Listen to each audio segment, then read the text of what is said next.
late peaking, so it is going to be seen in RV dysfunction. And if you have an early peaking, you are going to have an increased RAP and severe TI. So limitations of this particular measurement: absence of PR is seen in 10 to 50%. A lot of studies done on correlations, but that is how the nature of the parameter. And very rarely, if you're careless, an eccentric AS or an MR can be mistaken for TR. So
ventricular dysfunction and can contribute to a failing fontan needs to be arrested, so, which are missed in the perioperative period. So this patient, if you can see, this is a pericardial tube conduit with a fibrointimal peel within the dacron, or pericardial tubes. They can be very thick and multi-layered. You can see there is a significant obstruction. So these kind of conduits, they need very high pressures to dilate and deploy the stent, as you can see. So after very high pressure dilatation and stent deployment, you can see the conduit is well expanded, and now the pressure gradients are relieved. So another sometimes the extracardiac fontan circuit can be occluded and may remain undetected for many years. For example, here the conduit is occluded. So these conduit occlusions may require perforation of the organized fibrosed thrombus with a broken row needle. You can see the broken row needle puncturing the conduit and successfully can be stented with a covered stent. So on the right panel, you can see a covered stent regaining the patency of the conduit.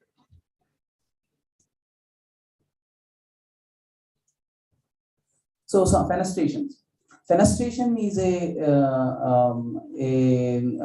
as I told you, fontan circuit, it creates a obligatory upstream congestion and a downstream fill or the downstream or decreased output. So to relieve that congestion, some fenestrations may be needed either perioperatively or sometime later in the course. So again, the fenestration when required, the strategies of creating fenestration again depend upon what type of conduit that is. Like an extracardiac conduit fontan made of PTFE tube, or whether it is a dacron or pericardial tubes, whether it is lateral tunnel fontan or by pericardial membranes or dacron tubes. And the type of conduit allows us to plan. If you know beforehand, it helps us to plan the fenestration we may be performing. The imaging is very helpful. So generally, the current day fontans are commonly constructed with PTFE. So if you see here,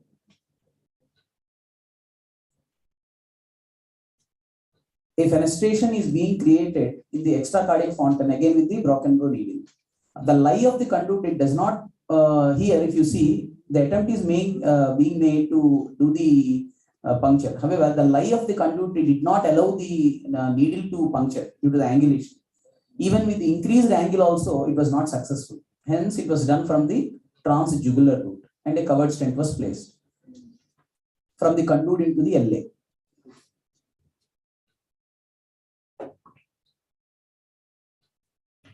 Lateral tunnel, it is relatively easier. Again here, similarly, a puncture is done and a fenestration is created. This is the lateral tunnel fontan.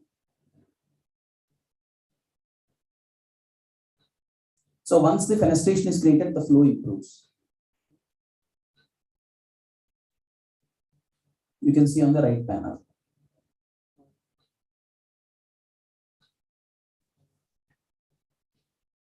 Sometimes when there are the dacron or pericardial tubes with thick peel, they cannot be punctured at all. So rarely we may have to puncture from the PA into the LA. So you can see from jugular route, a broken row needle is being along with the Mullin sheath. A puncture is being made from PA into the LA.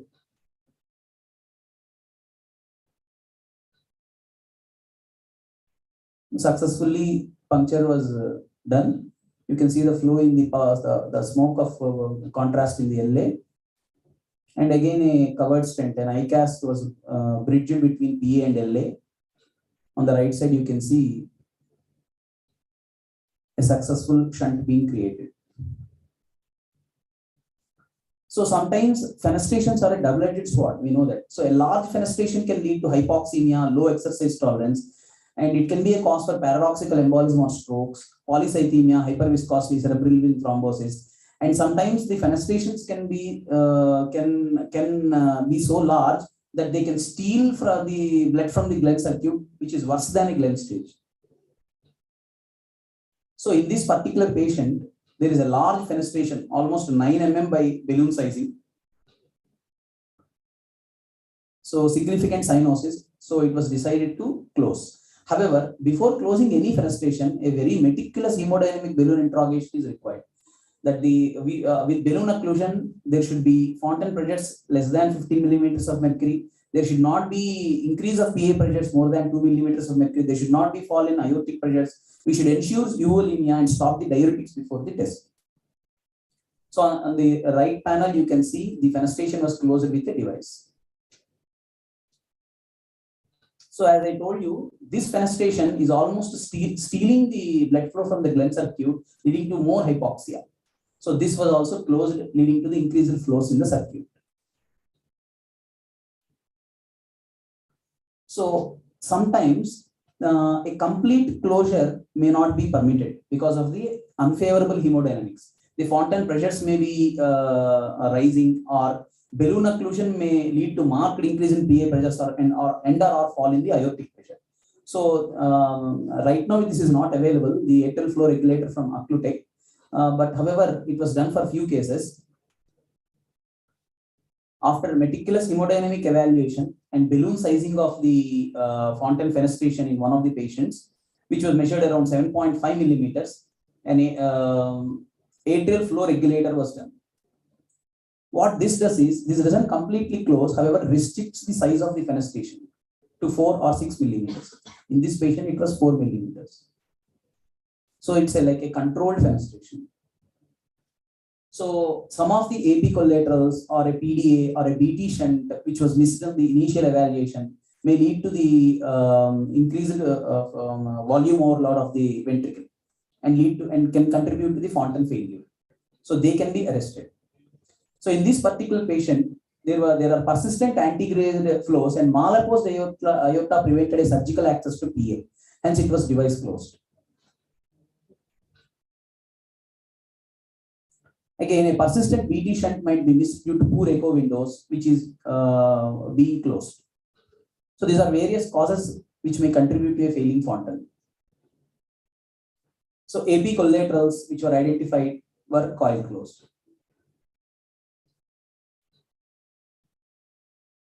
All aortopulmonary collaterals, they can lead to significant left to right shunt. Ventricular volume overload elevates the endastolic pressures. Increased PA pressures again increase the systemic venous congestion. So this is another interesting physiology where sometimes redirection needs to be done. A very rare case, this one. What happens is the hepatic veins, they carry factor X that results in resolution of the pulmonary AV malformations. Fontan surgery, fontan completion, it aids in the direction of this hepatic vein blood into the lungs affected by the pulmonary AV malformations. Here you can see the LPA angiogram being performed, showing significant AV malformations leading to cyanosis. So Kawashima surgery is nothing but completion of fontan in a patient with interrupted IVC with azygous continuation. So their hepatic veins are directed into the Glenn circuit. So in this particular patient, what happened was there were extensive pulmonary AV malformations post Glenn, and when Kawashima was completed, it resolved the right lung pulmonary AV malformations, but left lung pulmonary AV malformations, they remain unresolved, and there was persistent hypoxia because the blood flow was preferentially into the left lung with pulmonary AV malformations. I will show the diagram. See here. This is a interrupted IVC with azygous continuation, and a conduit was placed from the hepatic veins into the RPA, completing the Kawashima. What happened was the hepatic vein flow was predominantly being directed into the right pulmonary artery, whereas the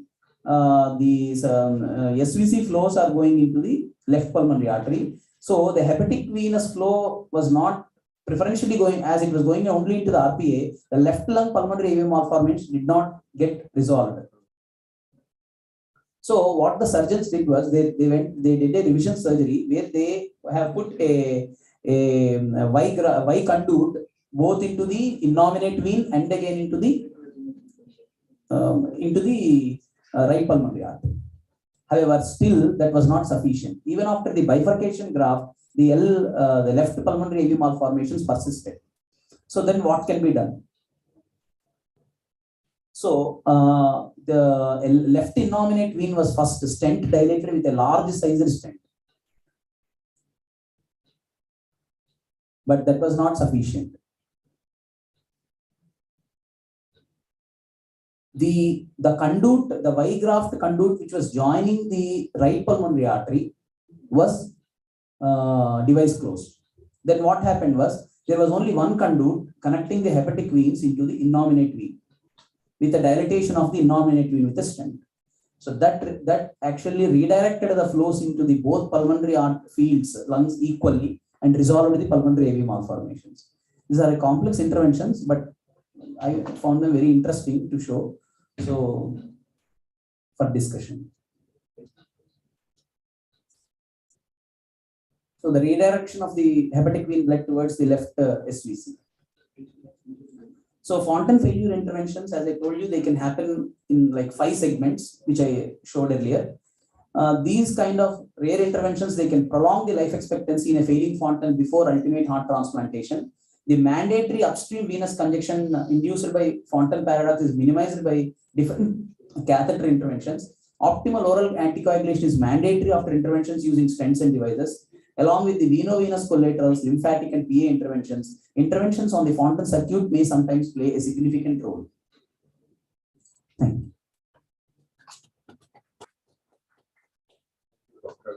Yeah, Fontan is actually interventions in Fontan is a pure pediatric cardiology. But as a lot of patients post Fontan tend to come with grown-up congenital heart disease, and they follow up with adult cardiologists also. So persistent desaturation or causes of Fontan failure, all these need to be checked and followed up. And if there are signs of Fontan failure, he has excellently shown all the different ways where we can try to intervene and try to improve the quality of life of a Fontan patient. In today's world, I definitely in India also, if there is definite Fontan failure, there are some ways after doing all these interventions, things are not improving. They have undone the Fontan for a few days until a cardiac transplant.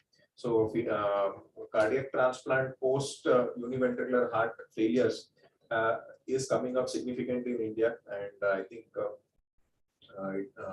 future in the next few years, definitely a lot of cardiac transplants in patients with Fontan failure also would, that number also will increase. Thank you. I think the last talk by Dr. Siddharth. Dr. Siddharth is a cardiac surgeon. He's trained at All India Institute and is working at Ramesh Hospitals. He's going to talk about Ecmo in children and neonates.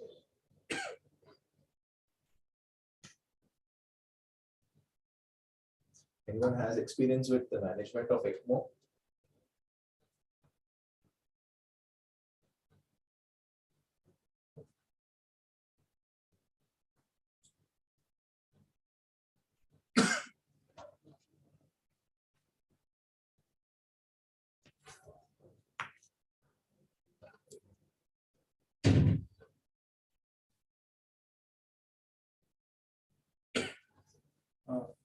So this topic will be a surgical topic compared to all the interventional and cardiological topics you have heard today. So basically, what is an Ecmo? It is an abbreviation for extracorporeal membrane oxygenation. Corporeal means body, extra means outside the body, and the device does oxygenation. Basically, it removes the CO2 and adds the oxygen to the blood. This person is Dr. Robert Bartlett. He was the pioneer of Ecmo, and he was the one who did the first successful Ecmo on this child, 1975.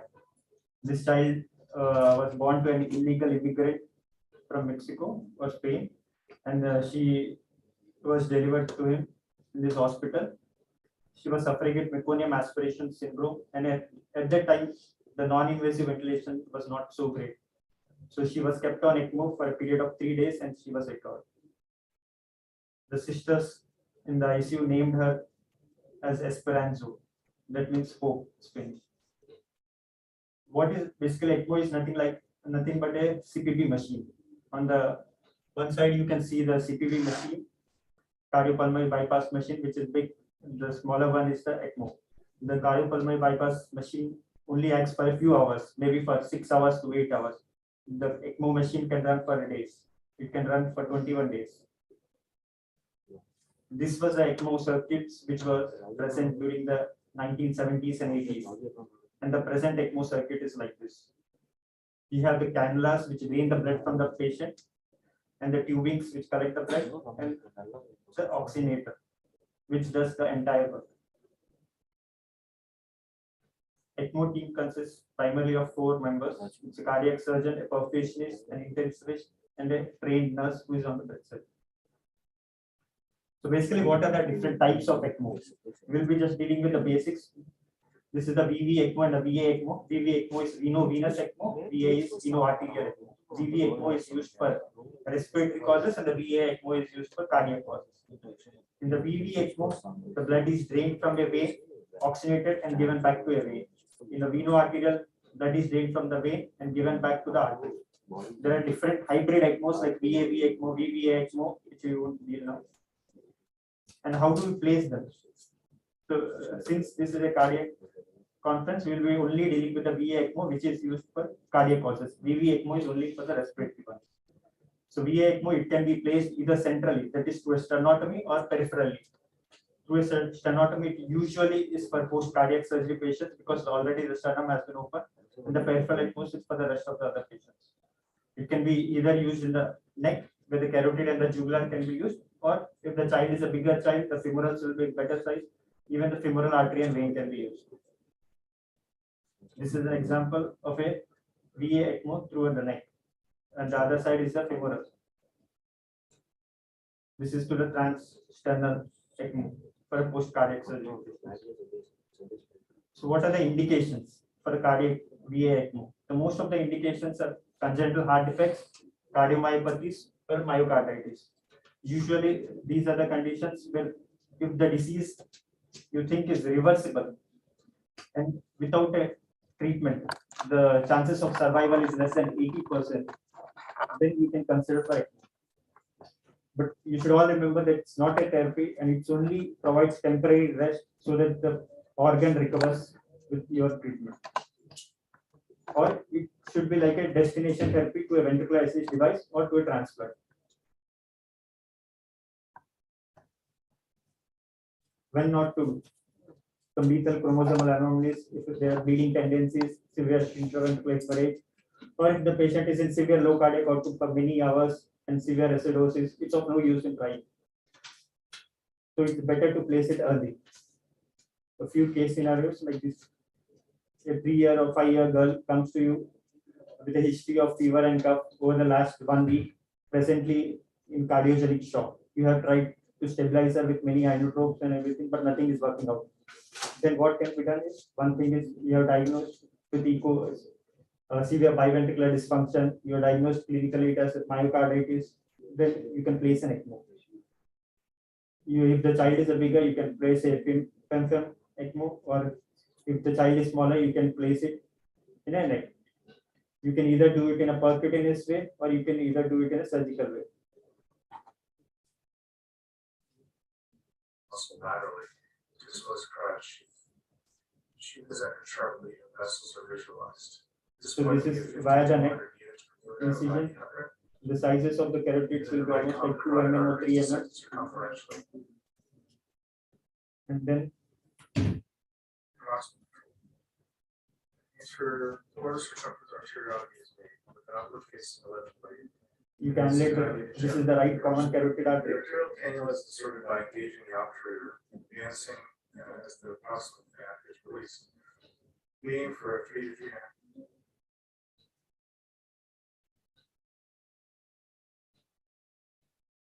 And this is for the right This idea. cannulation is performed with essentially the same sequence of steps as in the arterial cannulation.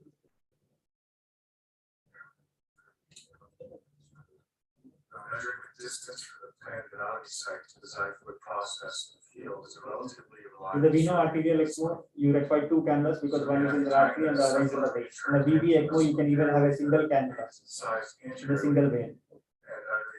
followed by introduction of cannulas. These are hugely magnified views, and the cannulas are about only 3 mm.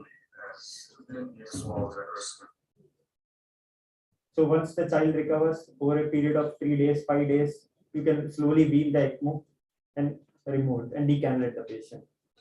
If the child doesn't recover within a period of 5 to 7 days or maybe 10 days, most of the centers, if there is no improvement in any cardiac function, it's useless to continue beyond the ECMO. Rather, you can convert it into a ventricular assist device. This is another case scenario where a child comes to you diagnosed with transposition of gate arteries at an age group of 2 months. So basically, it's a delayed presentation. You get an echo done. The echo shows a very regressed left ventricle. The left ventricle is like a banana shape. The posterior wall thickness is only 2.5 millimeters. The LV mass, your cardiographer is good enough, he will tell it's even less than 30 something. And the ventricular septum is basically moving with the right ventricle. And in this case, it's then you diagnose it as transposition with a regressed left ventricle.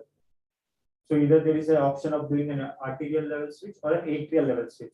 So, but since the arterial level switch has a better prognosis and a long-term outcome, you decide to do an arterial level switch. So you have taken the child to the operation theater, you've done an arterial switch. But since the left ventricle is regressed, it's getting difficult to come out of bypass. The left ventricle is struggling to pump against the systemic pressures. So in this case, you can place an ECMO through the transsternal route itself and keep it for a period of 2 to 3 days till the left ventricle is regressed, and you train it by slowly increasing the afterload from the ECMO. This is paper from All India Institute where they have shown that integrating the ECMO into the cardiopulmonary bypass circuit has good results even beyond a period of 6 weeks of age, especially in cases of PGIBS and late presenters. Another case scenario, you have a 4-month child with Alcapa with severe ventricular dysfunction. You see, this is the coronary artery which is coming from the pulmonary artery. The ventricle is huge, dilated, and severe dysfunction with ejection fraction of maybe 10-15%.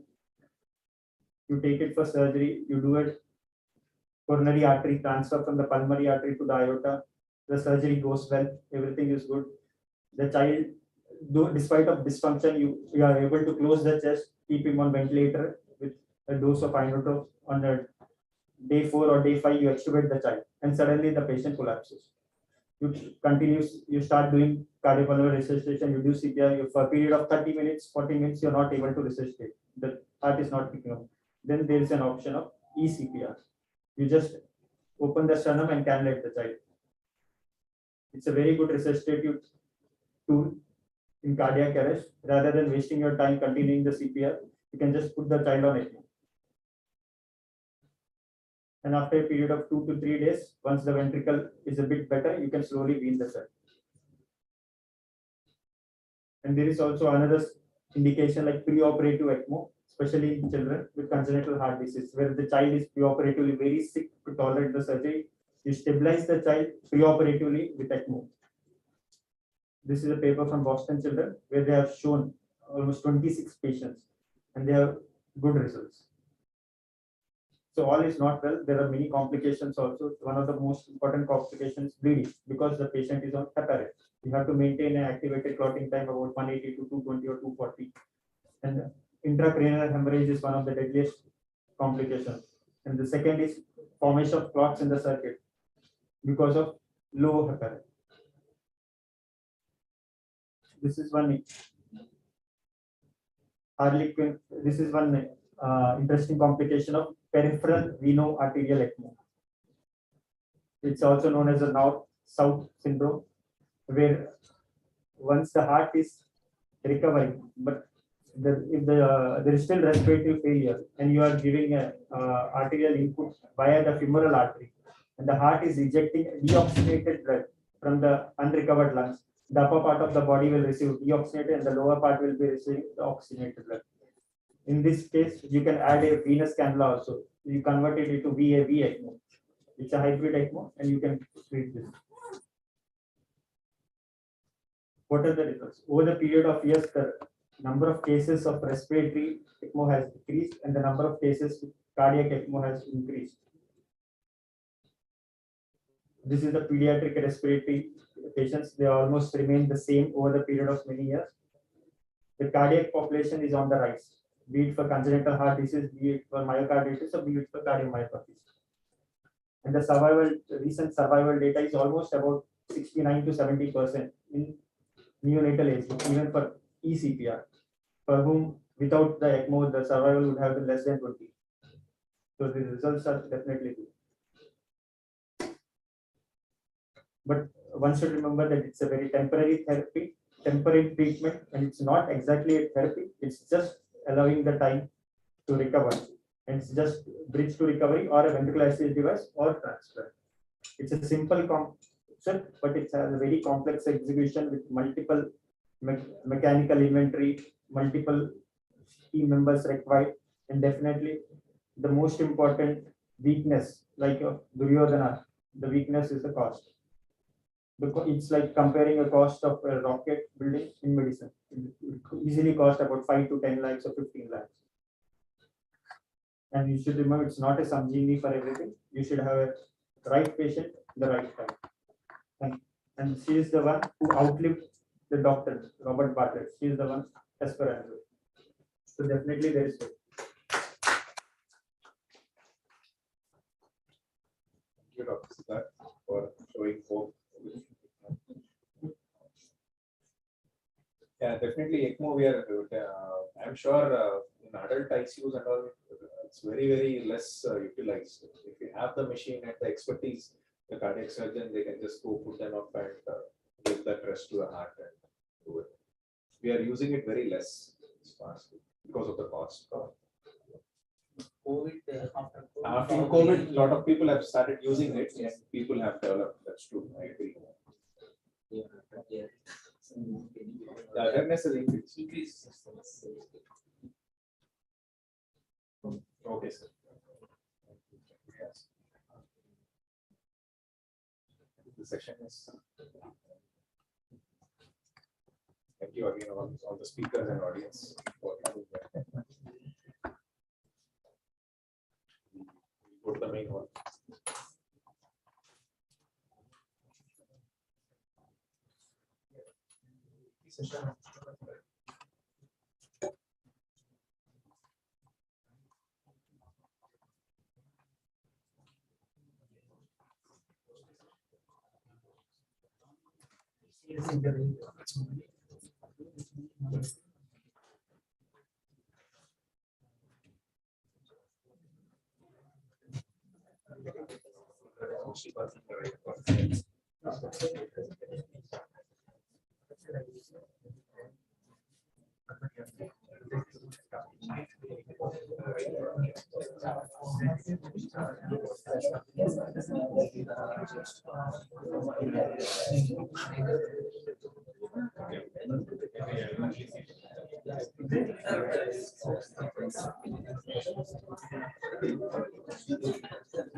Like computer connect don't need to load.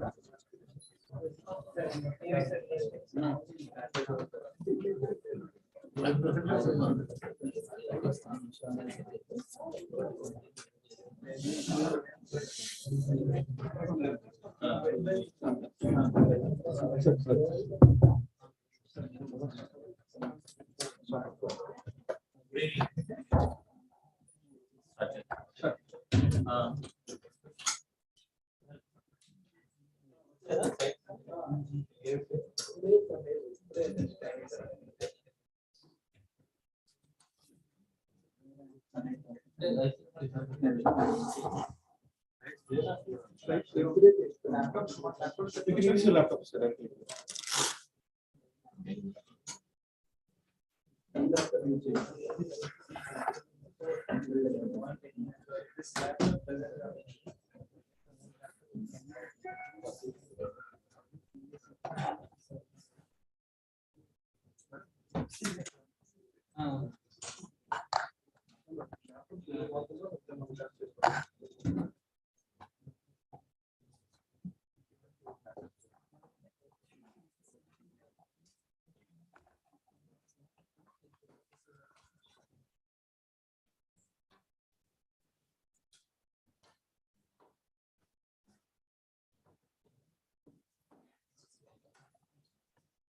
Good afternoon. After, I think, conjunctive session, now we will move to next session of electrophysiology topics. Now, first talk is going to be by Dr. Anil Mahapatra, mainly supraventricular tachycardias, medical management versus ventilation. Means when to use medical management and when to consider preparation. Dr. Anil Mahapatra. Dr. Anil Mahapatra is my teacher and now colleague. He works in English Hospital, Vizag, and sir is going to speak on supraventricular tachyarrhythmias.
Good afternoon, everybody.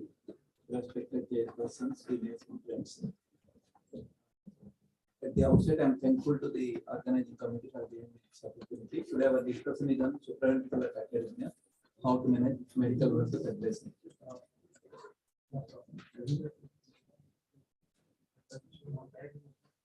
This enter. Okay, so supraventricular arrhythmias, the origin involves tissue.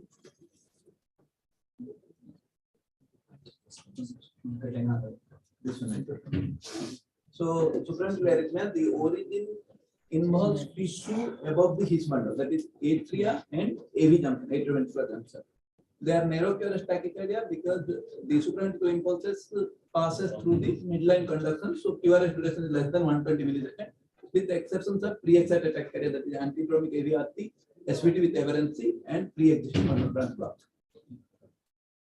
Grossly, the atrial mediated tachycardias are sinus tachycardia, physiological, inappropriate sinus node re-entry tachycardia, focal atrial tachycardias, multifocal atrial tachycardias. Atrial flutters are now more often known as the macro reentrant atrial tachycardias. They are covered tricuspid isthmus dependent and non-covered tricuspid isthmus dependent macro reentrant. Atrial fibrillation, though it is supraventricular tachyarrhythmia, but mostly a huge topic other than the classical supraventricular tachycardias. Then coming to atrioventricular junctional tachycardias, the garden varieties are AVNRT, AVRT. AVRT again orthodromic, antidromic, junctional ectopic tachycardias, and permanent junctional reciprocating tachycardias. Though not absolute, the usual features of a AV junctional tachycardia are paroxysmal, younger age people, structurally normal heart, re-entry at the common mechanism, adenosine terminates the tachycardia. They are mostly short RP tachycardias with exceptions, and avinodal blocking drugs gives a sinus rhythm, and there is only rhythm control, so to say. Anticoagulation is rarely used, and tachycardia less Looking at atrial arrhythmias, they have slow onset, slow offset. That is called warm up and cool down phenomena. More often in aged people, structurally abnormal heart, there is automaticity and re-entry as a mechanism. Adenosine slows down the heart rate rather than terminating the tachyarrhythmia. They are more often longer tachycardia. They need rate and rhythm control. Anticoagulation is necessary as per Chadha score, and they are more often associated with tachycardiomyopathy. So if you look at AV node dependent, AV node independent, mechanism wise, it is automaticity, triggered activity, re-entry, both micro re-entry, that is focal, macro re-entry, non-focal. These are clinically relevant because stable, hemodynamically stable arrhythmia and hemodynamically unstable arrhythmia, the mechanism varies. Periodicity wise, short RP tachycardia, typical AVNRT and AVRT, long RP tachycardia, atrial tachycardia, atypical AVNRT, PJRT, paroxysmal junctional respiratory tachycardia because of a slow path. Regular, again AVNRT, AVRT, irregular atrial fibrillation, or atrial based tachyarrhythmias with very AV conduction. These mechanisms like abnormal automaticity and triggered activity are abnormality of impulse generation, whereas re-entry is abnormality of propagation. Re-entry needs unidirectional block, slow conduction, and excitable gap. Looking at the epidemiology, in the first and second decade, if somebody comes with a HPT, most commonly it will be AVRT. After second decade, AVNRT predominates. As age advances, by seventh decade, atrial tachycardia dominates up to 23%. Male has more higher proportion of AVRT, woman has more higher proportion of AVNRT. Atrial tachycardia has the similar gender distribution. Looking at management part, the initial evaluation is very, very important, and it is not different from anything. History taking should be that basic as somebody gets trained in undergraduate. Like how the patient presented, its palpitation, chest pain, breathlessness, giddiness, pre-syncope, syncope. In physical examination, how the neck pulsation, like frog sign we call in AVNRT. Valid ECG. It is always important to say a person who comes to OPD saying that I am having palpitation, to document a ECG during palpitation, because these are paroxysmal events. Even you go with a Holter or telemonitoring anyway, unless you do it for longer duration like a implant or loop recorder or a TMT, they may not clinch your diagnosis. So mostly you will depend on the ECG documented during the tachycardia. Once you have got and drug history, somebody who is an antiarrhythmic, he will have rhythm disturbance, or somebody who came with palpitation in another hospital, adenosine terminated the tachycardia, then you may clinch that, okay, it will be a cardiomyopathy of SVT. Patients who are above 40 years of age and having conventional risk factors may need a myocardial ischemia testing or coronary angiography. EPS is definitive for diagnosis, but it should be considered when catheter ablation is highly anticipated. So if you look at the importance of baseline ECG and tachycardia ECG, here if you look at, there is a pseudo R wave in V1. When the rhythm settled, the pseudo R wave has disappeared from the V1. So this says that it is a retrograde conducting P and AVNRT. Similarly, if you see, this is a SVT with aberrancy, whereas normal sinus rhythm, there is no RBB. So you can make out that this is a SVT with aberrancy. The baseline ECG and tachycardia ECG gives a lot of clue for a clinical diagnosis and management. Looking at response to adenosine, mostly there can be sudden termination by usage of adenosine in AVNRT and AVRT, whereas in atrial arrhythmia or sinus tachycardia, it can slow down. And the P wave prominency or the flutter wave prominency can be achieved by giving adenosine. So if you look at this, this is a AVNRT which got terminated with adenosine and it terminated by A. So termination by A rules out your atrial tachycardia. So atrial tachycardia won't terminate with A. Similarly, the flutter waves became prominent by giving adenosine. So atrial arrhythmias, they slow down or the mechanism comes more better. So to treat sinus tachycardia, first of all, you have to look at the reversible causes or physiological, pathological sinus causes. If it is not that, if it is an inappropriate sinus tachycardia, to diagnose it, you have to have a Holter where the Holter shows 24-hour resting heart rate above 90 beats per minute. Then you can diagnose the case is having inappropriate sinus tachycardia. Then evaporating is the class 2A indicator. Nowadays, evaporating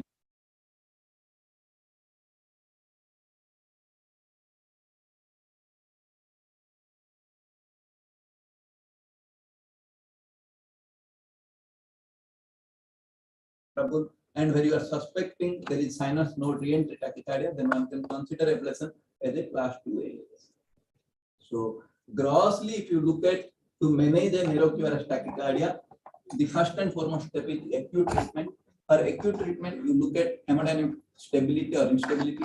If hemodynamic is stable, you go with the vagal maneuvers. If vagal maneuvers does not terminate, then go with IV adenosine. If that does not work out, then go with IV verapamil diltiazem or IV beta blocker. If it is hemodynamically unstable, we all know we have to give a DC cardioversion. So acute management of any presenting supraventricular tachycardia has to be in this way. Once the acute management is over, now the role of all discussion comes like how to do the ongoing treatment. To do the ongoing treatment, foremost important is shared decision making. For any disease in cardiology or for any intervention for any medical field, you have to have a shared decision making with the patient, explaining the risk benefit of the treatment, medical therapy or surgical therapy. Once patient's decision came about the treatment, then only you should offer the treatment. So the ongoing treatment has three modalities, like observation. Observation is a class 2A indication, is a less symptomatic or first episode of garden variety of SVT, a patient who presented with. If the next two things are drug therapy and ablation. Drug therapy and ablation both comes as a class 1A indication. How one should be considering for ablation means how the disease is troubling the person and what the disease is doing to the patient. If the patient is getting troubled repeatedly and recurrently by the disease, and patient is having a longer duration of symptom and the symptoms are more troubling him or her, then he or she should be considered for ablation. Secondarily, if the tachyarrhythmia is creating a ventricular dysfunction, like creating tachycardiomyopathy, then he or she is a candidate for ablation. Those are class 1 indications. If you look at a asymptomatic pre-excitation in a regular ECG and OPD basis ECG, how will you manage him or her? EPS plus RFA should be considered as a class 1 indication for people who are competitive athletes or pilots, like they are in special profession. So they will be considered for EPS plus RFA. Otherwise, other patients you should look at a risk stratification. Risk stratification by both invasive and non-invasive method. Invasive method is like doing EP study. In EP study, if you are getting a SPERI, like shortest pre-excited RR interval or accessory pathway effective refractory period less than 250 milliseconds, then he or she is a high risk patient and he or she should be considered for RFA. If person is having multiple accessory pathway or echo showing a F-stance anomaly, so these people are in high risk category where in F-stance anomaly you have to do surgical correction of F-stance anomaly as well as ablation for the accessory pathway. But if a person is having low risk, how will you know low risk? Like a person who is having abrupt loss of conduction through the accessory pathway while doing exercise. It means the AV node is conducting faster than the accessory pathway. So accessory pathway is more refractory than the AV node. Or somebody who is having intermittent loss of pre-excitation in ambulatory system. It suggests that AV node is conducting better. So in those cases who are less symptomatic, not having many symptoms and low risk patient, their observation is really good or class 2A rather than going and doing something to the patient.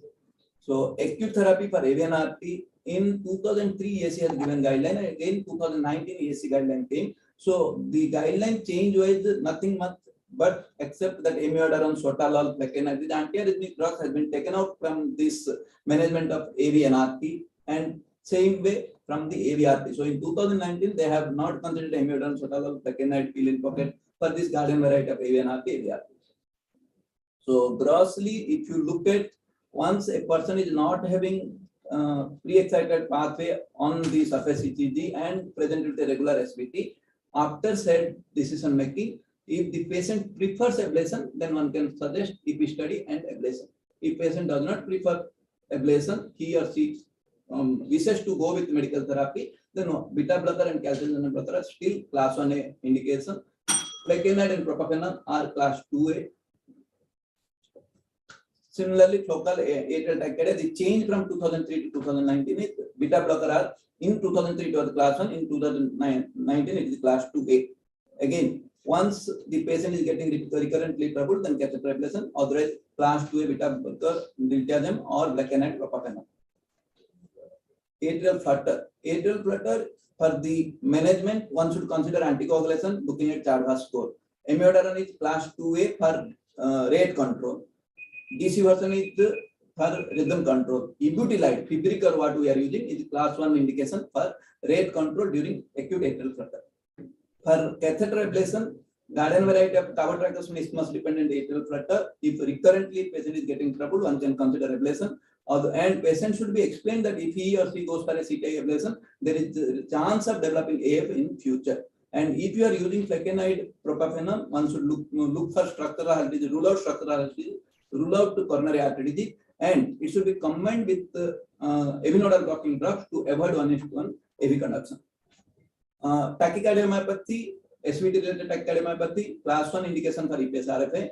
To know tachycardiomyopathy, 24-hour Holter monitoring, that rhythm disturbance. And another point is, if a person is not ablated by EPSA or drug therapy is not working, then one should suggest ablate plus pace, that is AV nodal ablation followed by conduction system pacing or biventricular pacing to improve the cardiomyopathy or ventricular dysfunction. To summarize, any SVT in hemodynamically unstable situation should go with cardioversion. In hemodynamically stable condition, can go with adenosine, calcineurin, or beta blocker, and for further amiodarone.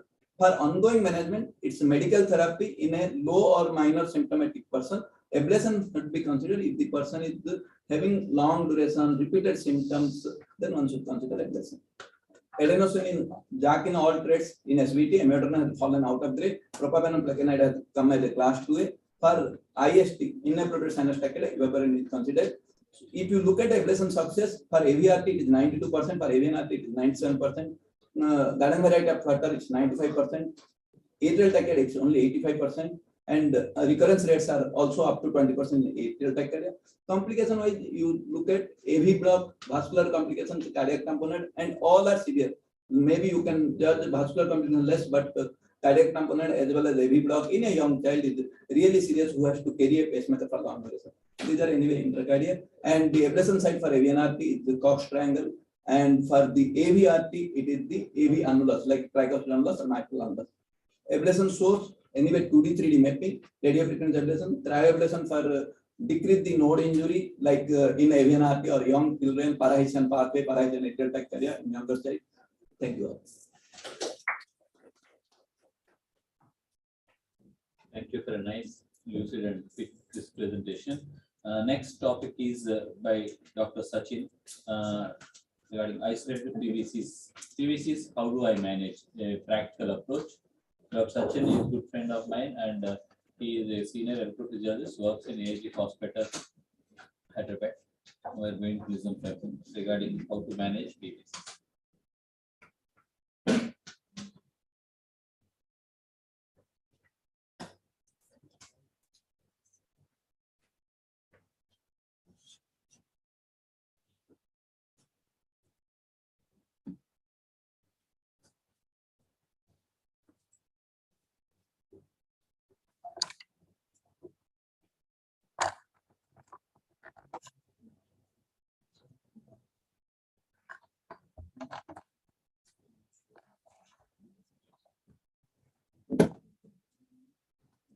Good evening, dear friends.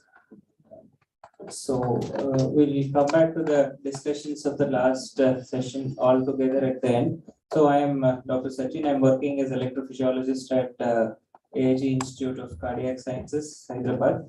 So let us see the few why we should know about PVCs is what makes us the moment we see the ECG with the PVC, what should that first come to our mind rather than some things which we should really focus to see in an ECG. So let's go one by one in that. The one is most important thing what we have to look is the patient symptomatic about it. That's the first and foremost. Is the patient has any symptoms? So that is very important rather than jumping on the ECG you have PVCs.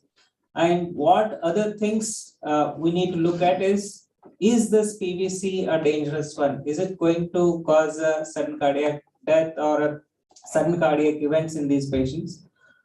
And then the rest of the things will come. And then one more thing is LV dysfunction.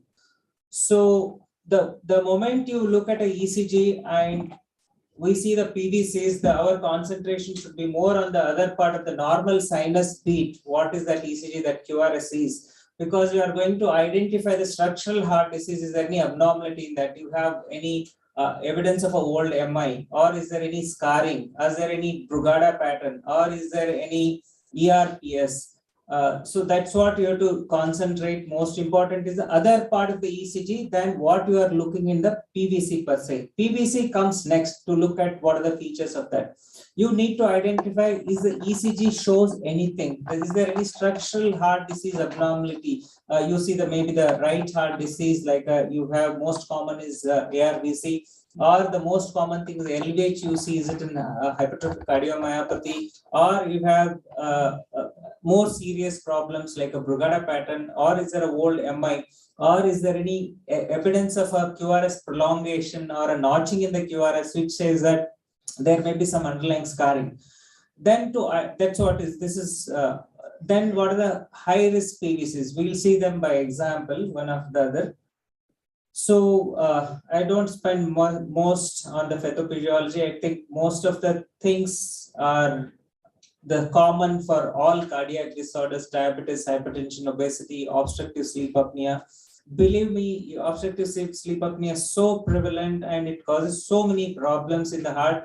It starts basically with hypertension, and then if you have got a sinus node dysfunction, AV nodal dysfunction, you can have a pulmonary hypertension, and then PVCs as well as a part of it.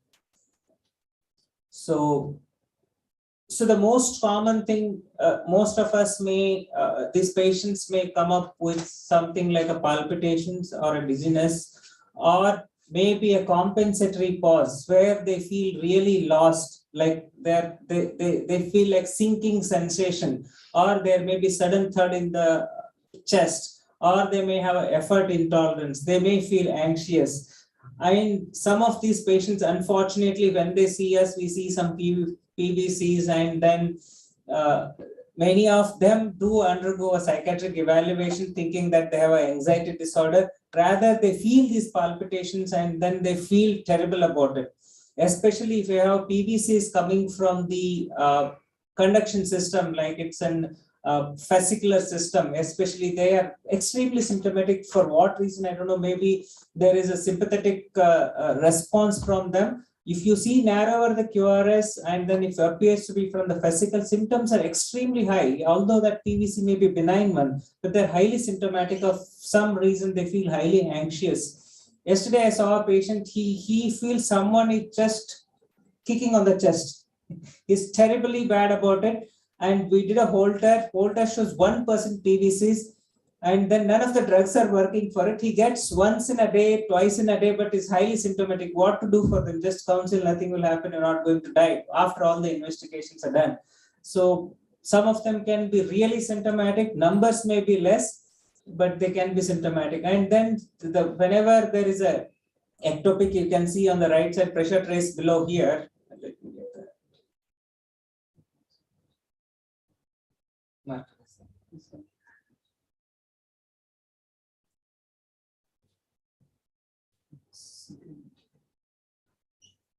Oh, it's working. Sorry.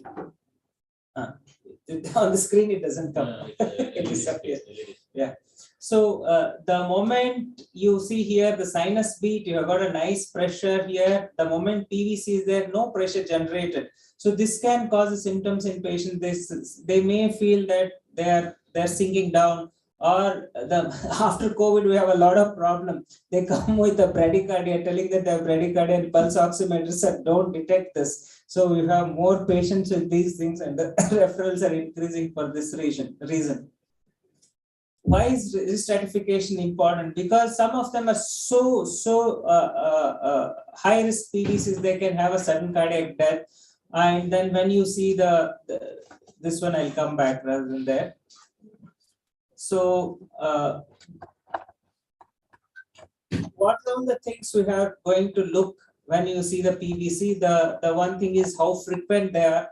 what is the QRS duration, what's the morphology, what's the coupling interval, what is the retrograde connection, compensatory pause already we talked about, and the underlying substrate which I stressed earlier.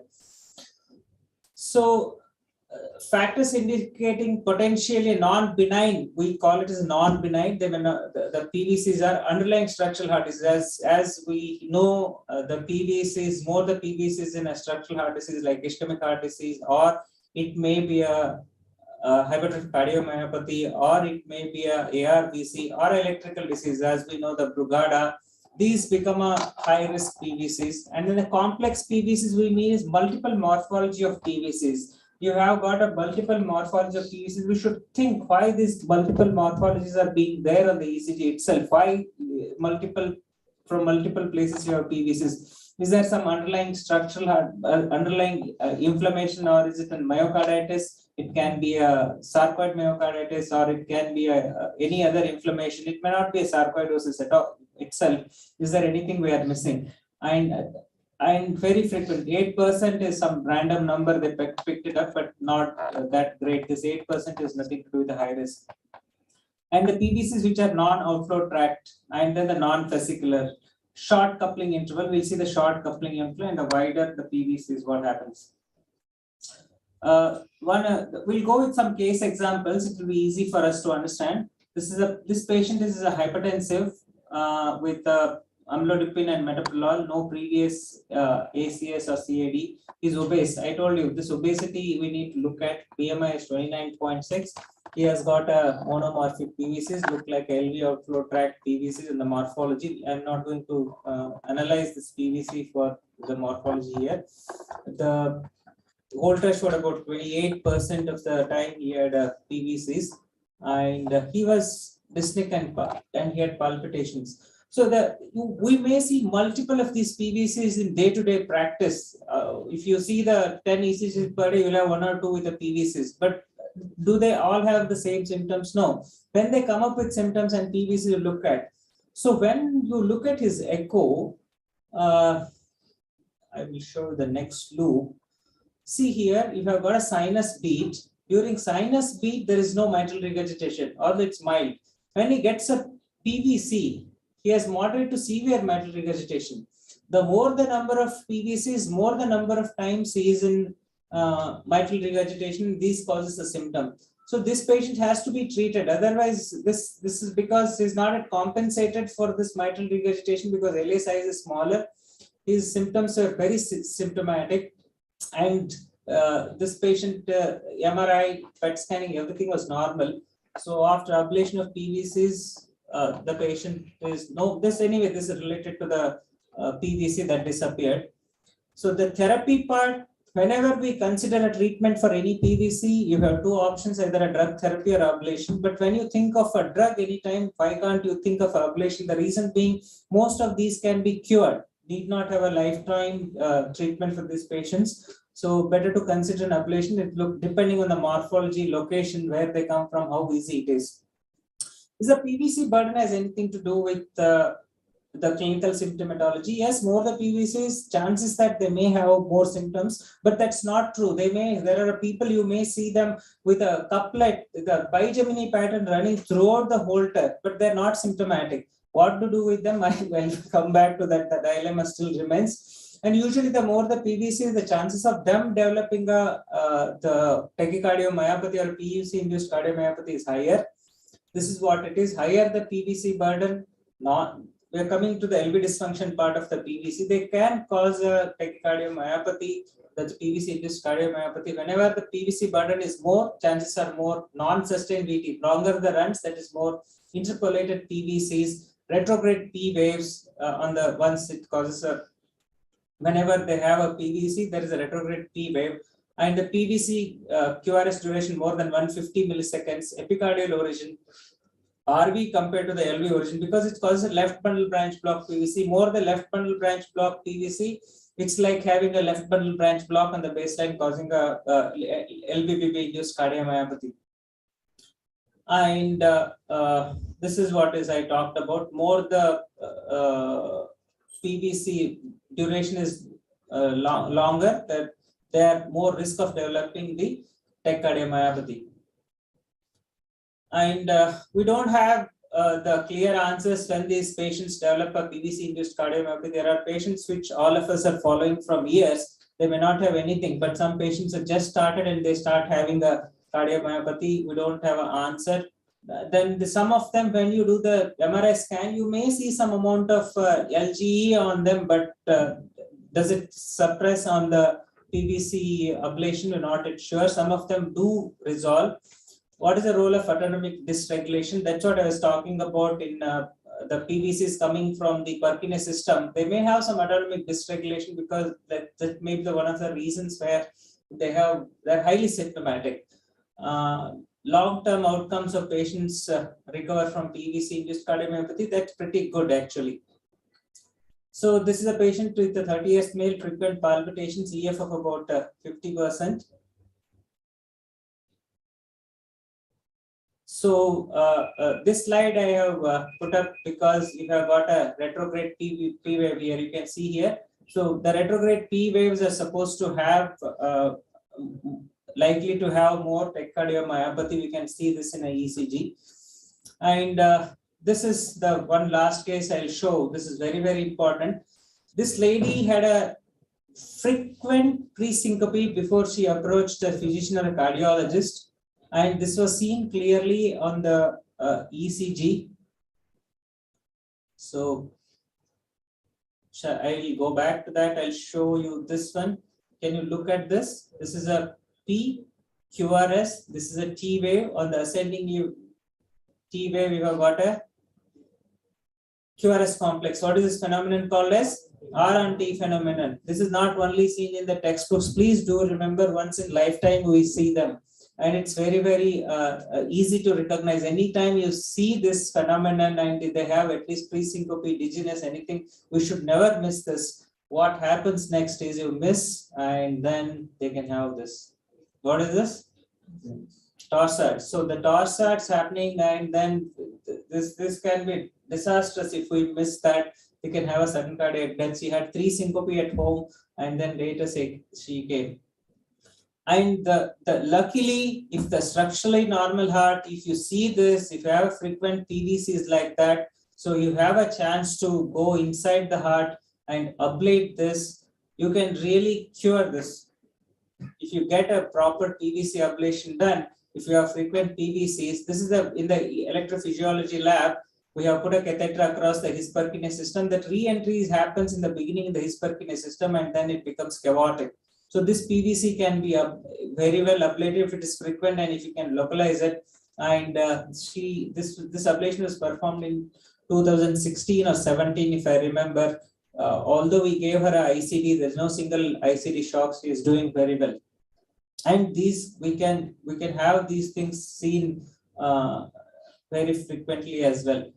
So I told you about multifocal PVCs. They can have an increased risk of sudden cardiac death because they can have an underlying the scarring seen on the MRI. Because now all the PVCs, not all the PVCs, at least you see there is the ECG abnormality is seen on the sinus rhythm. Please get them to the imaging at least for a scar quantification. If they have more scar, you need to be evaluating them a little more. So I will not go further much on this because you see this is a pleomorphic, this is a VT actually. Sorry, I don't have a pleomorphic PVC. Pleomorphic means it's not a polymorphic as you saw the VT. Pleomorphic, changing morphology of PVC, the VT or a PVC. This is different morphology. If you see this is different morphology, this is different morphology. This says that there may be an underlying inflammation or a scar. So these can happen with the cardiac sarcoidosis, tuberculosis. They are seen even with the hypertrophic cardiomyopathy as well. So these are the things which you have to look for. And this one I'll skip. And okay, fine. I think I covered whatever most of which I wanted to cover. And this is one of those fascicular PVCs, highly symptomatic patient we ablated there. So the most important thing in the PVC is not the PVC per se, that's important, but identifying the underlying substrate. Do they have any electrical or structural heart disease? And look for PVC-induced cardiomyopathy. Almost it's curable it's more than 80 to 90% of these PVC-induced cardiomyopathies are curable if you give either a drug suppression with the proper drugs or ablation. High-risk PVCs, as we saw, especially the R-on-T phenomenon, such a PVCs, and then the drug therapy or ablation, that is the choice left to the treating cardiologist. Thank you.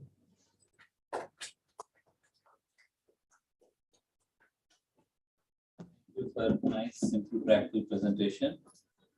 Next, coming to next talk by Dr. Kirtika. How do I approach HOCM patient presenting with syncope? HOCM is a common problem every one of us face frequently in our day-to-day practice. Now, Dr. Kirtika will give a case-based approach. Dr. Kirtika is a good colleague of us. She practices in Vijayawada. She did.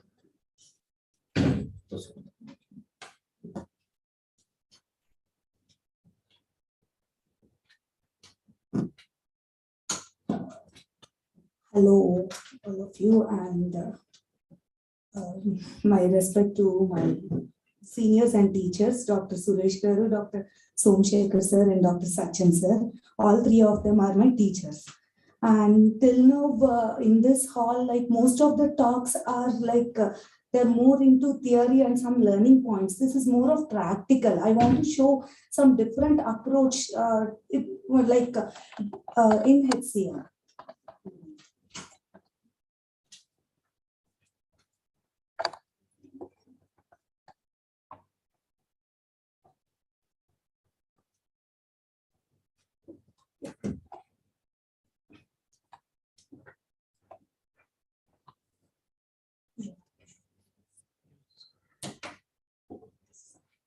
So, HOCM with recurrent syncope. So, what is the definition of syncope? It's transient loss of consciousness with loss of postural posture. So, what is the clue point in that? It is transient. If somebody don't get up, it's not called a syncope. It's sudden cardiac arrest. Difference between syncope and sudden cardiac arrest is one is transient, the other is permanent. So something that should be stressed and given importance to. And what is the definition of HCM? It is any one segment. Heart is divided. Heart muscle is divided into 17 segments according to the echocardiographically, not according to cardiac MRI. Any one of the segment measuring more than 14 millimeters is defined as HCM. It need not be that asymmetrical septal hypertrophy. It need not be that Maron's classification having concentric hypertrophy. Any single segment, even the apical segment having thickness more than 1.4 centimeters is still HCM. And there are there are many variants. Most commonly, it's either hypertrophic cardiomyopathy or it's hypertrophic obstructive cardiomyopathy. So what is the definition of obstruction here? Resting gradient more than 30, provocative gradient more than 50. So what are the causes of syncope in HOCM or HCM? Most common is arrhythmia. In arrhythmia, we divide it practically into two groups. Either it's AFib or it's NSVT. Practically these two. Next comes complete heart blocks and sinus dysfunctions, which are quite common compared to the general population. And second is that sustained ventricular tachycardias. Apart from arrhythmia, which only accounts to around 20 to 30% of cause of syncope in HCM, most common cause of syncope in HCM is vasovagal. Why? It's because of abnormal vascular control mechanisms leading to episodes of hypotension due to inappropriate dilatation. And most important thing is that in HCM, those who have vasovagal, they do well. It's not that this syncope needs some treatment or some further evaluation. If you could clinically make it out to be a vasovagal, you can just risk stratify them according to your history guidelines, do a treadmill, proper echo, and if necessary, depending upon your echo, you can go for a cardiac MR to quantify the scar. That's it. So coming to my case, a 43-year-old army man, he has exertional SOB and exertional pre-syncope since last 6 years. multiple episodes of palpitation since last 1 year, with increase in frequency since last 3 months. Last 3 episodes were non-exertional, proper syncope where he was given CPR in bus stand, and he was brought to hospital. Then he was diagnosed as HCM, dynamic gradient of 100 millimeters of mercury with interventricular septal thickness of 21 mm with moderate mitral regurgitation. Not on any particular medication, he was started from then. So, like after having such symptomatology, somebody has got a cardiac arrest, not recorded ECG in the background of HCM.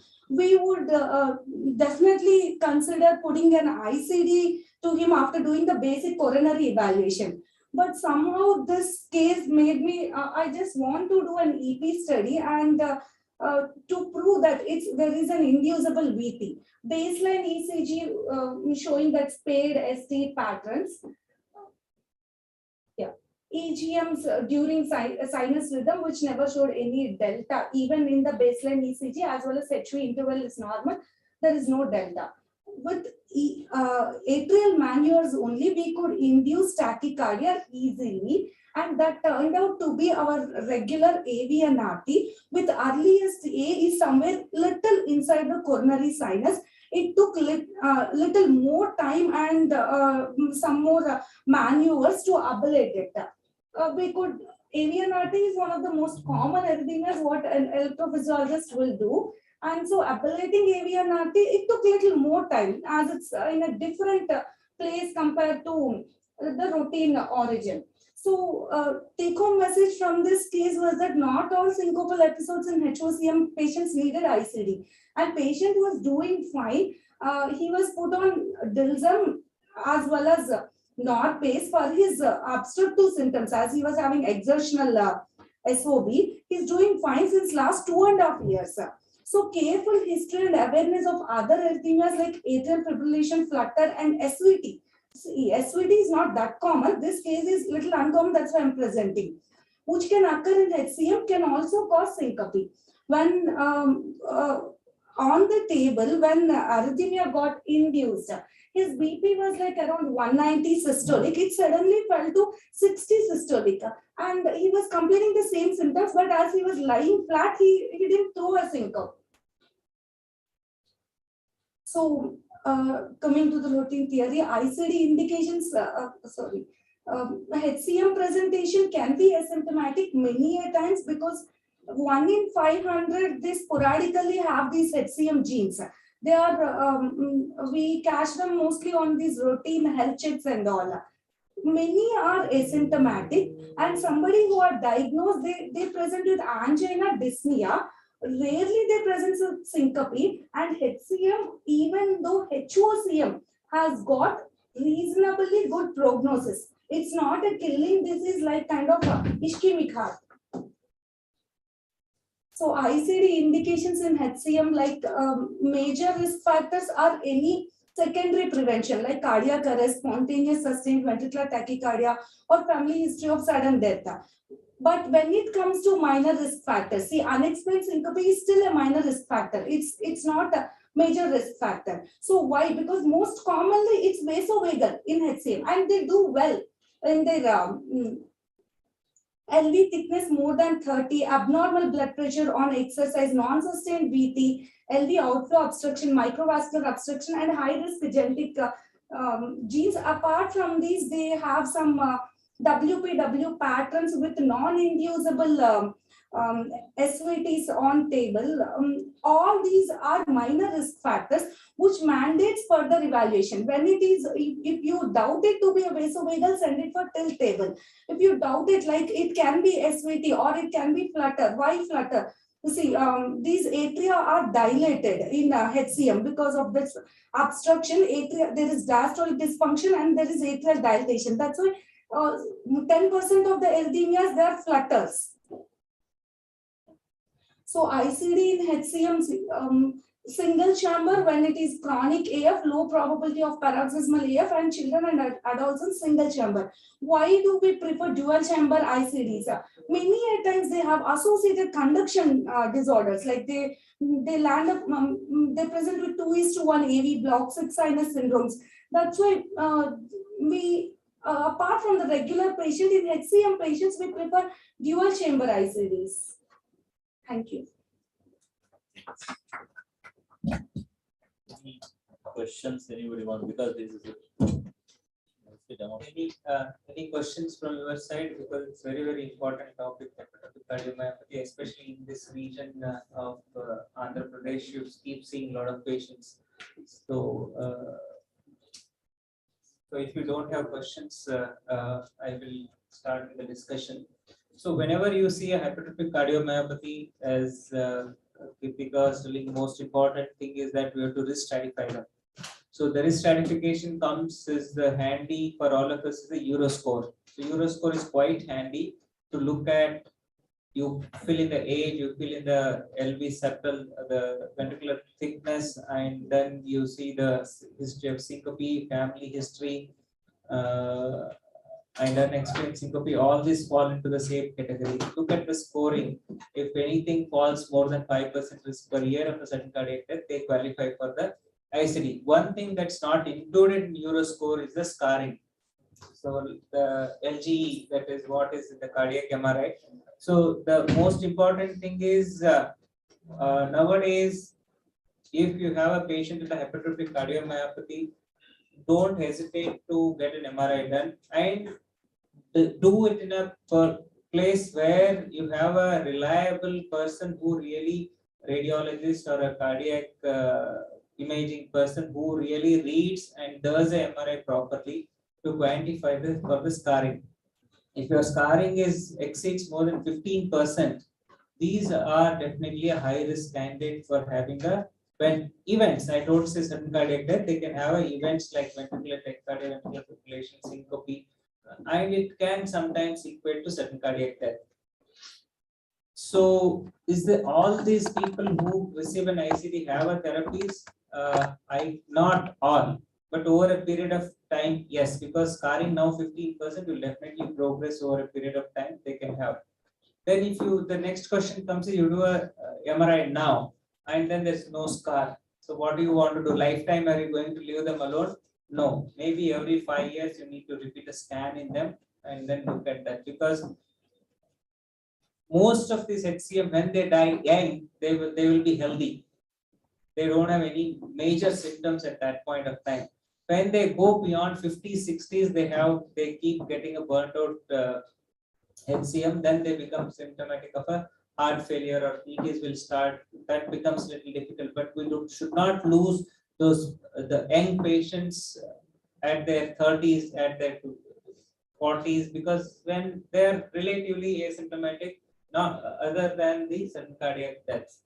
So this is a very rare case where Kirtika present, and it's not unusual for them to have a syncope with the SVTs.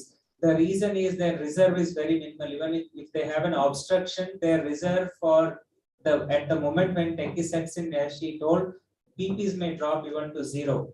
So definitely they will have syncope. Eventually they recover.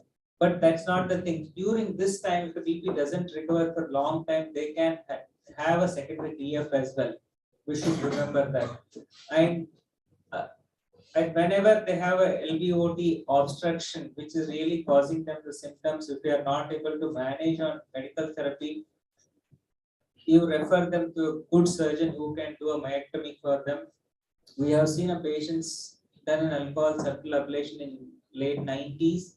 Myectomies in late 90s, still they are doing better without much of a VT issues. So that whenever there's an obstruction, the chances of them having the scarring, more dilatation of the LV is more than those who get the early treatment for LVOT obstruction. Anything you want to add? One thing is that this in your mobile you can keep the tab ready. Any patient comes, they always enter and put it on a paper. I need not remember. It is there in mobile app. You can always enter and put it on a paper. And like what he said, today's score is going to change tomorrow. Symptoms, history, Holters will be at your day first. My own relative, asymptomatic, just came along with relatives, EC issue hypertrophy. It is epical hypertrophy. I reassured nothing will be there, but MRI is not single. It is 15 in one territory, 20 in another territory. Holter is showing multiple NSVT. Still, he is asymptomatic. But it is our responsibility to just pursue things and inform at least, inform them. And drugs definitely helps a lot. And tachycardia, like what he said, because we all have read, tachycardia decreases diastolic time period, leads to decreased filling. Always in the HOCM, there is full ventricle rather than decreased ventricle. So first ask him to sit down calm, any SVT, try to increase the venous return with whatever was there. That will help to some extent to prevent this precipitate fall. In lying down positions, we had significant fall in EP. And drugs definitely, like what is in obstruction, drugs definitely helps a lot. You have to replace drugs to the maximum. If it is purely obstruction, no ectopic NSVTs on Holter, patient still symptomatic because of obstruction, first drugs, then refer proper surgeon. And then the next thing is there are patients where we need to do the genetics as well in these patients. That will also be side effect, like the mutations, like especially the troponin mutations. Hypertrophy may not be very significant. They may not have anything, but they can have a high risk of cardiac death.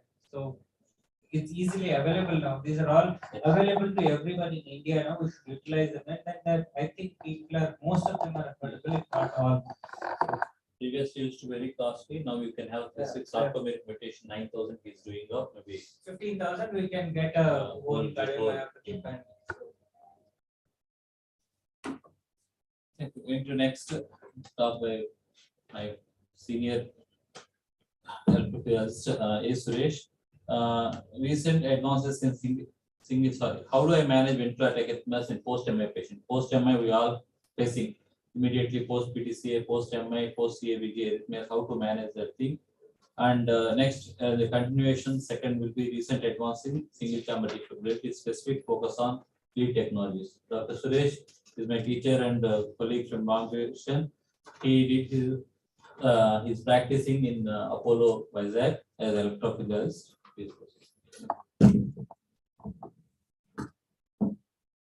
Good evening, everybody. Thanks for the kind words, Dr. Somshekhar. I would like to thank the organizing committee for giving me this opportunity. Dear colleagues, my topic is how do I manage ventricular arrhythmias in post-MI patients. First of all, sudden cardiac death in acute MI is most frequently due to ventricular arrhythmias. In-hospital mortality is around more than 20% in patients with VT and VF. Ventricular arrhythmias post-MI complex is an interplay of injured myocardium, arrhythmia triggers, and modulating factors. So what is the mechanism of arrhythmogenesis? In the initial stages, the mechanism is increased automaticity, and then as the time progresses, it is because of the re-entrant circuits. For re-entry to occur, there should be 3 criteria. There must be 2 substrate with a different conduction velocity, refractoriness. They must be attached to each other, and then there should be a unidirectional block. And all these 3 conditions fulfilled, then there are re-entrant arrhythmias. The other things are continued ischemia, increased sympathetic activity, and electrolyte imbalance. These are the things which aid in the arrhythmogenesis. So, what are the electrophysiological effects of ischemia? Intracellularly, there is acidosis, increase in cyclic AMP, increased sodium, calcium, magnesium ion concentrations. And extracellularly, there is acidosis, increase in potassium, lactose, carbon dioxide. That leads to myocardial electrical destabilization, hence leading to the arrhythmogenesis. Now, coming to the timing of ventricular arrhythmias, the early ventricular arrhythmias that is called 1A Harris phase, it is in the 2 to 10 minutes, and highest incidence is between 5 to 6 minutes. This conduction slowing, delayed activation of subepicardial electrogram. And then 1B, that is 12 to 30 minutes after occlusion, and in this, increase in cardiac elements occur. Then the reperfusion arrhythmias. It occurs 5 to 30 minutes after MI and is less frequent after 30 to 60 minutes after revascularization. And it is due to washout of ions like lactate, potassium, and other toxic metabolites. It is also because of oxidative stress. As such, no treatment is required. Sometimes you need atropine because there is pacemaker, there is some abnormal focus in the LV. So there is resetting of the pacemaker. In such cases, very rarely you need injection atropine. Delayed cause, it is because of the autonomic nervous system. and it is triggered activity aids to the early after depolarization, that is between 6 to 48 hours. And delayed arrhythmias arise from survival Purkinje cells located within the subendocardium that displays abnormal automaticity. So the ANS response to IHD is that there is increase in sympathetic activity and decrease in parasympathetic activity. That leads to further ischemia, platelet activation, catecholamine release, scar formation, thus leading to the ventricular arrhythmias. In chronic phase, there is initially ischemia is there in subendocardium, then endocardium, and then mid and subepicardium. Ischemia cells gradually die and then they replaced by they form infarct, then their fibrosis is occurring. And once fibrosis occurs, there is in the normal cells and abnormal cells, there is a nidus for the re-entry. And the re-entry, when it occurs, that leads to the ventricular arrhythmias. And last one to involve is mid and subepicardium because they have the large number of collaterals. The types of ventricular arrhythmias in post-MI, monomorphic VT constitutes around 86 to 97%, primary VF 1 to 21%, mixed VT and VF 3 to 14%, polymorphic VT 2 to 8%. So how do I manage VT and VF in less than 48 hours of MI?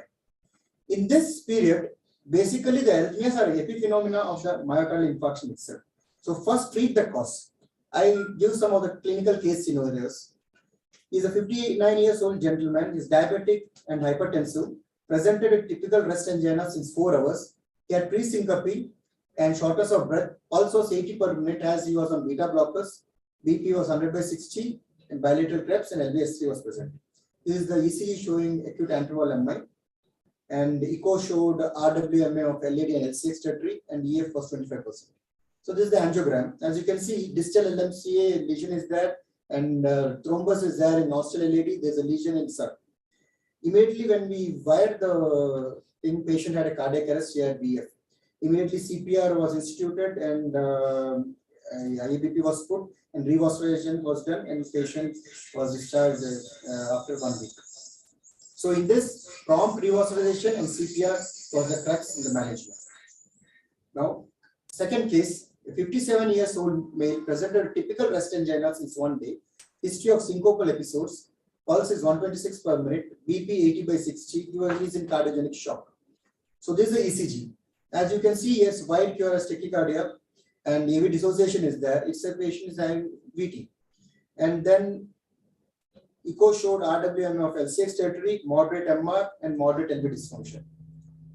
So angiogram was done. So if you can see here, there is osteal LMC disease is there, and mid LAD bifurcation lesion is there, and RCA is non-dominant. And circ, there is a proximal circ tight lesion and thrombus is there.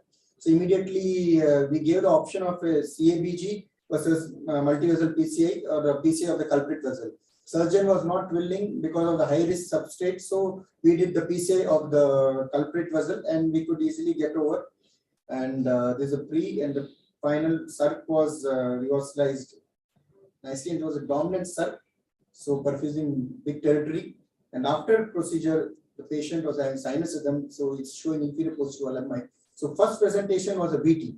So in this, prompt revascularization eliminated the ventricular tachyarrhythmia under IBP support. Case 3, a 60-year-old male presented a typical rest angina since 3 hours. ECG was suggestive of anterior ST elevation MI, and echo showed RWMA of LAD territory and moderate LV dysfunction. This is the angiogram. Proximal LAD is totally cut off. And then primary PCI was done to LAD. And after PCI, patient angina decreased and patient was totally asymptomatic. And this is the ECG post PCI. As you can see, patient had slow VT, this is called accelerated idioventricular rhythm. And as patient was asymptomatic, nothing much has to be done. And serum magnesium was 1.6 milligram per deciliter. So you have to correct the serum magnesium, and after correction of the magnesium, the ECG is normal. So the current guidelines, prompt and complete revascularization is must in a patient in post-MI ventricular arrhythmias. So in post-MI settings, serum potassium should be more than 4 milliequivalent per liter, and serum magnesium should be more than 2 milligram per deciliter. Beta blockers are the cornerstone of therapy, and use of propranolol is advisable in a patient ventricular arrhythmia compared to metoprolol. And even this was studied in Butt, and another trial which is done by Chatsov Dow et al., which was published in JACC. So in this, they have shown that when they compared head-to-head from a patient taking metoprolol versus propranolol, the patients who were on propranolol did well compared to patients who were on metoprolol. The reason what they advocated was that metoprolol being a cardioselective, it inhibits the beta-1 receptors. So there can be activity of the sympathetic activity can be increased via the transaction of beta-2 receptors, and patient can have increased sympathetic activity and ventral arrhythmias can occur. So when you do non-selective beta blocker blockade is there, so this problem will not occur and this will be beneficial. Secondly, even propranolol is a lipophilic, and so it via the central nervous system it can pass, and then you can have obstruction of the central as well as pre-synaptic receptors can be obstructed, and norepinephrine spillover will be less. So in this way, oral propranolol is much better than metoprolol in a patient with ventricular tachyarrhythmia and post-MI setting. Of course, the other drug is IV Amyotron, which we all know, 150 milligram IV over 10 minutes, followed by 1 milligram per minute for 6 hours, and then 0.5 milligram per minute for 18 additional hours. Amyotron suppresses VPCs as well as VT, and the trials are CAMIAT and EMIAT, and then there's 40 to 60% success rate. And the best is the combination of beta blocker and amyotron in post-MI settings that decreases the ventral arrhythmia. The other drugs are lidocaine, and in this it is class 1B drug, and it is given 1 milligram per kilogram or 2 minutes. And in case of polymorphic VT, it is much beneficial, and that too in ischemic VT is beneficial. But as the VT is monomorphic, the chance of success is only 15 to 20%. Mexiletine is the oral congener of this drug, and it has a success rate of 6 to 60%, and it is moderately effective in acute and chronic ventral arrhythmias and minimal effects on hemodynamics and contractility. Only disadvantage of this drug is that their GI side effects are very high, and the neurological side effects are also high with this mexiletine. So this is the side, of this mexiletine drug. Now coming to the management of VT and VF, more than 48 hours of PCI. So the case discussion: a 60-year-old male presented with VT storm refractory to antiarrhythmic drugs. Patient had anterior MI 3 days back and underwent primary PCI to LAD elsewhere and developed recurrent VT after 48 hours. Check angio showed patent stent. So he was not responding to amyotron, beta blockers, anything. So what next? So what we can do before sending for ablation is that you can do a overdrive pacing. So with overdrive pacing, we could, VT was eliminated, and then the antiarrhythmics were taken over, and then this patient was doing well. Ultimately, he received an ICD. And another case, a 45-year-old male presented with syncope and rest angina. History of recent wall anterior MI 25 days back, and he had undergone PCI to LAD and RCI elsewhere. And this time he was referred to us because he has the ECG was showing ventral tachyarrhythmia, was diabetic and hypertensive. This is the ECG you can see. So it's a fast VT, and then he was cardioverted and sent to us. And then, so we just wanted to rule out a stent, as he had unstable angina, wanted to rule out whether the stents were patent or not. So this is a post-cardioversion ECG. He had a bifascicular block. So echo showed RWMA of LAD territory, moderate LV dysfunction. So this is the angiogram. LAD stent was fine and LCX was okay, but RCA proximal and distal lesion was there. And then, so whenever there is a lesion, there is a trial. So ischemia can be a causative factor of ventral tachyarrhythmias. So keeping this in mind, and as a patient had unstable angina, evacuation of RCA was done successfully. But at the end, there was still a doubt that if already scar has formed, so the chance of ventral tachyarrhythmia occurring could be possible. So this is one of the study which showed that even though revascularization is done in chronic stable angina, it does not mitigate the probability of having a ventral arrhythmia again. So this was back in the mind, and we have explained the patient's relatives, and that after 40 days you may need a EP study because ventral arrhythmia can occur again. So before saying that, cardiac MRI was done. Cardiac MRI showed ejection fraction was 39%, and there was a scar in the LAD territory. So whenever there is a scar in LAD territory, there is inducibility of VT probability increases. So this was told to the patient, and the patient was doing well. But he asked, what is the guarantee? What we have to do in this till 40 days? Then what next? And I gave him the option of variable West defibrillator. but unfortunately in India it's difficult to get. Only theoretically I could say this is available. Otherwise, patient was kept on initially Amyotron, but as a PR interval was prolonged, Amyotron was stopped, beta blocker and mexiletine was started. 3 months post PCI, he had recurrent palpitations in spite of antiarrhythmic drugs. He had no documented tachyarrhythmia. He underwent EP study. This is the RA catheter, this catheter and RV catheter. And VT was induced consistently with 2 extras. So then this patient was subjected to a VDD ICD, this is a DX technology ICD. So he's doing well. So coming to the management of VT in old MI, 56 years old male had anterior MI in 2005. He had Lima to LAD, presented with monomorphic VT, echo showed RWMI of LAD territory and moderate LV dysfunction. He had angiogram, single vessel disease, patent Lima to LAD, and this is the ECG. So monomorphic VT. This is the cardiac MRI. As you can see here, apex is akinetic.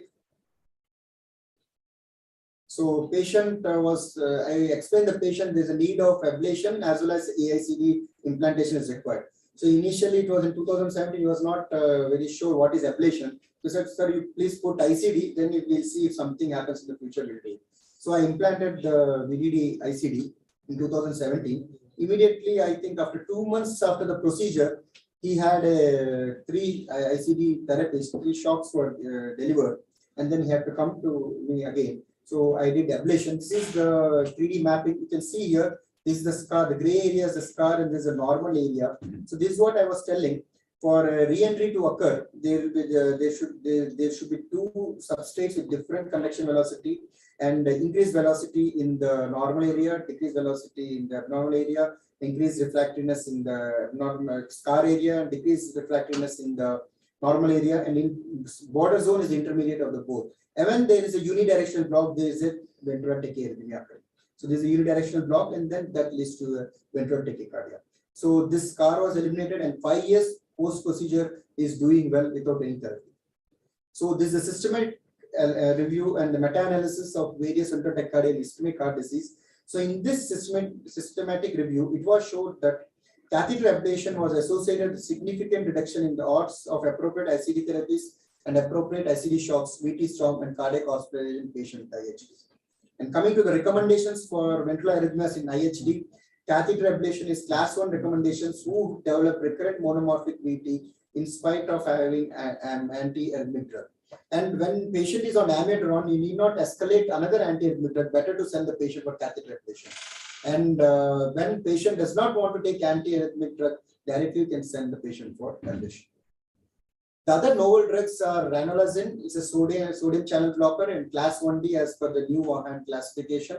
It decreases the action potential recovery time, and then it decreases in the early after depolarization induced triggered activity. Ivabradine, this has not been used in humans, it has been in the animal studies. It's a HCM channel blocker, funny current blocker, and it's a class 0 group. And inhibition of calcium dependent and independent triggers is the mechanism attributed to the ventral action on the ventral tachyarrhythmias. Inhibition of sodium current and decreased expression of IKTO channels, infarct and border zone is also implicated. That leads to the modification of arrhythmia substrate. Other modalities where these ablation and other drugs doesn't work, you can go for thoracic epidural anesthesia. It involves percutaneous administration of 1 ml of 0.25 bupivacaine followed by infusion. As stellate ganglion blockade, it involves a percutaneous injection of local anesthetic into left or both stellate ganglion, or cardiac sympathetic denervation, in which lower half of the left or bilateral stellate ganglia of the T2, T4 thoracic ganglia is removed. Or renal sympathetic denervation involves catheter ablation of neural plexus in and around the renal artery adventitia. Even stereotactic radio ablation has been advocated, but the success of this is not that much, and so many studies are required to advocate even now. So management of VT storm, just as a flow chart, escalate the antiarrhythmic drugs. The first and foremost address the reversible causes like ischemia, electrolytes, and hypoxia. And then if it's not working, then you go for catheter ablation, other modalities I have suggested. Concluding, in hemodynamically unstable VT, CPR and cardioversion to be done. In acute stage of MI, initial management revolves around finding the inciting factors like dyselectrolemia and ischemia correction. Amyotron and propranolol combination is preferred for ventral arrhythmias. EP study in symptomatic post-MI patients can aid in the decision making regarding ICD implantation. Radiofrequency ablation is emerging as a standard of care in patients with structural heart disease presenting with ventral arrhythmias. So can I go to the next DX technology? Yeah, make it fast. 5 Yes, more minutes. So the DX technology, it's a recent advance in the single channel chamber defibrillator with special focus on lead technologies. So introduction, as we all know, VF is a common cause of SCD. So it is preceded by monomorphic or polymorphic VT. 50% of all CV deaths are SCD. CPR provides transient circulatory support for the patient with cardiac arrest. Effective approach for terminating VF is electrical defibrillation. So as we all know, sudden cardiac death is a death from cardiac cause within 1 hour of the onset of symptoms in a person without any prior condition that would appear fatal. So in a patient with VT having underlying structural heart disease, the treatment of choice is ICD. And similarly, even some patients like HCM and Brugada syndrome, even the high-risk substrate, ICD is treatment of choice. So all ICD patients are facing the risk of atrial fibrillation. So when there's increased atrial fibrillation, that leads to inappropriate shocks, increased risk of hospitalization, and worsening of heart failure. So these are the common problems when ICD patients who have this increased atrial burden. So how to overcome that? This lead, it's atrial sensing and diagnostics in which there's accuracy of arrhythmia diagnosis occurring. So if you compare a single chamber and a dual chamber, this lead which has an atrial dipole, the overall sensitivity accuracy is around 79% with this atrial dipole. Is a DX technology and much better identification of SVT. You can see here around 60% accurate compared to the single chamber ICD. So these are the advantages of having atrial dipole in single lead. So the advantage of implanting the single chamber ICD is that it's easier, less hardware is required, and less complication. Whereas dual chamber, the advantages are atrial sensing, optimized EF management, and safe shock reduction. So this DX technology combines the advantages of both the system. It has the benefit of atrial sensing of dual chamber ICD and the benefit of single chamber ICD like easy implantation, less hardware, and less complication. So more than 6 out of the 10 patients requiring ICD can be benefited by DX technology, which means that around 60% they don't need a pacing option. When you don't need a pacing option, then the need of a dual chamber ICD is not required. So only you require a better diagnostics purpose. So this will be beneficial. So this is the atrial dipole here. You can see here in the atria, it should be in between the upper and the lower border. And this is how it senses. Far field is almost similar in the single chamber. And when atrial dipole is there, you can clearly see that it's a SVT, not a sinus tachycardia or not a VT. So that is the advantage of atrial sensing and diagnostics. So exclusive lead design, it is a high flexibility, proven design reliability, pentapolar 7.8 French single coil ICD with active fixation and floating dipole rings for atrial sensing, and 2 variants 150 and 170 mm. 170 mm for a dilated atria. So even you can go for CRT patients who don't require atrial pacing with this technology. One for RV and one for LV. So this potentially reduces the risk of infection, reduces the implantation time, reduces the fluoroscopic exposure, and risk of lead failure. So 15 years is a longevity.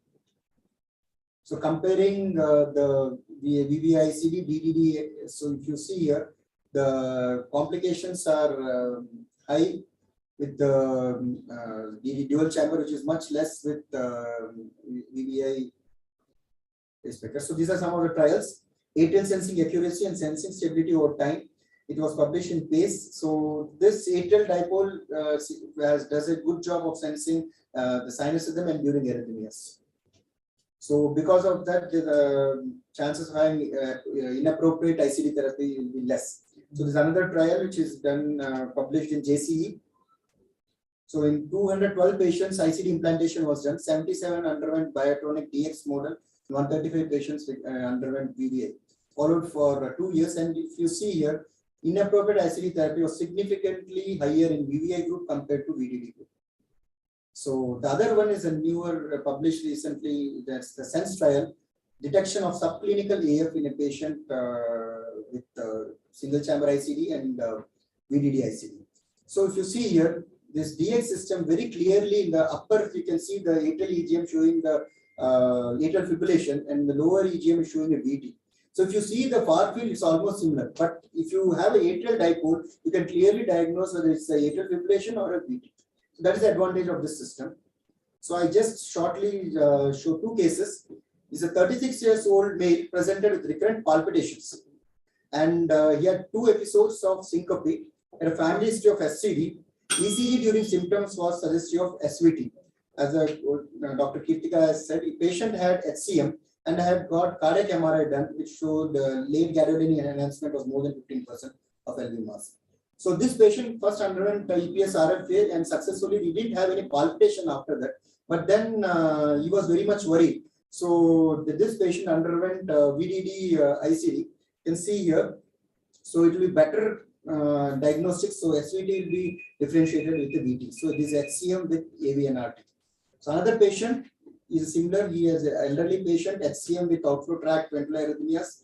So he had runs of NSVT and he was symptomatic in spite of beta blocker Amyotron. So he had gradients also. This MRI showing apical HCM, and he first underwent ablation and then underwent ICD. And this is how ICD detects tachyarrhythmia. You can see here this is the VT being diagnosed, and then shock is being given, and this termination of the VT. So concluding, sudden cardiac death remains an important public health problem. ICD implantation is generally considered the first-line treatment option for secondary prevention of SCD. For primary prevention, certain populations at high risk of SCD due to VT and VF. DX technology is useful in detecting supraventricular arrhythmias, easier and faster implantation with less complications. Thank you.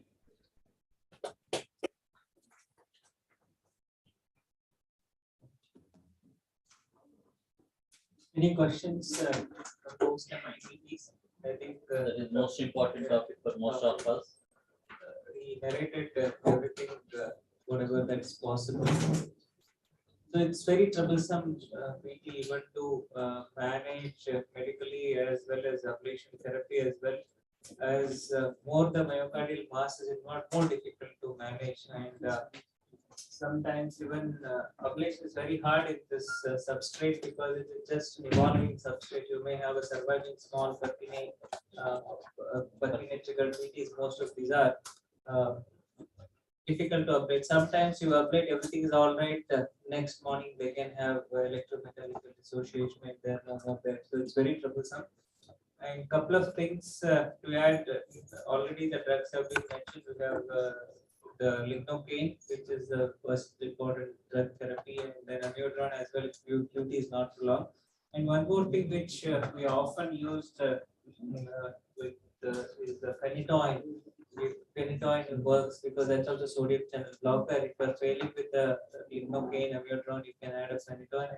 Usually we use it in the pause phenytoin, 800 milligrams bolus over 20 minutes, and then after 4 hours you repeat half a dose, 400 milligrams. You can keep 100 milligrams orally. And one more thing is, rather than giving repeated shocks, Dr. Suresh had shown you a pacing. So put an overdrive pacing you can do. If the overdrive pacing is nothing but if your VT rate is at 160, pace at 180 or 200 terminus, rather than being more shocks.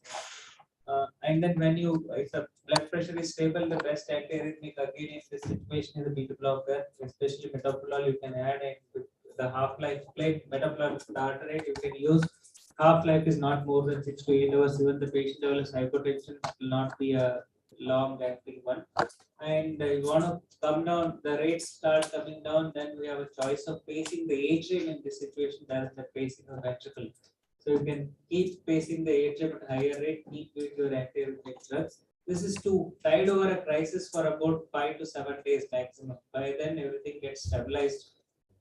And one more thing is the VT after 48 hours of MI, you need not wait for 40 days because it's already a setting of there is now it is an edema, maybe an inflammation that's causing a block, and then re-entry is happening.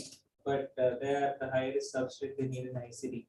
So that's anything Yeah, else? 48 hours is mainly, means Or- 48 48 hours, days is mainly 40 for days is mainly for primary prevention. So after 48 hours, it's always a secondary prevention. And the primary VF is completely different. That happens immediately after MI, you show the resuscitation, and then they settle down. If anything happens after 48 hours, we need to give them. And then if they have a persisting some amount of ischemia, the QT prolongation, ECT change is still persisting, better to give them an ICD. Means two ways of doing treating this ATP will help in two ways. Atrial and ventricular. One is because you all know that bradycardia, prolonged QT dispersion will be there, leading to re-entry. It is by increasing the heart rate, the QT dispersion or QT interval can be shortened. Second thing is that if it is overdrive pacing, it will change the activation pattern of the conducting impulse in the substrate. That also mechanism. So it will help in two ways, by altering the conduction pattern and by decreasing the QT dispersion. Both will help along with drugs. Mexilit was not available. Fosphenytoin, plain phenytoin comes to our rescue, but nowadays mexiletine is also available, but it's costly. That is what we have to keep in mind. It is also belong to same group. Yeah. Now coming to next topic, role of cardio-neuroablation in management of syncope. We all know syncopes mainly we treat with the pacemaker most of the times, but with the existing newer techniques. So what is role of cardio-neuroablation? Dr. Guchbabu will be delivering lecture on it. He is a colleague of mine. He works as an assistant professor in Guntur Medical College. Now, please. Good evening, everybody. So, first of all, thanks to our committee for giving me the opportunity to talk on this topic. So, my topic is role of cardio-neuroablation for syncope. More specifically, is reflex syncope and vagally mediated functional AV block. So we know that the reflex syncope is the most common cause of syncope, especially in young individuals, and it has three components. One is cardio-inhibitory, and the second one is vasodepressor, and the third one is mixed. This cardio-neuroablation predominantly used for cardio-inhibitory, and sometimes it can be used for mixed also. And so the other two important causes are cardiac syncope, and the other one is orthostatic hypotension. So coming to the current guidelines, there is no scope for cardio-neuroablation. The recommendations are simply education, lifestyle measures, and drugs like glucocorticoid, overdrive, counter pressure maneuvers, and removal of the precipitating factors like drugs causing hypotension. And the pacing is only class 2A or class 2B indication. That too in older individuals, not in young individuals. So most of the electrophysiologists are doing cardio-neuroablation as an off-label therapy, especially for this reflex syncope. So the data is first Pachan et al. And published an article in Europace in 2005, and he termed the word cardio-neuroablation for this ablation of the arrhythmias, especially for functional bradyarrhythmias that includes neurocardiogenic syncope, functional AV block, and sinus dysfunction using the cardiac catheter-induced catheter RF ablation. So he studied 21 patients whose mean age is around 48 years, and it comprises of reflex syncope in 6 patients and high-grade AV block that is vagally mediated in 7 patients, and sinus node dysfunction for 30. So he did successfully in all 21 patients the radiofrequency ablation, and he followed for a mean period of 9.2 months. And all the patients were relieved of symptoms, and there are no complications reported. So after that, after 2005 till now, whereas only small case studies and case reports are published. So the hypothesis is we have for every reflex we have afferent component and center and efferent component. In this reflex syncope, the afferent component is a sensory component. The ganglia is located outside the heart, and efferent component we have 2 components. One is parasympathetic and sympathetic. The sympathetic efferent component, the ganglia is located outside the heart. So for this reason, we are not able to do ablation of the afferent component, and then sympathetic efferent component. Whereas on the other hand, the parasympathetic efferent component has ganglia and subepicardial location, so that we can ablate endocardially from the atrium, because the atrium is very thin wall, the energy can be delivered through endocardially to the epicardium, so that we can successfully do the ablation of the parasympathetic ganglia.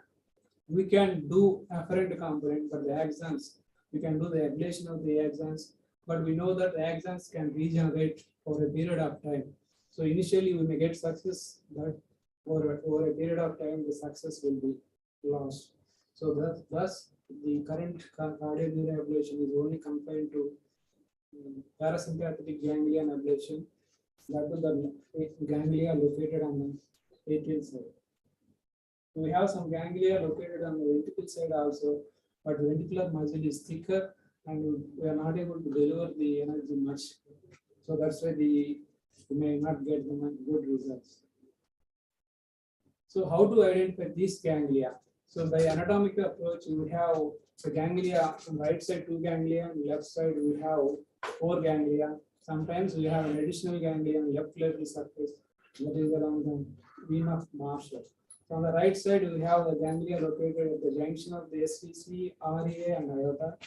And the second one is at the CS roof, which is on the left atrial side. And on the left side, we have 4 ganglia. The first one is at the entry of the left superior pulmonary vein, and the left inferior pulmonary vein, right superior pulmonary vein, and right inferior pulmonary vein. Sometimes we have an additional, that is around the vein of Marshall. So the other approach is identification by this spectral mapping, that requires a special instrument and a special mapping technique. So, so briefly, we have the third one is, the last one is, this one is the normal electrocardiogram, intracardiac. The first one and second one, we have low amplitude frequency electrograms, and the second one is high amplitude frequency electrograms. So these reflects the ganglionic locations corresponding to these anatomical locations. So we have anatomical approach and spectral mapping. And the third one is we can stimulate the ganglia with ablation catheter with high frequency, like 30 Hz, for a period of 5 seconds. So that then we can get this vagal response. We got here 3.25 seconds pass. So that means the catheter location is at the ganglia. So location by high frequency stimulation method. And then we can, that is at the ganglionic location, we can stimulate the induce the vagal response by putting a catheter in the upper molar teeth through the internal jugular vein, and we can stimulate the same high frequency method, and we can get this one vagal responses like sinus pauses or sinus arrest. So the rationale is in the internal jugular vein, we put the catheter, is the carotid sheath. Carotid sheath contains internal carotid artery. This vagus nerve is closely located. So if we stimulate with high frequency and high energy, high output, we can stimulate this vagus nerve and we can induce the vagal response. So that is one method that vagal response is induced, responsible for SICO. So the fourth method is by intracardiac signals with a normal mapping technique. So you can see the ganglia at the location of the ganglia, high frequency signals. So that is another method, the fourth method, identification of the high frequency signals. So coming to the ablation of this GP, so first we have to create the electroanatomical map, especially with using 3D navigation systems. So then we can use either irrigation catheter or non-irrigation catheter and deliver the energies corresponding 4-6 anatomical locations at 50 to 60 watt and 30 to 40 watt for 45 degrees centigrade, 30 seconds for each region. So during ablation of this ganglion plexus, the most common response of each GP site is vagal response. So you can get a systole or AV block or increasing or improving. So you need to continue the energy until the elimination of this vagal response. So the long-term clinical outcome of this cardioleural ablation may be affected by incomplete ablation. You need to completely eliminate all the ganglia at the corresponding locations, so that we can get good results. Sometimes you may require a repeat procedure to get the long-term successful result, or it may be epicardial ablation also required for successful end result. So what are the endpoints of this cardioleural ablation? So the simplest endpoint of cardioleural ablation is elimination of the positive vagal response during ablation. So when you stimulate the ganglion location with ablation catheter at a high frequency, you will get this Bartlett tool. So after ablation, you need to eliminate this response. You need to eliminate all sinus. Pace catheter that you pace it, or how do you stimulate it? Pace it. High frequency. Stimulation of Is vagus. it 500? Hundred 50 minutes. Yeah. So far, only for 5 seconds. Only 5 seconds. Only 5 seconds. So with 10 to 30 watt power and 30 Hz frequency, with band 30 seconds. So after completion of GP ablation, we will again stimulate the ganglia with this high frequency stimulation method and recheck the vagal response. So we need to eliminate this vagal response, or we get before ablation. If you get the vagal response again, give energy further do three more additional bonus lesions, so that until the elimination of that vagal response. So the other endpoints are near complete elimination of the all targeted fractionated electrograms. And the third one is the achievement of this 75% of the final sinus rate that was achieved before ablation. So 75% of the sinus rate achieved before ablation with atropine. We need to get that heart rate after ablation in patients with vasovagal syncope or sinus dysfunction. In case of AV block, at least we need to get the 25% reduction in PR interval. The third one is if patients has persistent resting AV block, we need to get 1:1 AV conduction at the end of the procedure. So we can also demonstrate the successful successful neuroablation. So this same guy, Pachan Italy, invented a technique. They already told you. He put this ablation catheter at the upper molar through the internal jugular vein and stimulated the vagus nerve with this high frequency method. So we have this down. So we need to get this one is pre-ablation. The first one is pre-ablation. So he stimulated the ganglia and vagus nerve through the internal jugular vein. He got this resistor for 12.8 seconds. So at the end of the post-ablation, he stimulated the vagus nerve again. Did not get any vagal response. So that indicates it's a successful vagus, the successful elimination of the vagal response. But you need to demonstrate on the opposite side also. Sometimes you may get the response from the left nerve also. So we need to demonstrate from both sides. So we have done two cases. So this one is a 45-year-old female before the pacemaker sitting of recurrent syncopes during swallowing. So baseline ECG is normal, 2D echo is normal, upper GI endoscopy is normal. We have ruled out Tachycardia. Sometimes Tachycardia can induce irritate the vagus nerve and induce recurrent syncopes during swallowing. So we did upper GI endoscopy, that was normal.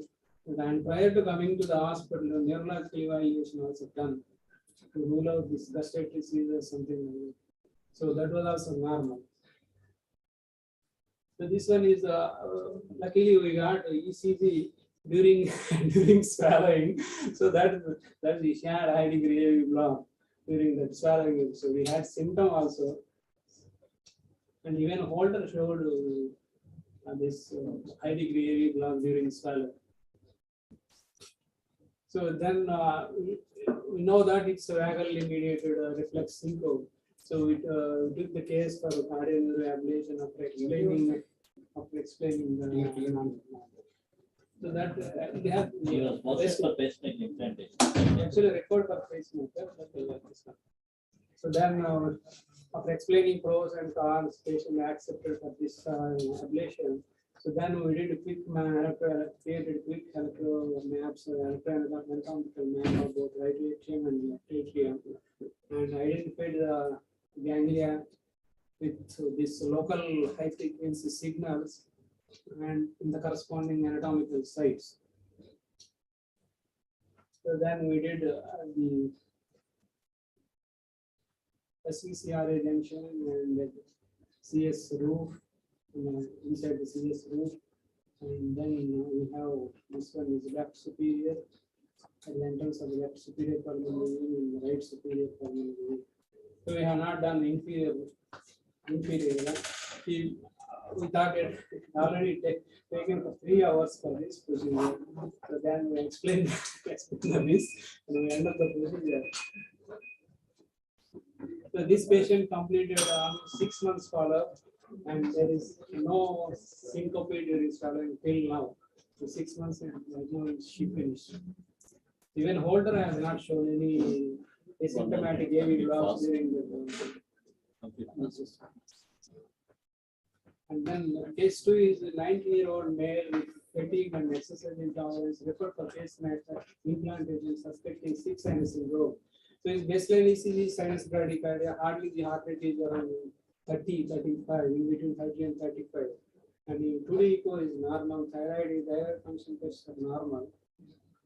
So we did TMT to demonstrate how much the maximum rate we can achieve. So with achieved 126, 62% of the threshold heart rate. And he also had rhizomony while doing treadmill test. So we gave atropine, the heart rate is increased to 50. So the thing is, if you give atropine to sinus bradycardia patient, so if the heart rate increased by 20 to 25% of the baseline rate, that can be considered as a positive atropine test. So you can suspect of vagal mediated bradycardia. So Holter was not done because he is a poor patient and it's not affordable. And then we explained the situation. So we will try this one. If not successful, we will do the pacemaker. Then we have accepted the situation and we did EP study. The AHH3 normal sinus node recovery time is 400 milliseconds. And we got AV ventricular 500 milliseconds only. So SNRT is borderline. So we then created the right side anatomical map. So while ablating an SVCRA junction, so during ablation the heart rate is shoot up to 106. So we thought the predominant ganglia for this phenomenon in this patient probably is RSVC on the junction. So we gave additional lesions in this the CS roof also. So at the end of the procedure, the heart rate settled down to 70 on the first day and it reaches around 60 on the second day. So he finished 4 months right now and his heart rate is in between 55 and 60 and he is asymptomatic. So we need long-term follow-up of these two patients. What could be the success for long-term results? Then we intentionally avoided pacemaker to avoid the long-term complications of these pacemakers. So we'll present again after 1 year or 2 years follow-up the status of these two patients. So the key teaching points are cardioinhibitory vasovagal syncope in young patients remains challenging and requires patient-tailored therapy. Cardioneuroablation is currently evolving technique that can be offered to patients with severe cardioinhibitory vasovagal syncope who do not respond to or who experience complications from a recommended therapy. So vagus nerve stimulation, atropine test, Holter monitoring are valuable tools to evaluate the efficacy of cardioablation. So standardized criteria for patient selection, assessment of the long-term outcomes of this technique, or VMS protocol need to be further developed and evaluated. So we have only till now the case series are the small studies, and we don't have long-term data with randomized controlled trial. So we need to watch this technique closely for a long-term outcomes. Thank you. Very nice presentation and then nice results as well. So hope you people have understood what did Dr. Buchi Babu speak. That's very important. The whole thing here is that it's a vagal hypervagotonia was the cause for these two symptoms. One is that deglutition induced syncope, and then the bradycardia, the sinus bradycardia. So meanwhile, we have ganglia in the heart. Heart is full of neurons. It's just it has its own. It's called known as a mini brain that is there in the atria. Basically, there is a ganglia in the atria, and ventricle also is highly ganglion, not ganglionated, nerves. So that is why they have a lot of symptoms with some of the Pvcs, PACs for no reason. So the way here is that we have identified certain regions in the heart anatomically that there are the ganglia. So they are responsible for certain things. This is the most important thing is this the junction between the SVC and RSPV and posterior to the coronary sinus os. You have a ganglia which are highly responsible for especially the sinus and AV nodal sinus node activity. AV nodal activity comes basically from the left side, and the ventricular innervation comes from the left side of ganglia. So you go and rather we are trying to destroy that activity as much as possible, which is not possible to destroy because they are all, most of them are epicardial structures. We are trying to ablate them. Ablation is nothing but we are burning them, heating them to reduce the function. In a way, sometimes they may again recover, but at least temporarily we'll be able to bail them out from a pacemaker at a young age. In case, which you have to see, as he told, the prognosis you have to see in the later, but it's an evolving therapy. Thank you. Now, last. Thank you. We'll move to next topic. Last topic in electrophysiology. What beyond drug therapy for heart failure in era of conduction system pacing? We all know now all of our cardiologists after heart failure medications, we all address CRT, ICDs. With the current practice of conduction system pacing, which we are all doing nowadays, what is the treatment beyond drug therapy? This topic is being dealt by Mr. Chandramouli. He is a colleague electrophysiologist practicing in Trust Hospital, Kakinada. Please proceed. Thank you, Dr. Somus. First, one good thing, this will be the last session for this. After this, no beyond. But what's beyond drug therapy in heart failure is, so I'll be dealing with only one device because there are many devices which will give in patients with heart failure, but I'll be predominantly dealing with only one device. So before going further, so I'll start with this slide, just as a remembrance of this man. He's Dr.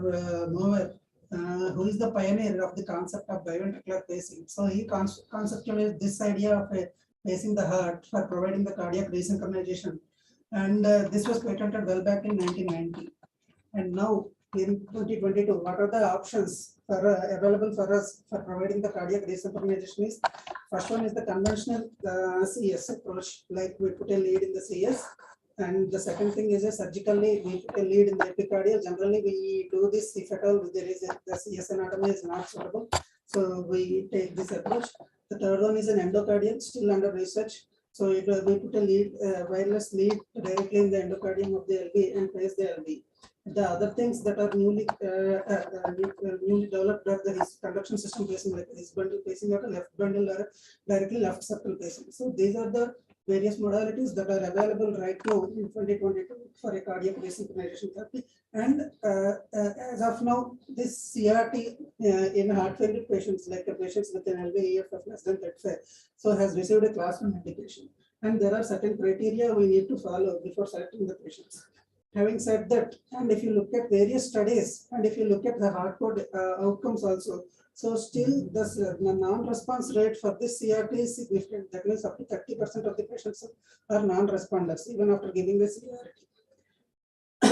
And if you want to classify the patients into different strata after receiving the CRT, we can stratify them into super responders or responders, non-progressors, non-responders, or negative responders. And if you want to analyze the reason for this, if you look at this, the patients with a high electromechanical delay and a high ability to remodel, they become the super responders or the responders, whereas the negative, the reverse is that means the patients with a low electromechanical delay or a low ability to remodel becomes a non-responder or a negative responder. So, how to identify the patients? Like, what are the various modalities that are available right now to identify the patients who have a higher degree of mechanical delay?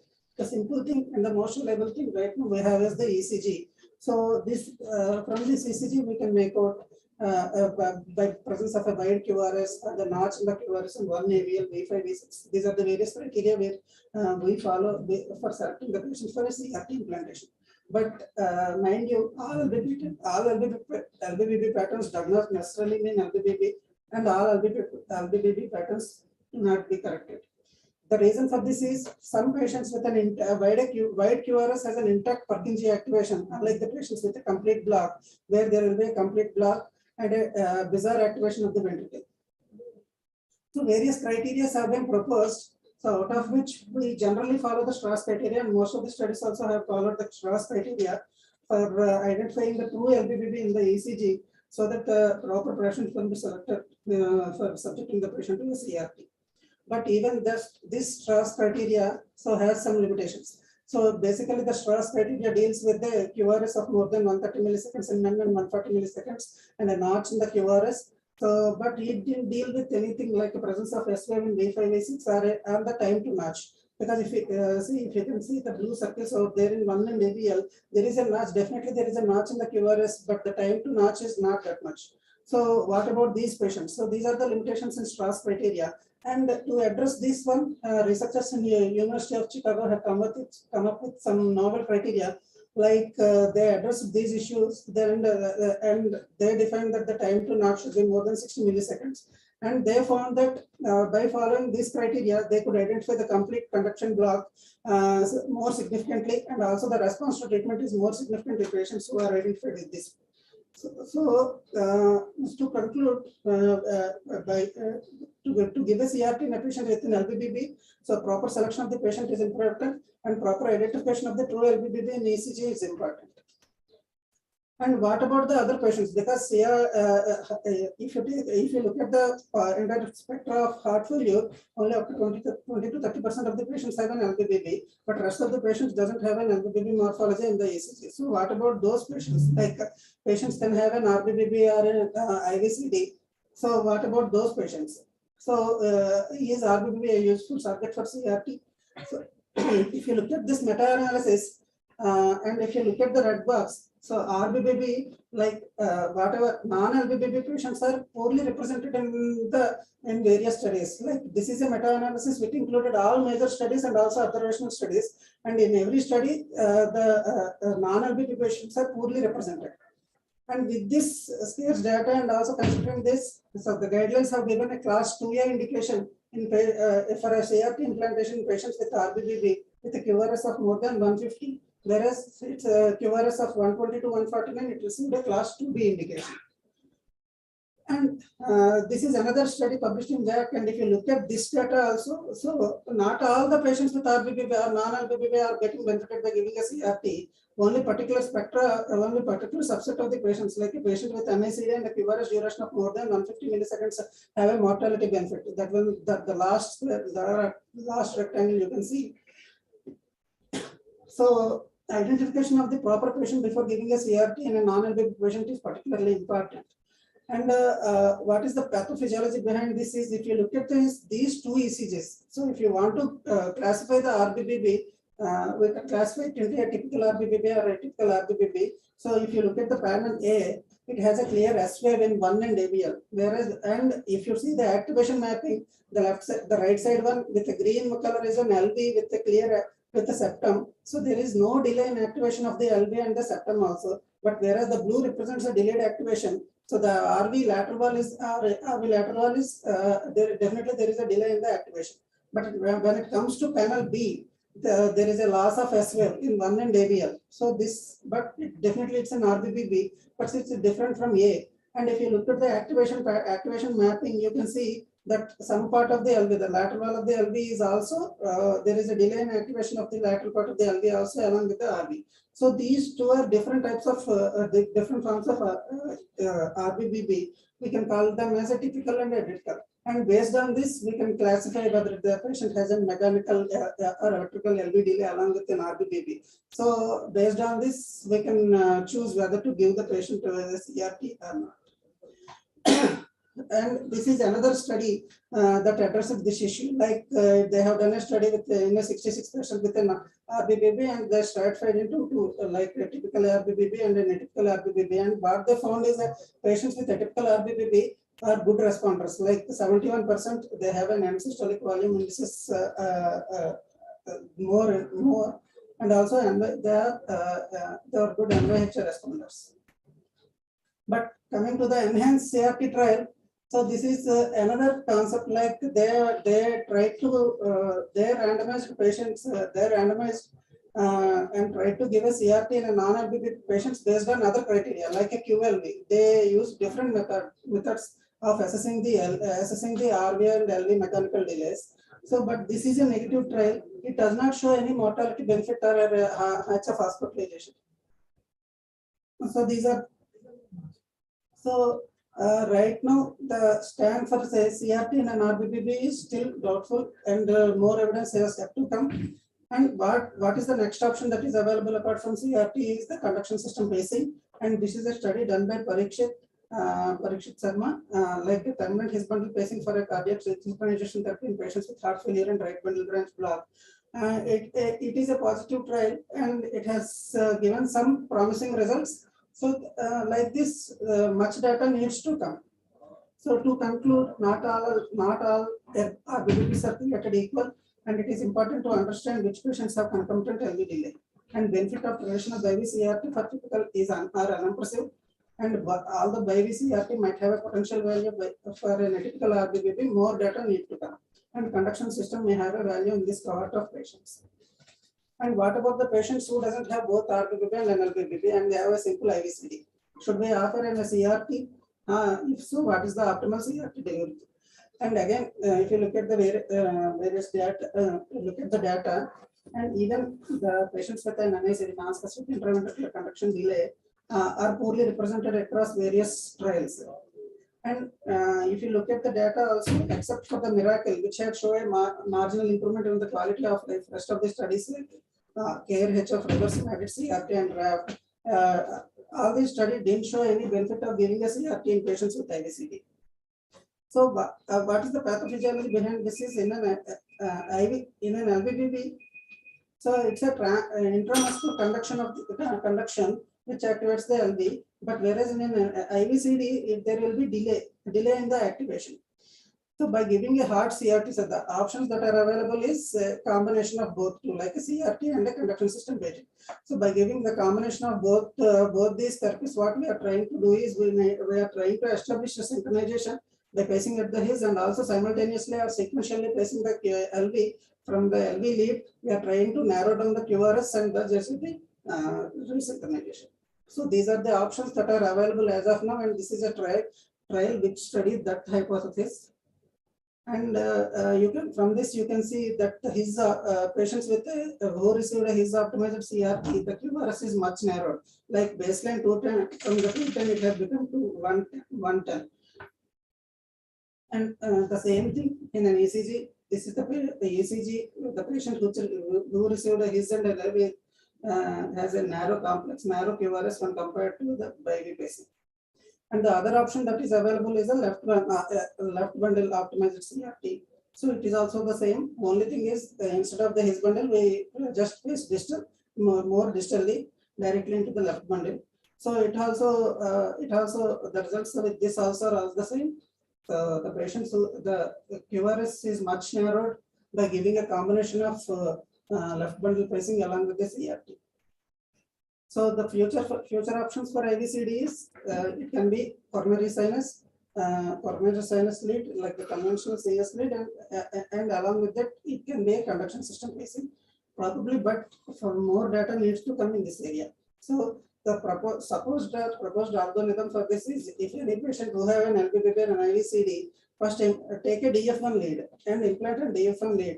And based on the ECG or whatever technique you follow, like an LV septal pacing or a temporary HBP, which generally we don't follow in India. So identify whether it is a true LPPP or an IVCD or an LPPP with an IVCD. If it's a true LPPP, go for a biventricular pacing. If there is a suboptimal QLV or a CS anatomy, unsuitable CS anatomy, go for a his bundle pacing. If the thresholds are more, then go for a left bundle pacing. Whereas in case with an LPPP with an IVCD, if direct, you can opt for a biventricular pacing. If there is a suboptimal QLV or a CS anatomy, go for a hard CRT. And if that thresholds are, go for a large CRT. Whereas in IVCD, you can opt for a hard CRT directly. So with this, I want to end the topic there. And this is actually, it's a procedure of implanting a CS lead. Actually, Biotronic has asked me to tell regarding their lead. So I am just few slides. I'll finish it off within 2 minutes. So right now, for doing a conduction system pacing, we have 2 leads available that are of 3830 select secure lead and a Solia S60 leads.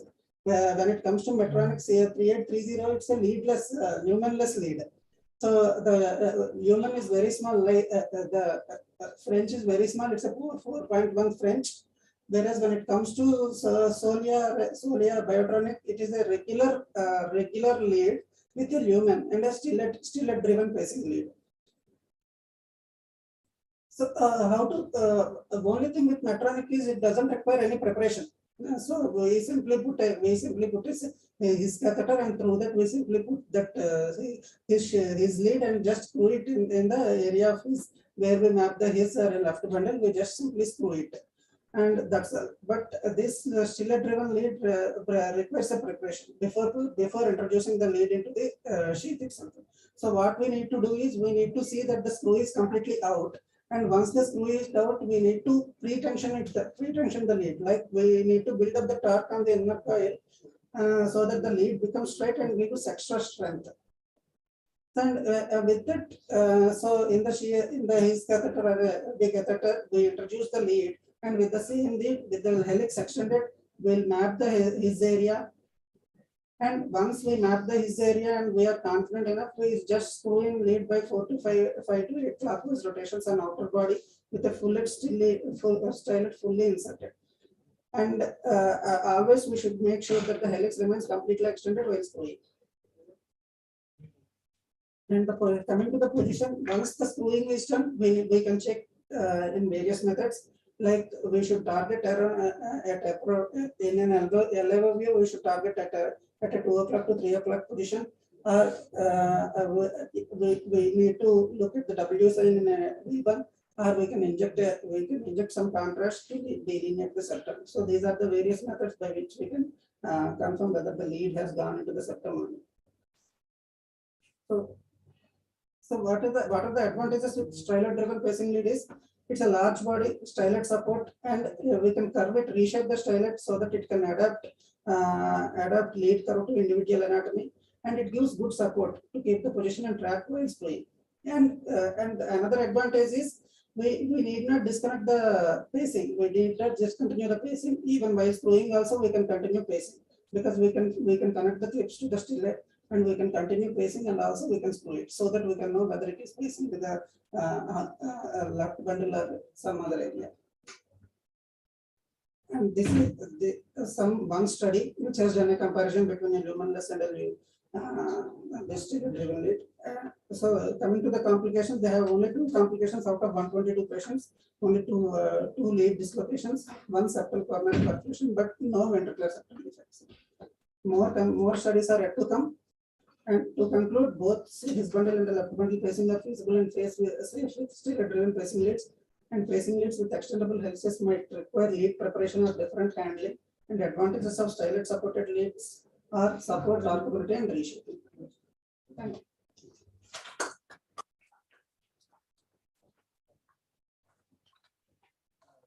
It was an excellent presentation, but I think too much to put in a very short duration.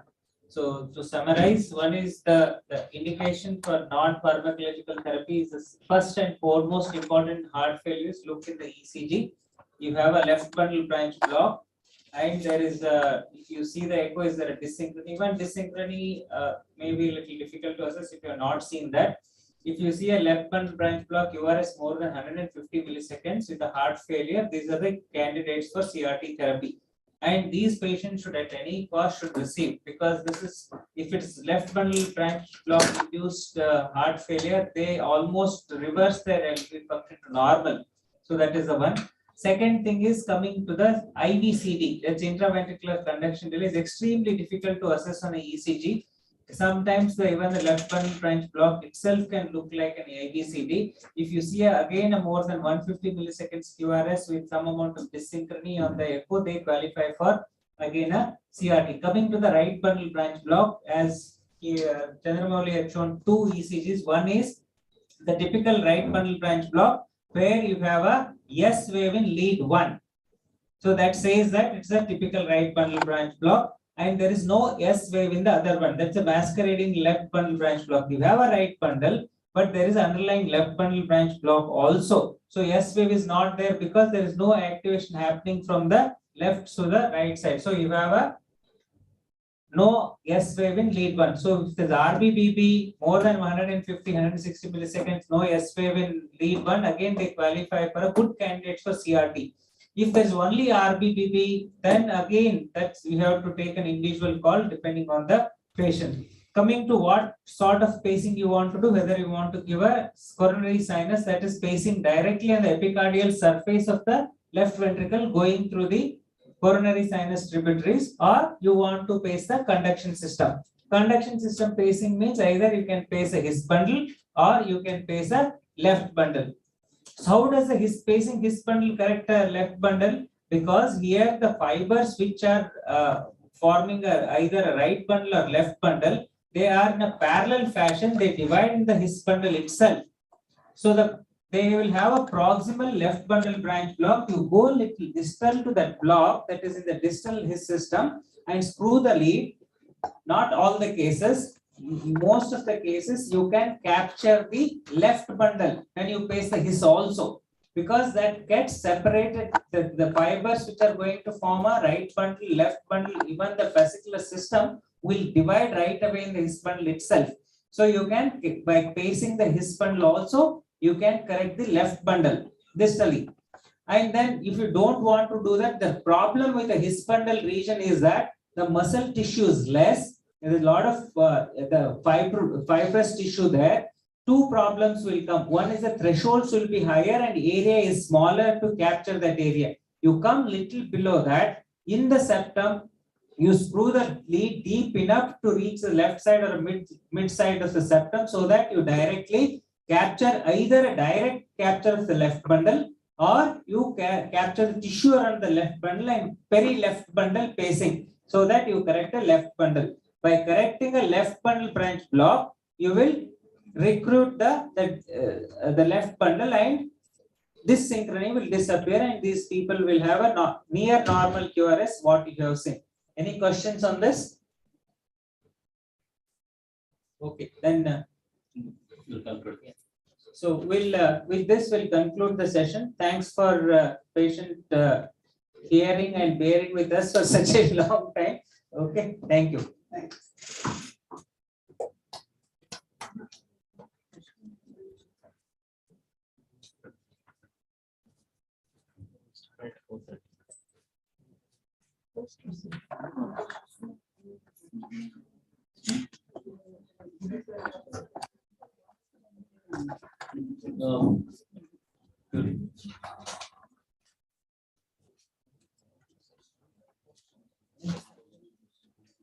So coming to next session, e-poster session.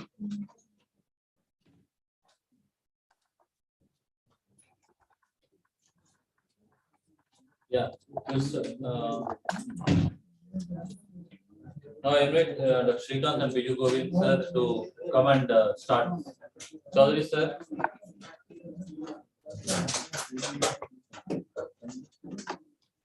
Invite Chaudhary sir to come and start the e-poster session. Please come in.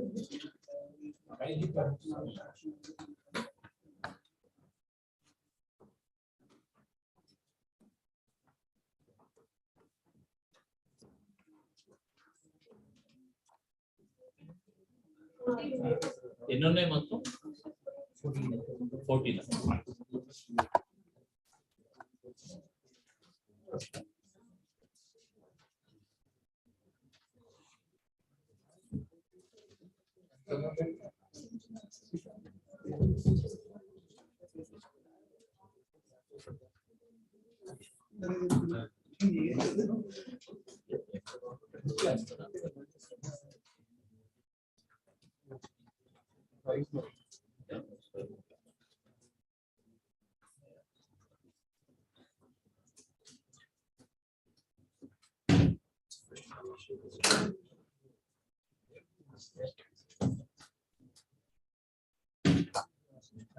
Study is there. There are only e-posters. E-posters, okay. Just so we have to go through. But we have to ask questions. The person should be here.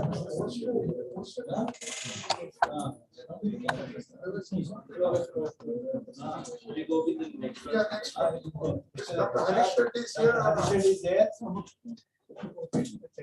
Dr. Harishwat is not the next one. Dr. Aravind.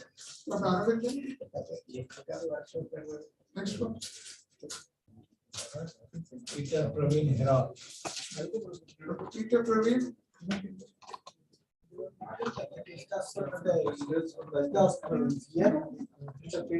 Peter Praveen. Next one.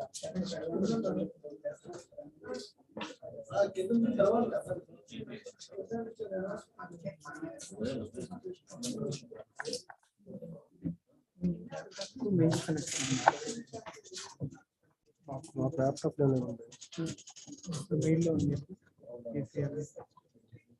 Presentation mail లో ఉంది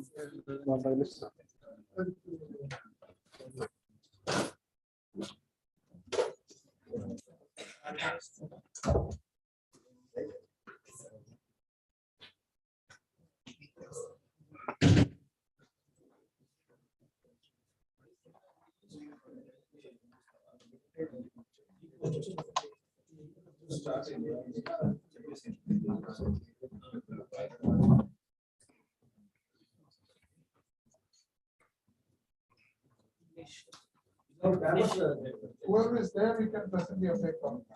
You post anybody who is here and then you post. Come on. Okay, start this.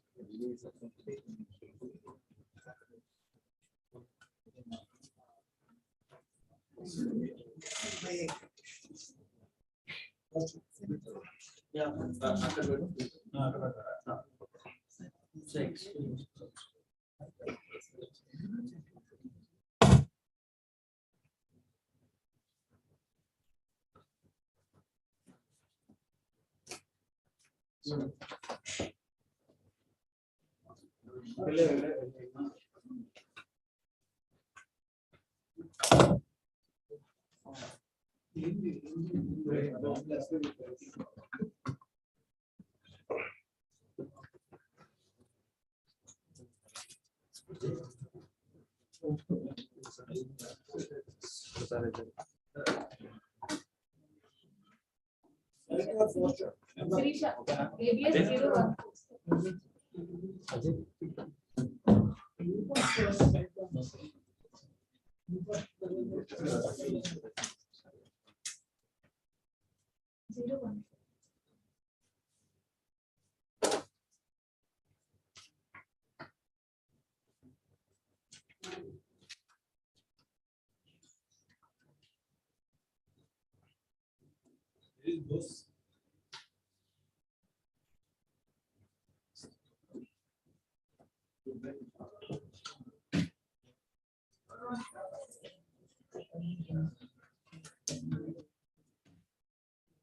Harish is here now.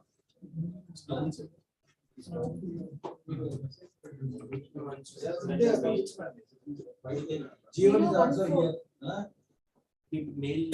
Sirisha.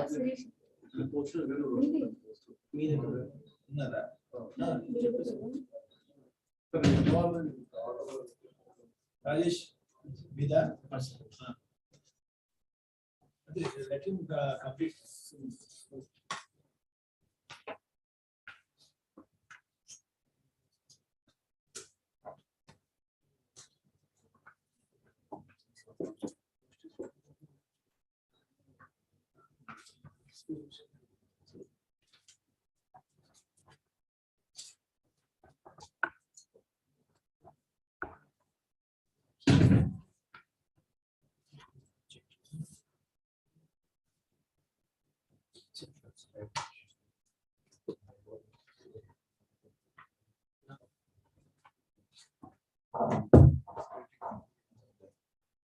Good evening, respected chairpersons and my dear colleague, I'm Dr. Rajesh.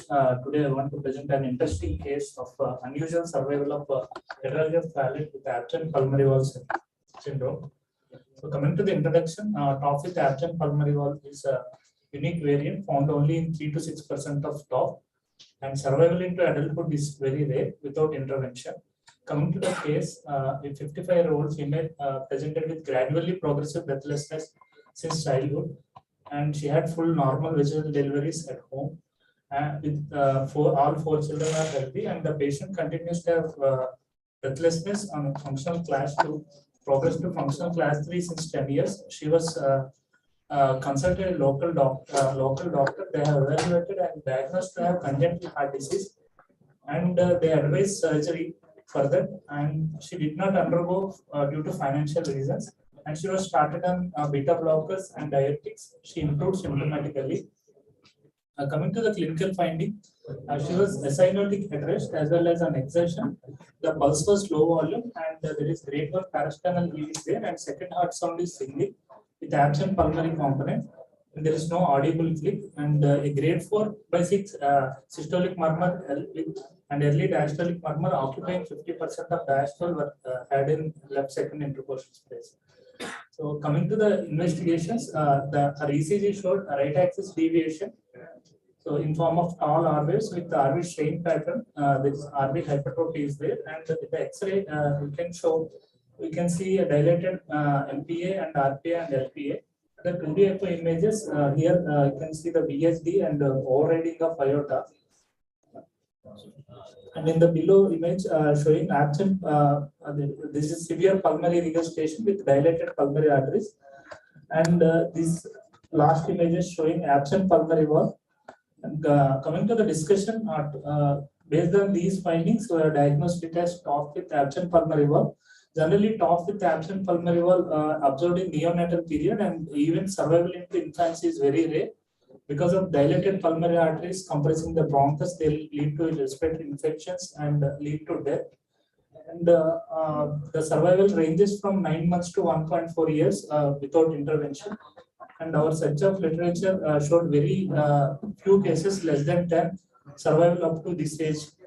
And the highest living TOF with Epidemiology is around 62 years. Conclusion: recognizing the classic symptoms and physical findings requires a reasonable index suspicion, and the management of the syndrome in the adult is slightly complex. And our patient had only minimal symptoms, and without any intervention, survival up to this is a rare entity. That's why we want to present the case. Thank you.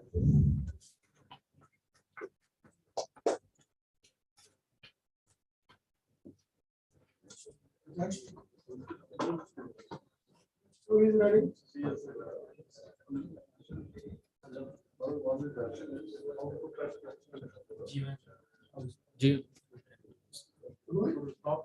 Myself.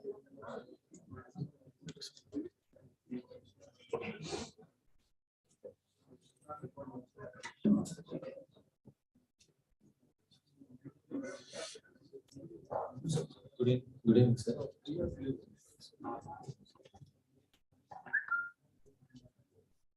Rajesh, do you have anything in your mind why the patient is good? So, what are the probable causes that unusual survival? Generally, safety is because of dilated pulmonary arteries compressing the bronchus. But here, actually, even in the certain patient CT can also be detected. So luckily there is no much of bronchial compression that makes us to survive to disease. The amount of dilatation of pulmonary artery is not that direction. RV function was good. RV function is a free period. A free period. So you can see it's very safe. That's why. What did you do for this? Actually, I did surgery, sir, but what sort of surgery did you do? the surgery is pulmonary wall, pulmonary wall implantation for preventing the disease. What is? So that is the main. You have to prevent the pulmonary. What about ASD? ASD also there is because no she's assigned. But we explained the family the same way, but anymore she has survived up to this.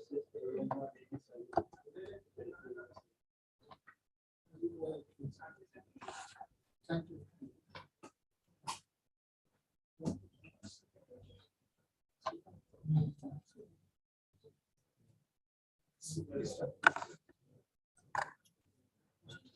Good evening, sir. This is a case.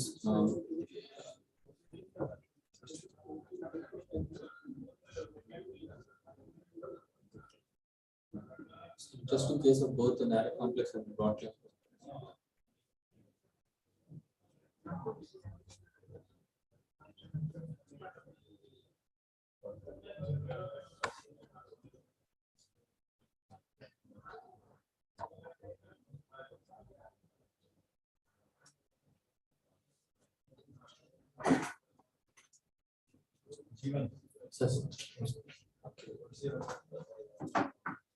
So interesting is the case of both narrow complex, broad complex tachycardia in a patient with structural normal. So actually, the aim is to understand the electrophysiological mechanism responsible for the, both narrow complex and broad complex in patient with structural normal heart, and to establish a diagnosis responsible is the objective. 30-year-old male patients with a history of recurrent episodes of palpitations for the past 10 years, which last for a few minutes and they are terminating spontaneously. And the frequency of symptoms has increased in the last 2 years. So she was referred for the further evaluation, non-diabetic, non-hypertensive, and 2-day echo revealed normal ejection fraction, normal LV function. So as the EP was done, and catheters were placed in the coronary sinus, RV, and this region. Various maneuvers were being done with override pacing and atrial ectopics and ventricular ectopics, ventricular override. On atrial override pacing, the tachycardia was induced in the cycle length of 290 milliseconds with the 1:1 convection. Tachycardia with the narrow complex tachycardia with the concentric activation, GS activation was seen, sir. And the nodal effective refractive period is 280 milliseconds, sir.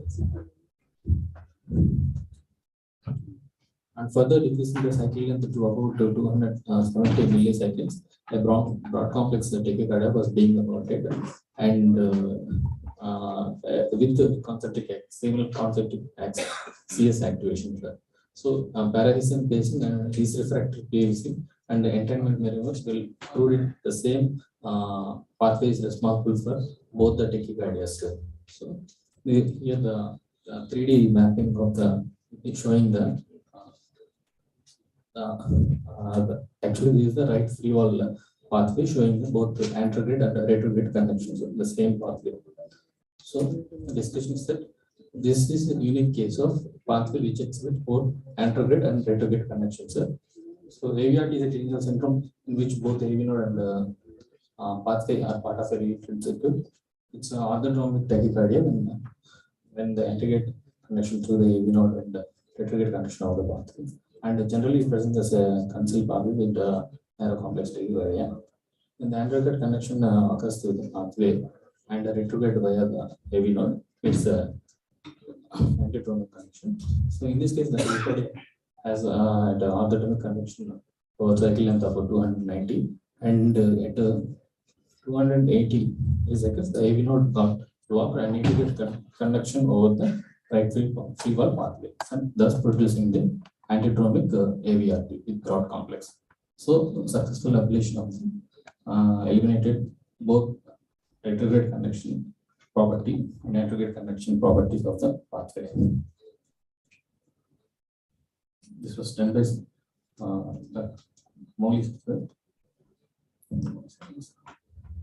Before considering any imaging, I mean, after seeing the ECG, it is not clear. Actually, ECG not clear, sir. Actually, the pathway only the initially manifest was the narrow towards tachycardia in the right free wall pathway. On surface ECG, we have only narrow complex. Yes, sir. And the sign, yes, sir. It's a concealed pathways. Only on the. Yes, sir. The surface ECG broad complex structure also. No, sir. Only the narrow complex. On the cycling, put 270 on decreasing the cycling to 270. The broad complex together will manifest. But tachycardia is manifested both narrow complex and broad complex. He's saying only narrow complex tachycardia is manifested. On the ECG, only narrow complex, sir. But during the maneuvers, both at the different cycle lengths at 290 millisecond cycle length, the tachycardia was manifest, and during the 270, the broad complex tachycardia was manifest. Suppose if you have both ECGs at two various circumstances, yes, two cycles on surface ECG only, you have both narrow complex and broad complex on surface ECG. What do you suspect? Do you have any differential diagnosis in the mind?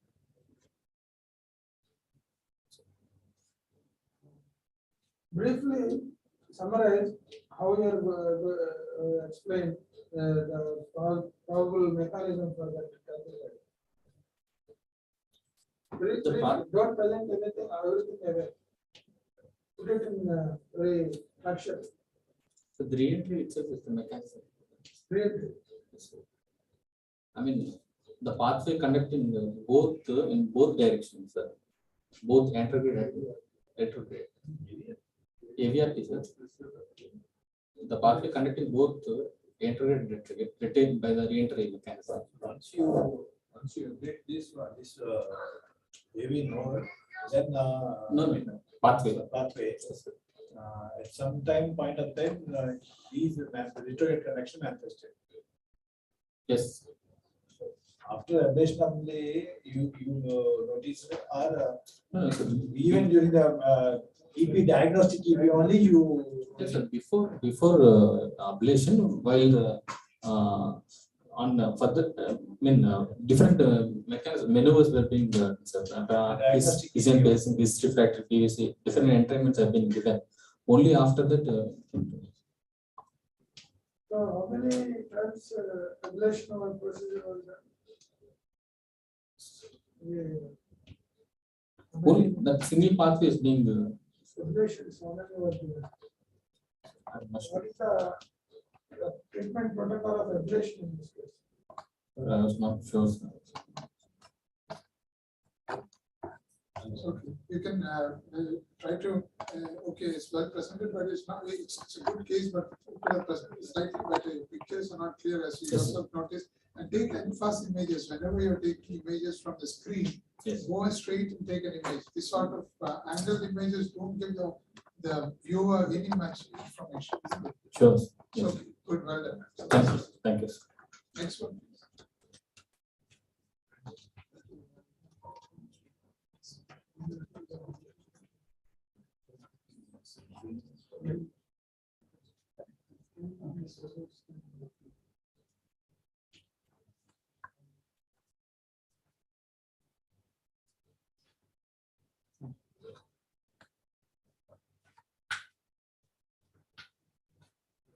Good evening.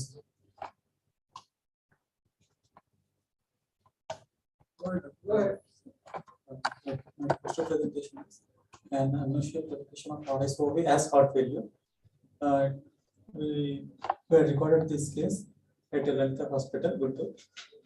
Coming to introduction, sinus of also aneurysm accounts for 3.5% of all congenital heart defects. And among these,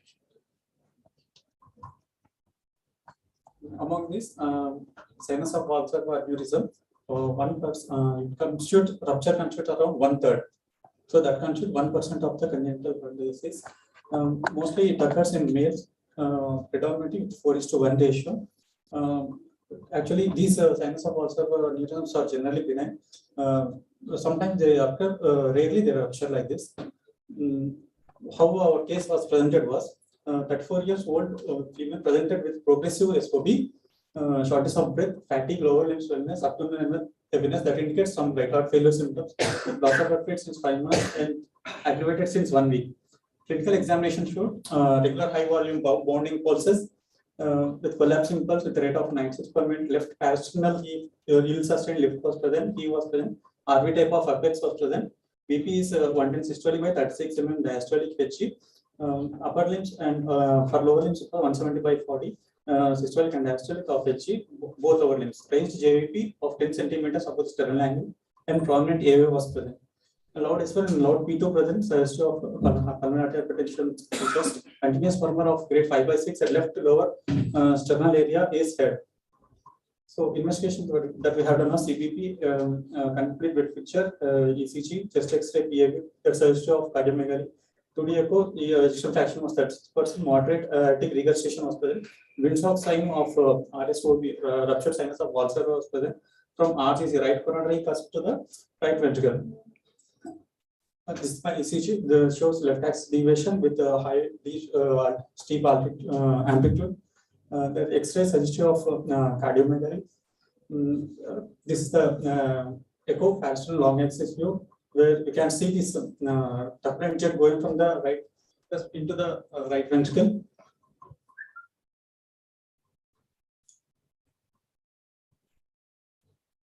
Coming to the discussion part, so it's a rare condition. Why it occurs is because of separation between the aortic media and annulus fibrosis. Aneurysm of the right coronary sinus usually ruptures into the RV. From non-coronary, it ruptures into the RA. The patients have wide pulse pressure, bounding pulses because of runoff from the aorta to low pressure chambers. It's a continuous murmur because always the pressure is from high chamber to the low chamber. The rupture usually occurs into the right ventricle or RAS, so JVP is elevated and signs of volume overload appear. Aortic regurgitation or VSD are associated with the ruptured sinus of Valsalva in 30 to 40% of cases. Mostly VSD are associated. The next aortic regurgitation is associated.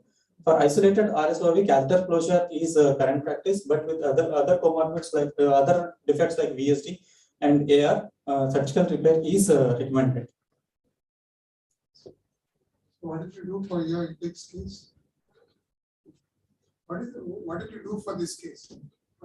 How did you manage this case? So, because it's a mixed lesion with aortic regurgitation, we referred it to surgical, sir. What's the cause of this low ejection fraction in your patient? So RSOB generally after 3 to 4 months, because of increased right heart circulation, right, it leads to first right heart failure symptoms. So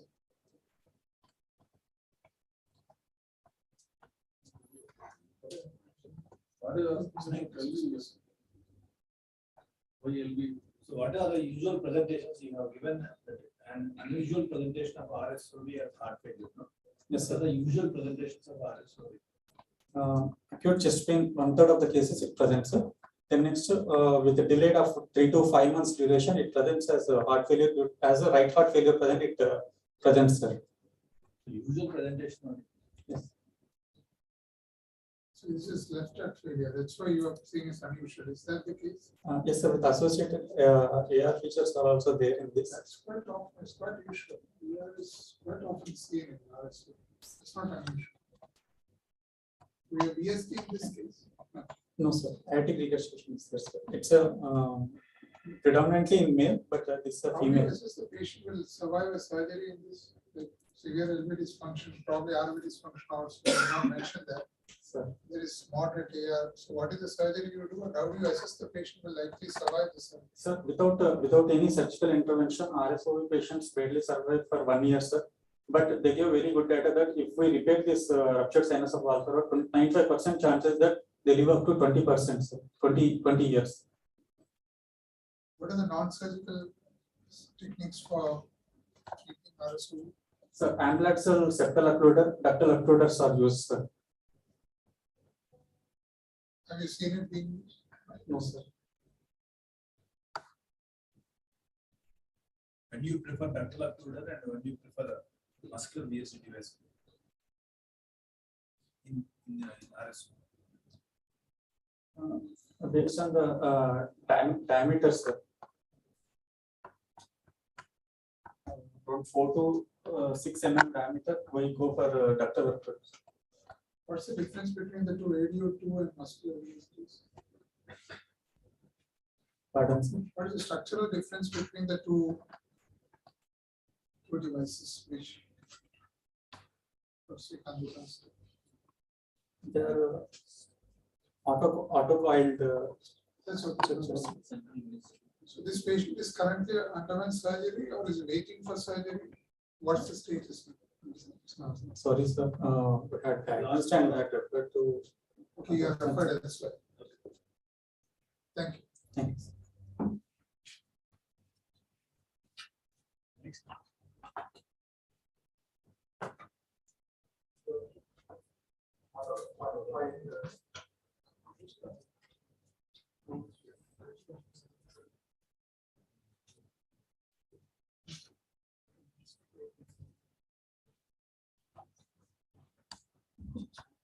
Good evening, chairpersons. Good evening, other teachers and my colleagues. I am Dr. Ashish from KGH.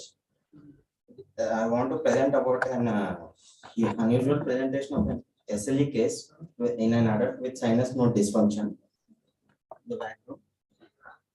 At the outset, the SLE is an autoimmune disease that affects various tissues and organs through autoantibodies. It involves the heart in over 50% of the cases, and most frequently affected is the pericardium. Patients who have positive anti-Rho and anti-Law antibodies are at risk of fetal conduction abnormalities during pregnancy. While in adults, there are isolated case reports of sinus node dysfunction, complete heart blocks, and bundle branch blocks.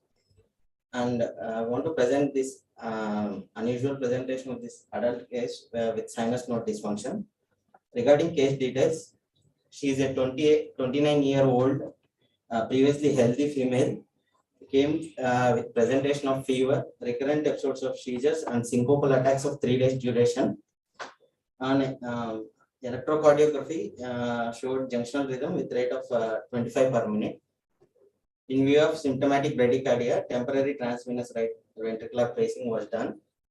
Her general examination showed alopecia. CVS examination showed grade 2 systolic murmur in tricuspid and mitral area. Pericardial rub was also noted. Other systems were normal. Laboratory results showed anemia, leukocytosis, raised ESR and CRP values. In view of young female presenting as this symptomatic bradycardia, ANA profile was sent, which showed positive anti-nuclear antibodies, anti-Smith antibodies, anti-SSA and anti-SSB antibodies.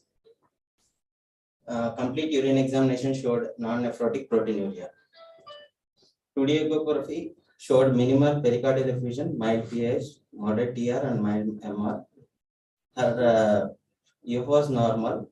Bilateral minimal pleural effusion was noted on CT chest. As she presented with seizures, CT brain was done, which showed normal study. And based on this clinical manifestation and laboratory data, SLE was diagnosed with involvement of with cardiac, neurological, renal, and dermatological involvement. And the opinion was of rheumatologist and neurologist was taken, and she was labeled as SLE, and she was started on levetiracetam for seizures and pulse steroid therapy with methylprednisolone.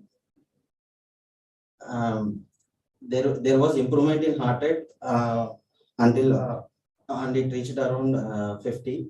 but the rhythm was junctional rhythm, and the patient was continued on temporary pacing support for 2 weeks, and off pacing she was still on junctional rhythm, although at a higher rate. So permanent pacing was done for her, as the rhythm was not reverted to sinus rhythm.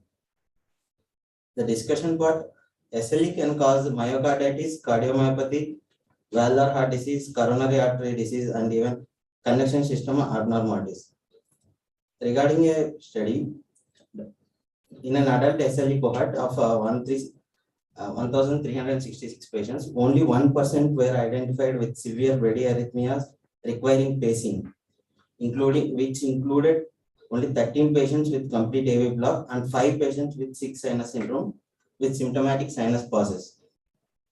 This sinus node dysfunction in particular has been rarely reported in SLE patients. It can manifest as sinus bradycardia, sinus pauses with junctional rhythms, sinoatrial blocks, or chronotropic incompetence. It can be asymptomatic or even cause palpitations, syncope, or heart failure. The pathogenesis has been attributed to 4 main causes. Number 1 is the immune-mediated damage of the conduction tissue. 2, small vessel vasculitis and periarteritis of the sinus nodal arteries. And predominantly, other reason is the antimalarial induced cardiotoxicity.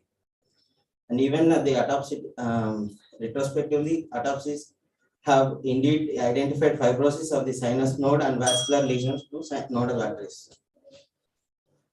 And I want to conclude by saying the sinus node can be an early manifestation of systemic lupus erythematosus. The disease can affect any part of the heart, and the involvement of conduction system in adults is usually rare, but we have to be vigilant whenever a young female present like this. So you said you put a pacemaker on this lady? Yes, sir. Permanent pacemaker? Yes, sir. What is the possibility that the drugs would have worked in a, well, is she dependent on it? You put it a different way otherwise. How many months since you have put a pacemaker? No. 2 weeks. 2 weeks. We waited for 2 weeks, sir. We started initially on pulse steroid therapy for 3 days. Despite that, Then she was kept on prednisolone for 2 more weeks. But still, so even now the patient is dependent on this. What's the pacing modality now? now she is on permanent pacing was done, sir. It's almost one month. Is she on still pacing mode? What is the sense to Yes, sir. What's the mode? What is the present ECG? Is it pacing rhythm only, sir? Pacing rhythm only. Pacing both atrium and Actually, the pacing was done. VVM mode was done. VVI, yeah. Yes. VVI. Scheme patient. Yes, sir.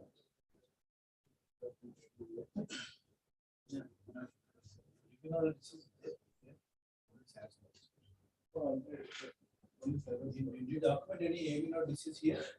No, sir. Sinus. Only sinus. Yes, sir.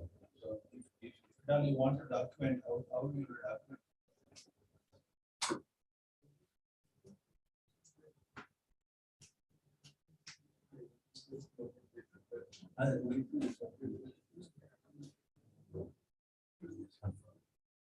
Thank you.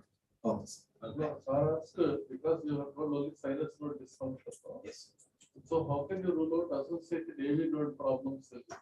What is the percentage of cases involved? I mean, AV node dysfunction is associated with sinus node dysfunction. No, then you will know the importance.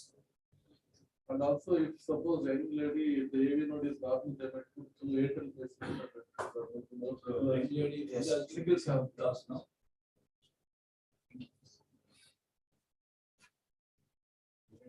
Can you put a ventricular rate in the atrium and pace?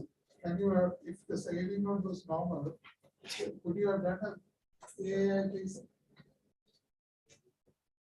The same way. That's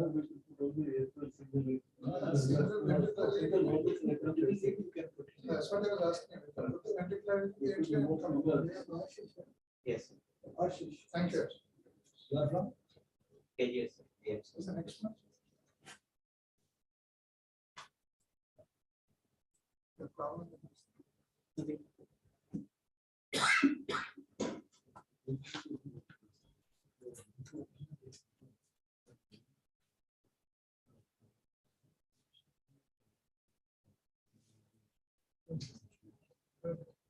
Sir, good evening, one and all, sir.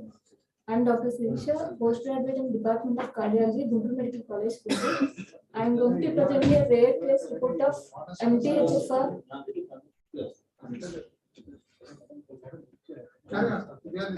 That is methylene tetrahydrofolate reductase gene mutation and factor V leading mutation presenting as cerebral venous sinus thrombosis and pulmonary embolism. This patient is a 30-year-old female patient that came with the complaints of sudden onset of breathlessness since 2 days. She had a history of syncope 3 days back, for which MRI was done, and is a history of dural sinus thrombosis that is involving left transverse and sigmoid sinus with evolving venous infarct. She had a history of vomiting and diarrhea 5 days back. There is no history of fever, headache, hemoptysis, cough, pedal edema, or chest pain. Patient has history of non-specific arthritis. So she was using NSAIDs previously.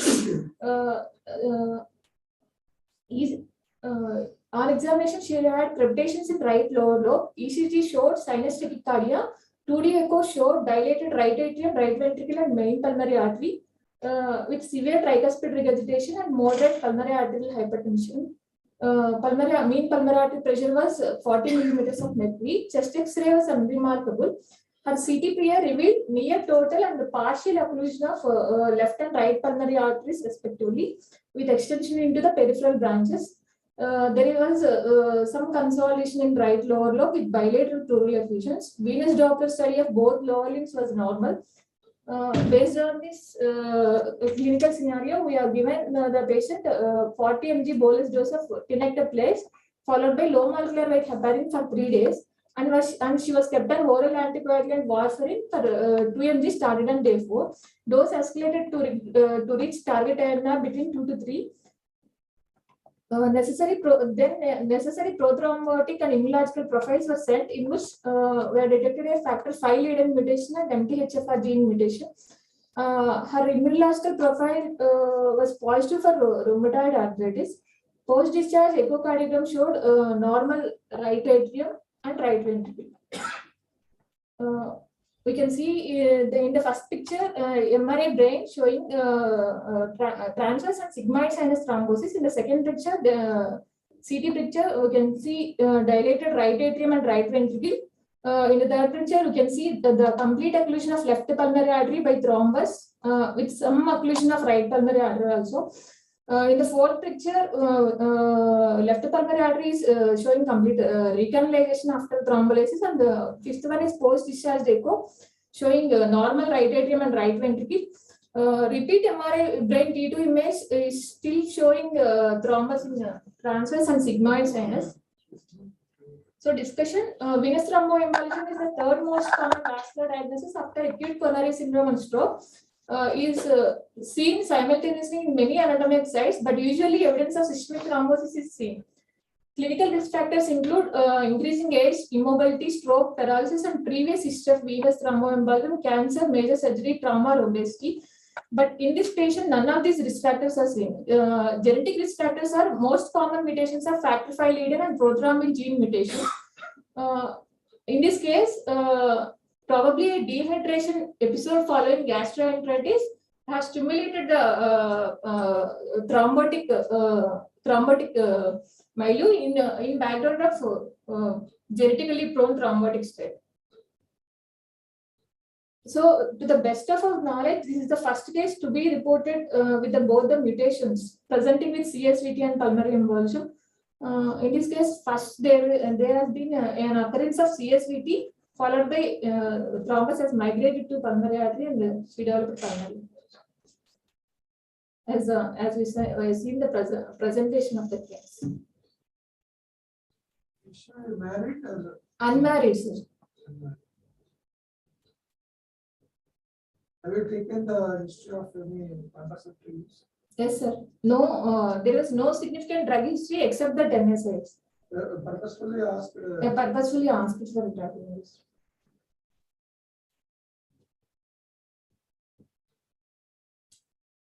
And when you started warfarin after thrombolysis, which day you have started? After thrombolysis, she was kept on heparin for 3 days, and after on fourth day we have started overlapping heparin with warfarin. What is its importance? Sir? What is its importance and how long you have? Overlapping of heparin with warfarin. Because it may increase the decrease the levels of starting warfarin without bridging heparin will decrease the protein C and protein S levels. So it is a prothrombotic state action. What's the protein factor which has the shortest half-life? Factor 7, sir. Good. So what is evidence for thrombolysis in permanent embolism? Sir? Thrombolysis in permanent embolism, what is the effectiveness percentage? With tenecteplase. What's the data and where is the data? What are the other mechanisms? Is there any mechanical? Streptokinase infusion. No, I'm sorry. Any mechanical means? Mechanical thrombectomy. Yes. Have you heard about any Yes, devices? yes, sir. What devices? Rheolytic thrombectomy. Yeah, you're telling them, can you tell me the device which is available in India? Rheolytic is expensive. Mechanical pulverization. Aspiration devices. Anything you heard about? Yes, sir. Thrombus aspiration. No, I'm not talking about coronary. I'm asking about pulmonary arteries, larger vessels. You heard about penumbra devices? It's available relatively cheap. Rheolytic devices are expensive. It's not cost effective to win in our country. So this patient is doing well. It's on antibiotics. Yes, sir. She is doing. She's an antibiotic. Actually, she is not affordable for Novak, novel oral antibiotic. Is there any evidence for Novak's? Venous thromboembolism. There is evidence. If she is affordable, the best option is no. Why is the best option? Because there are many disadvantages to warfarin. Because there are many drug interactions, food interactions. Superiority over warfarin in effectiveness. Huh? Safety, of course, Safety. is superior, no question. Effectiveness. This is the only dose of Novak which is superiority over warfarin in BT.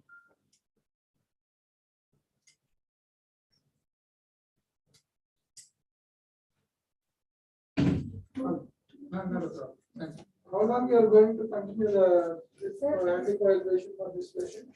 Because we have detected genetic mutations, lifelong anticoagulation is needed. Yeah, during suppose if she gets married and gets pregnant, and then what precautions will you take during that period? How will you what advice will you give?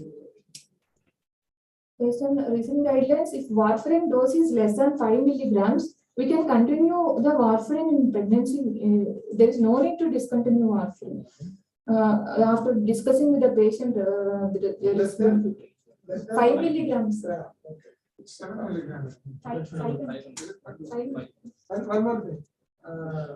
Suppose during your pregnancy, if you want to stop warfarin, during which period it is important to stop warfarin or to change to some other drug instead of warfarin? Warfarin embryopathy will occur in 9 weeks, around 9 to 12 weeks. So, suppose if you want to change, what drug will you prefer?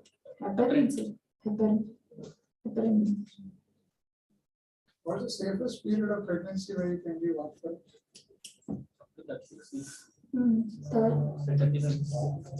Second trimester. It is not the safest. The safest will be before implantation.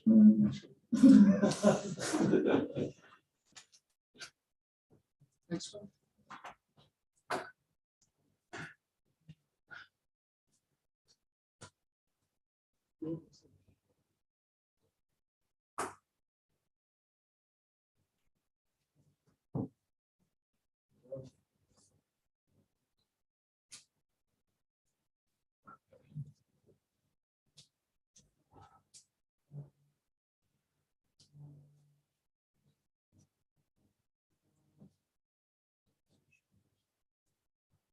Ganesh is here.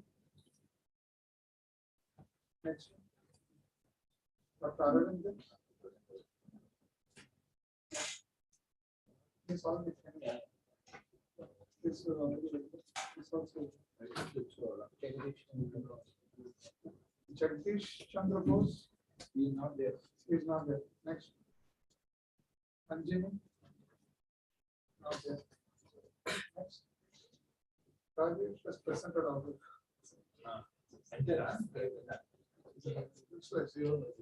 Even is over.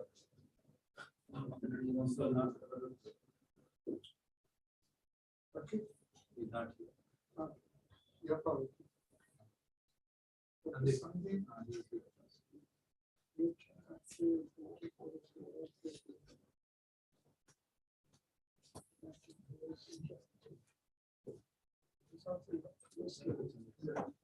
Good evening, sir.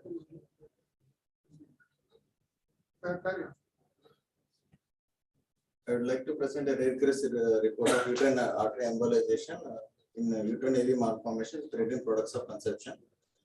A 25 years old female with chief complaints of bleeding per vagina presented to OBGYN and gynec department. Patient had a history of 10 weeks pregnancy, where her pregnancy has been terminated with MTP kit over the counter medications. And further, she has been referred to GGH for incomplete abortion with the written products of conception fetus. At the time of presentation, she had a secondary postpartum hemorrhage of about loss of blood of 18 millimeters and felt anxious, unwell, and dizzy. Patient was stable. As per speculation, revealed closed cervical. It's some bleeding noted from the uterine cavity. A working differential diagnosis of which was made by OBGYN and gynec department of written products of conception, uterine atonia or endometritis was made. In the initial management consists of IV fluid resuscitation, uterotonics, and broad spectrum antibiotics.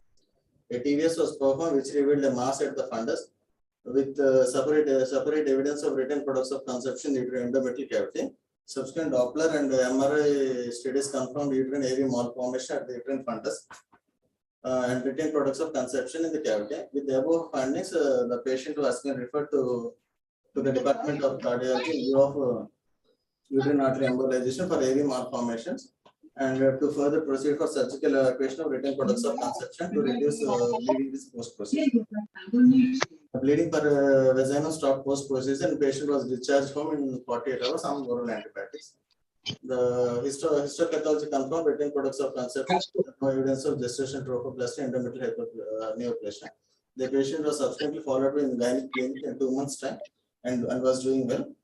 Repeated ultrasound performed at that time was normal and she was discharged with no further follow-up. Coming to discussion, uterine artery malformation would present in the rate of from asymptomatic period to actual vaginal bleeding or secondary postpartum hemorrhage to life-threatening torrential vaginal bleeding. It is a recognized cause of primary or secondary PPH. In previous studies, 58 bleeding patients with uterine artery malformations, the inciting event or procedure was miscarriage, including artificial abortion and medium induction with or without curatives in 45%, and full-term normal delivery 3% cases, 3%. We did a previous atypical presentation in our case, which confirmed bulky uterus containing mixed echogenous material, measuring 1.8 to 2.8 centimeters, with volume of in the cavity. There was evidence of vascularity with the fundus on scan. On further imaging with color Doppler, there was a prominent area. MRI performed which showed soft in the fundus. There was epigenous vessel extending towards it, with enhancement on this tissue on the arterial face of dynamic sequences. And further impression on the fundal intercavity vascular abnormality was evident. She subsequently had an angiography which confirmed AV malformation, and uterine artery embolization was done using PVC particles. Evacuation of RPOC could potentially lead to more bleeding with possibility of that being torrential. We opted uterine artery embolization first, followed by gentle evacuation in the theatre. We embolized the uterine artery malformation with PVC particles. in the cath lab. In the past AV malformation is difficult to diagnose and was usually only confirmed retrospectively post-hysterectomy specimens. However, the availability of Doppler ultrasound scanning had made the diagnosis of AV malformation more feasible. The confirmation of angiography is usually required prior to the intervening. Uterine artery embolization is increasingly becoming one of the preferred treatment modalities in this setting, primarily due to effectiveness as well as being minimally invasive in nature, with the resultant possibility of preserving uterine function for childbearing, allow further childbearing and ready availability of experts to perform the procedures. Prompt resuscitation, appropriate and timely investigation, and high index of suspicion and timely treatment is essential to avoid the catastrophic situation in this case. That's well managed. What is the size of the PVC particles you use in this? In this case, we used PVC particles of the size of 250 micrometers. Everything is very small. What's the problem of using smaller particles in the uterus?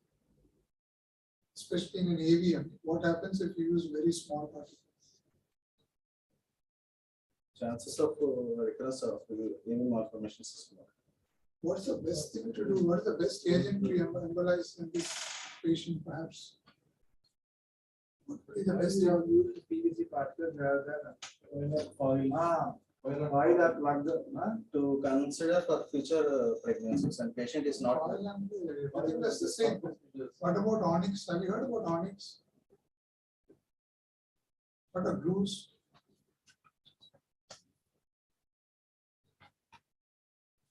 What catheters and other microcatheters, or what did you use materials wise? What is the hardware used to raise the uterine?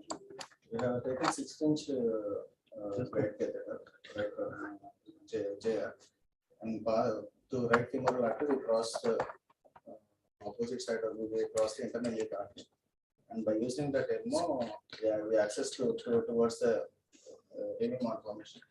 We have taken a selective.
Is it safe to completely occlude the internal areas? Imagine you don't have hardware, patient is dying. In that case, you did not selectively engage in the uterine artery. How will you identify the uterine artery? On what basis you will identify that the uterine artery and not on some other artery? Are any characteristic features of uterine artery?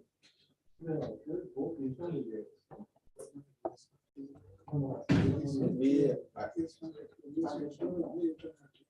No, we selectively taken internal iliac artery angio, sir. Through internal iliac artery, we identified uterine artery, and through uterine artery, the blood stream is coming, which is filling the anterior fundus of the uterus. By through guidance of the Ecmo, we passed the JR gate over there, and we have given PVC pipe. Are there any characteristic features of uterine by which you can identify them? They probably uterine artery. It supplies the anterior two-thirds of the fundus. Supply you cannot see unless you see the supply, you just see the artery when you inject into this. He is asking whether there is any specific characteristic of a uterine artery, especially in a pregnant lady. Uterine arteries are identified by their torch velocity.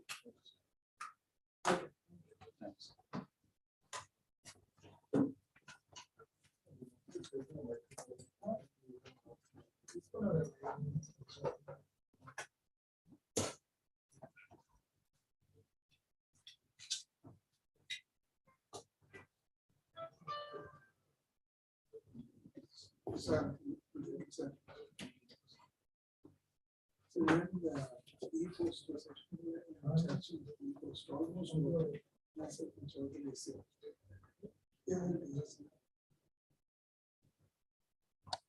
okay, sir. I'll do it. Good evening, everyone. I'm Dr. Ashok from HallB. I'm presenting a case of stent displacement, peripheral embolization while retrieval during PCA. Introduction: stent displacement or embolization is a rare and serious complication.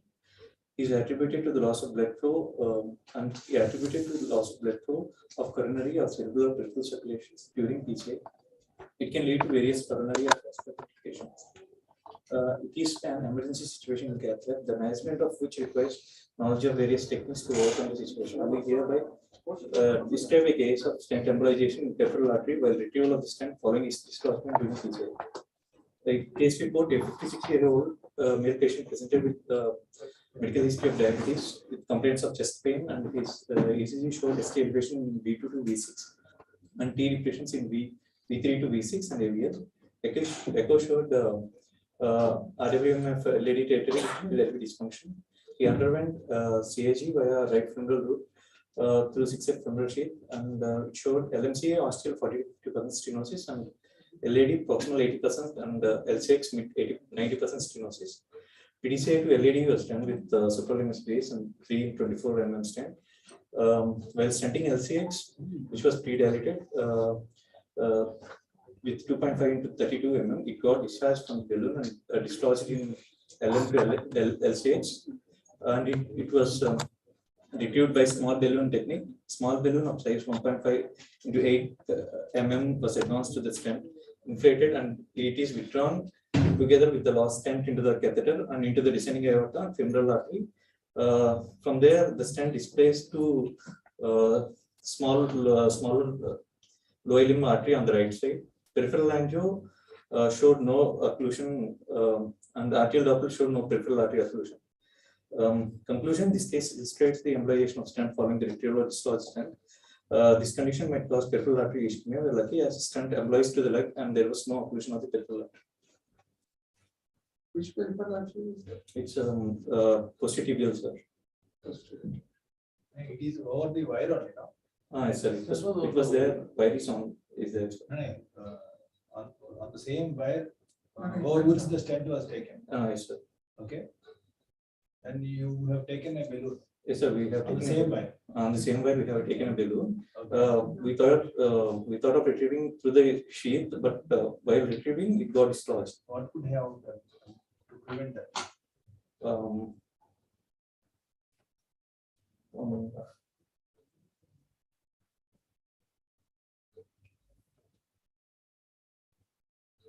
We can take somewhat larger size balloon.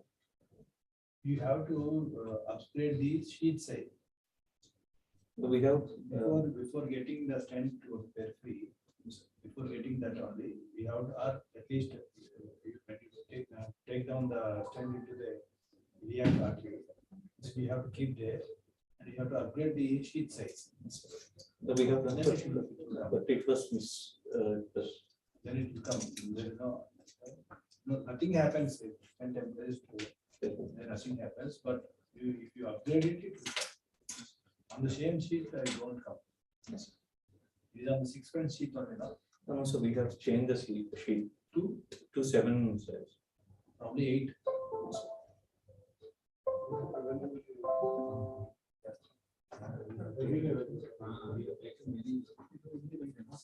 Which artery in the lower leg is referred as left main equivalent artery? It is not an official thing, but we call it. Which is more important? How many arteries are there below the knee? Antitibial, postitibial artery.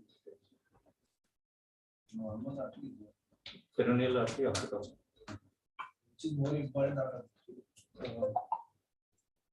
Postitibial. What forms the palmar plantar arch?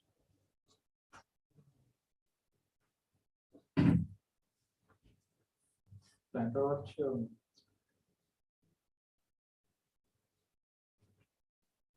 So.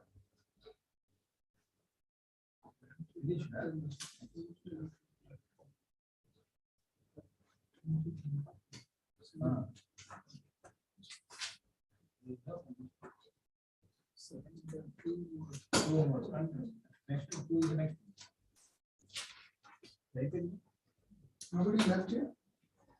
You're finished.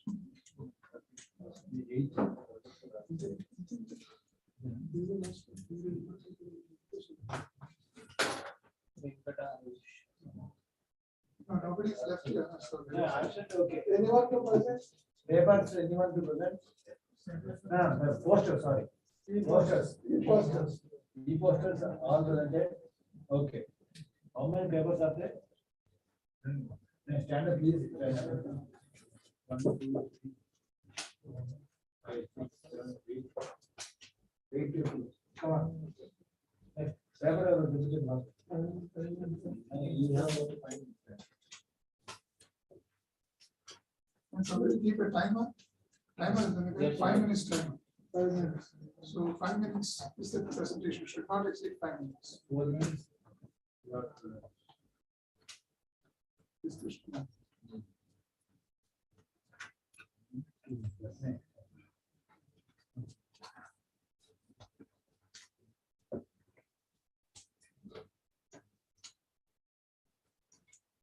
Untitled project cheycha. Untitled. Yes, sir. And the next one. దాంట్లో Zoom run. Okay.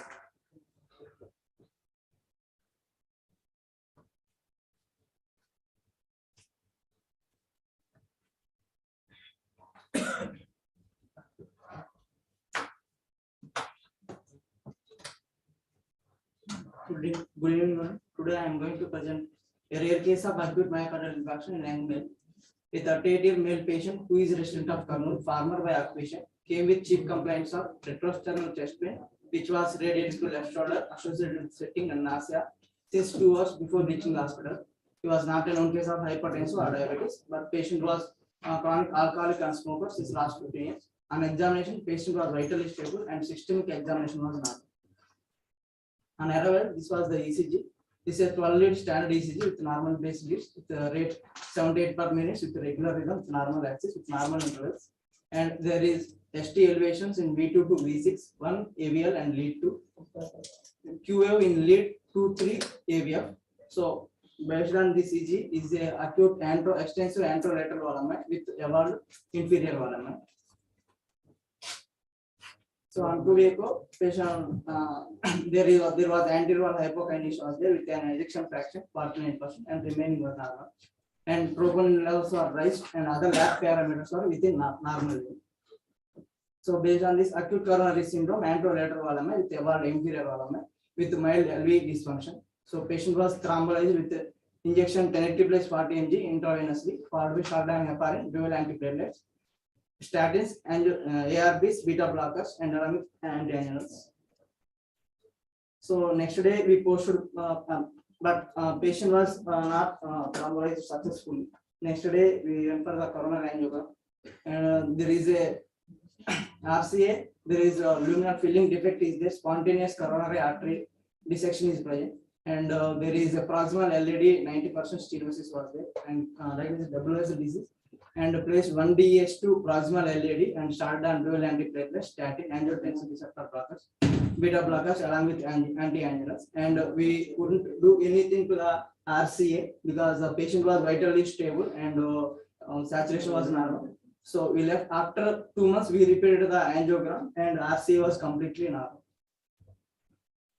So coming to the discussion, the spontaneous coronary artery dissection is defined as a epicardial coronary artery dissection. That is not associated with atherosclerosis or trauma and not iatrogenic. The predominant mechanism of myocardial injury occurring as a result of SCAD is coronary artery obstruction caused by the formation of intraluminal hematoma or intimal disruption rather than atherosclerotic rupture or intimal thrombosis. Spontaneous coronary artery dissection is infrequent and the often missed diagnosis, especially in women presenting with acute coronary syndrome. The incidence case was 42 years old female, diagnosed in autopsy in 1931. So this was the pathogenesis. So this outside in hypothesis, inside out hypothesis because of intimal tear and there is intramural hematoma. And right side there is showing compressing of the false lumen to the true lumen. So normally these patients are associated factors of fibromuscular dysplasia, pregnancy, multiparty, and arteriopathies, and any use of hormones and systemic inflammatory diseases. And precipitating factors are intensive exercise, Valsalva, retching, vomiting, bowel movement, coughing, lifting heavy objects, intense emotional state, labor and delivery. Normally, the patient present with chest pain, radial to arm, and diaphoresis, dyspnea. 2 to 5% of patients present in cardiogenic shock, and 26 to 87% of patients with SCAD present with ST elevation MI with elevated cardiac enzymes. Ventricular arrhythmias or sudden cardiac death, you can see in 3 to 11% of patients. So coming to the diagnosis, the suspicion for the SCAD is typically instigated by clinical presenting features such as patient demographics, especially in young age, female sex, few or no conventional cardiovascular risk factors.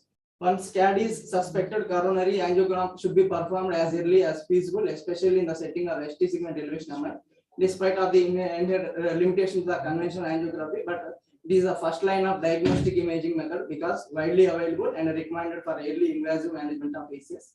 So there are 3 types of SCAD. Type 1 is multiple radiolucent lumens or arterial wall contrast staining. Type 2 is diffuse stenosis that can be varying severity and length, and which is the most common. Type 3 is focal tubular stenosis, which is usually less than 20 mm in length that mimics the atherosclerosis. Intracoronary imaging should be performed like IVS or ICT. So coming to the management, first we have to go for the if any patient suspected with SCAD. First, we have to do the coronary angiogram, and after that, we have to decide which type it is. If the diagnostic uncertain, consider the diagnosis stat is OCT, IVAS. Thank you, doctor.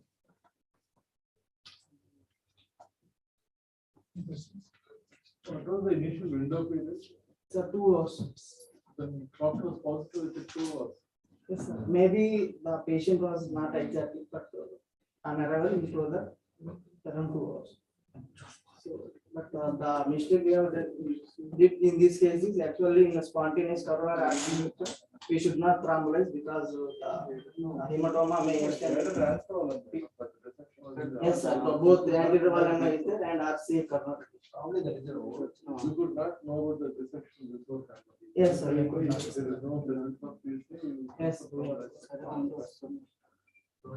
But why traffic and positive goes? What is the? So maybe patient have given wrong history.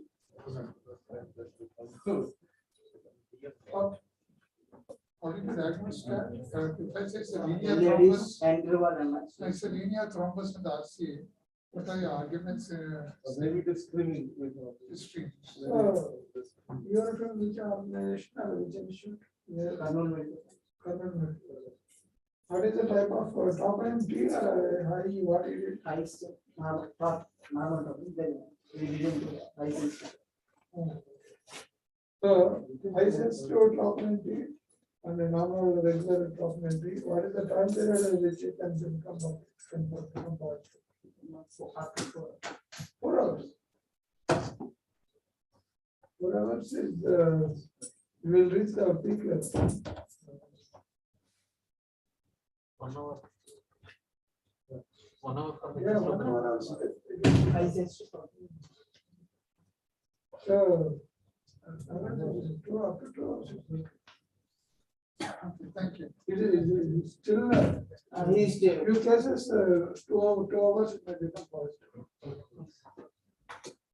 What is the multi-lumen type of velocity picture? How it is described usually?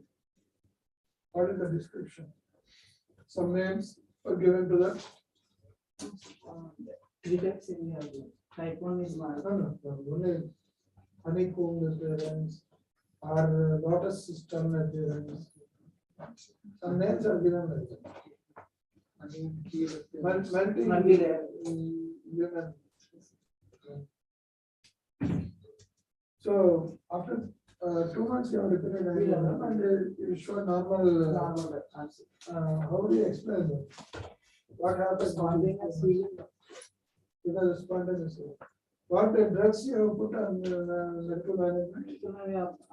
Dual antiplatelets and because there is a shunt placement was there for the LAD, plasma LAD, 90% still. Okay. So we treated like a. Suppose if you want to add one more drug, which drug will you add? In this condition, suppose if you want to add something else apart from dual antiplatelet agents, what drug will you add? And what antiplatelet agents you use? Actually, the second molecule. Epidurals or possible.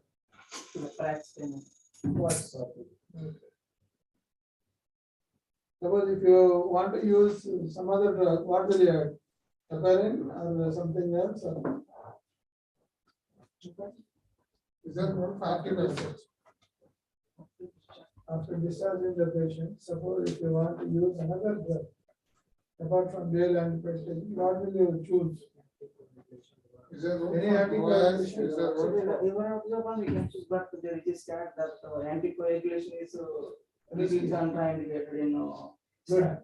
So that's it. Next question.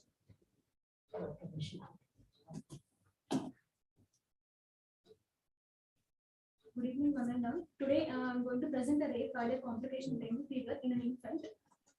He's a 9-month-old boy who was actually evaluated outside hospital, and he referred to our hospital because of recurrent fever with the respiratory distress. So the outside hospital evaluation, when he arrived to that hospital, he was already treated for dengue IgM positive illness. So that hospital, they showed there's a respiratory distress, febrile illness, and then he's 86% on low air. And he was also in shock with a dry cough for prior 3 days with a pulmonary crash over the both of them. And there was a bilateral cracking, and there's a pansystolic murmur of tricuspid area, and there's a parabdomen, the mild impetus pneumonia is noted. So in evaluation is like my anemia, thrombocytopenia, and elevated D-dimer levels, and the LFT is normal, raised CRP, and there's an increased ferritin levels and the LDH, and again dengue IgM was positive. So chest X-ray showed cardiomegaly with a bronchopneumonia. Blood cultures and urine culture we have sent again in our hospital. That was related. So at this point, differential diagnosis was viral hemorrhagic fever, HLH, that is hemophagocytic lymphocytic histiocytosis. Secondary to the probably a dengue hemorrhagic fever or sepsis with the MODS, a complicating asymptomatic congenital heart disease was considered. Because of that, they have evaluated for HLH. So they have done all the evaluation. Triglycerides and fibrinogen levels, including they have done a bone marrow biopsy which showed soluble CD and also the soluble CD25 levels which were normal. Bone marrow biopsy did not reveal any hemophagocytes. In the meanwhile, he was started on high flow oxygen therapy with blood transfusions and STPs and also an antibiotic. And he was continued to have he's weaned off from the oxygen therapy, but he's continued to have a persistent high grade fever spikes. And also have a persistent leukocytosis. And the repeat chest X-ray showed the resolution of pneumonia, but there were nematocytes and persistent thrombocytopenia and neutrophilic leukocytosis. And meanwhile, the blood culture showed methicillin-resistant Staphylococcus aureus, and hence the echo was asked because pediatric they have referred to our department.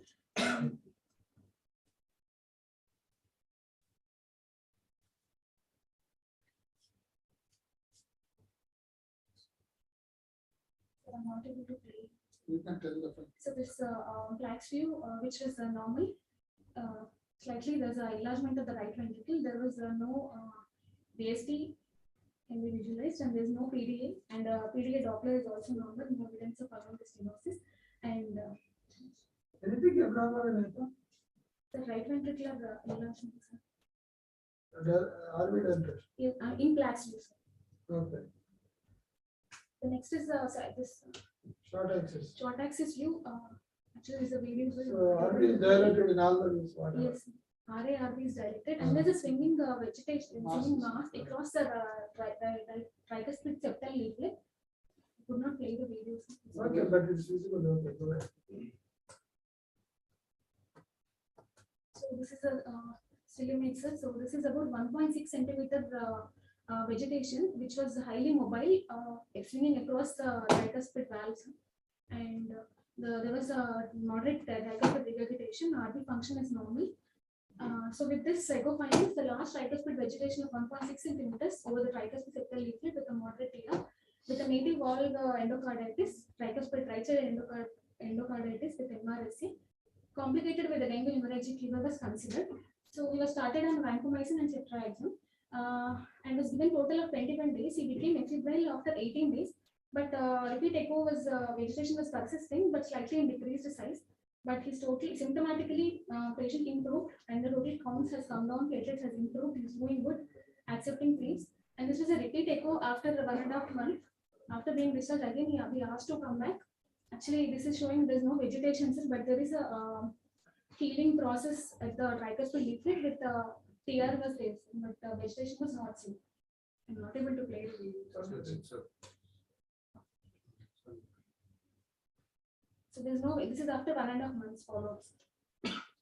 So why I considered dengue fever in this case was one of the mechanism was endothelial dysfunction.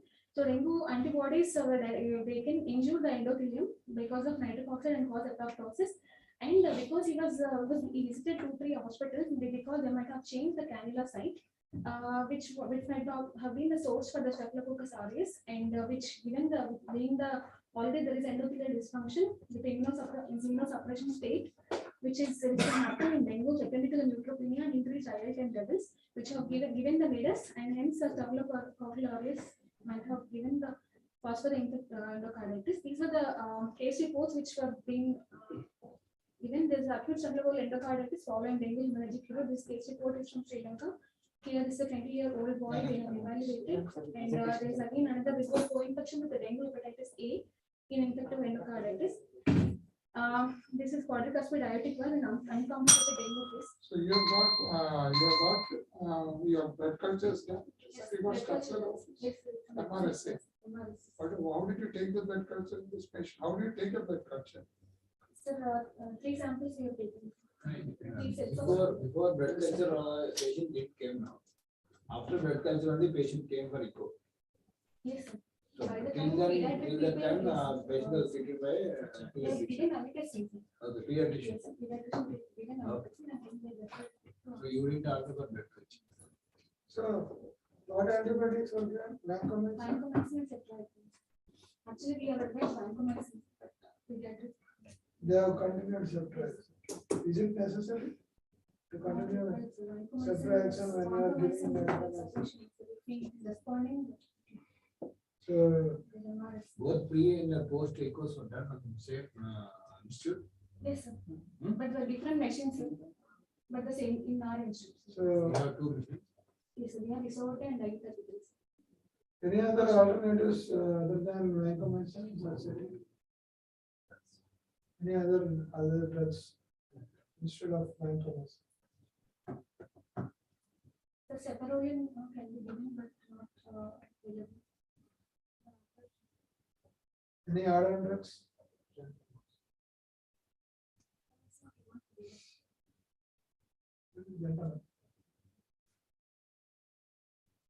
Any role for the vaccine?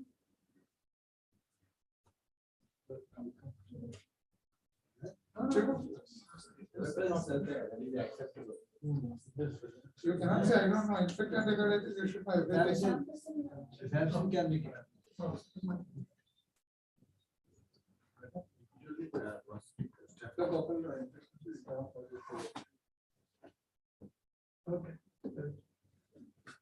Next.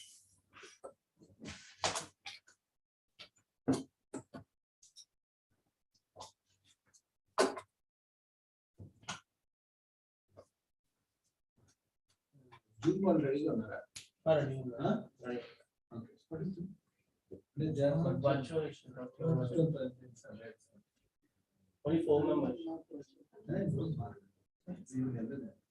We have to, because already certificates we have. It's virtual actually.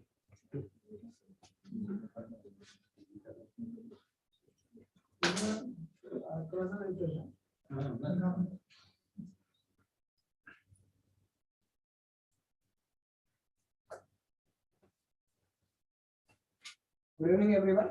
My name is Ivcd Delay. I am a second year cardiology resident from Conduction Medical College. Today I am going to present a rare case of left ventricular myocardial hydratic cyst noted in our institute. A 45-year-old female posted for the surgery for incisional hernia was referred to a cardiology department in view of ECG changes and fitness. And irrespective of only pain in the abdominal region at the site of the hernia, irrespective of it, no other complaints and no other significant history pertaining to the cardiovascular system. Past history suggestive of only abdominal hysterectomy done in view of fibroid uterus, irrespective of which no other significant history. And personal history was taking a mixed diet with sleep and appetite normal, and bowels and menstruation was normal. On general examination, no significant findings were, no significant abnormality detected, and vitals are stable. On systemic examination, only pertaining to the cardiovascular system, the apex beat is not visible and felt. Irrespective of it, normal heart sounds are heard and no added sounds, and other systemic examinations are completely normal. So I received an electrocardiogram of the patient before performing the two-dimensional echocardiogram, and it is a target ECG with a rate of 75 per minute with regular rhythm with an axis of normal with plus 75 degrees. With PQRST morphology is normal and PR intervals are normal with QRS duration normal, and QT and corrected QT are normal. But STT changes were noted in from V1 to V1, V2, V4, V5, and V6 with P-wave inversion of 1 mm ST depression and 2 mm ST depression in V3, and convex ST elevation in 1 mm in AVR, and no LBB or RBB changes and no LVH or RVH changes noted. So I performed a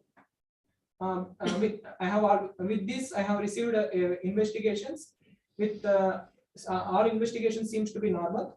Though the differential diagnosis seems to be less probability for this case, suspected any myocardial ischemia in the past or infarct in the past or in a hypertrophic cardiomyopathy. But after performing a two-dimensional echocardiogram, I have noted a loculated cystic mass in the left ventricular apical, seems to be intramyocardial in region with normal LV function and normal filling pattern.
Cardiac hydratic cyst.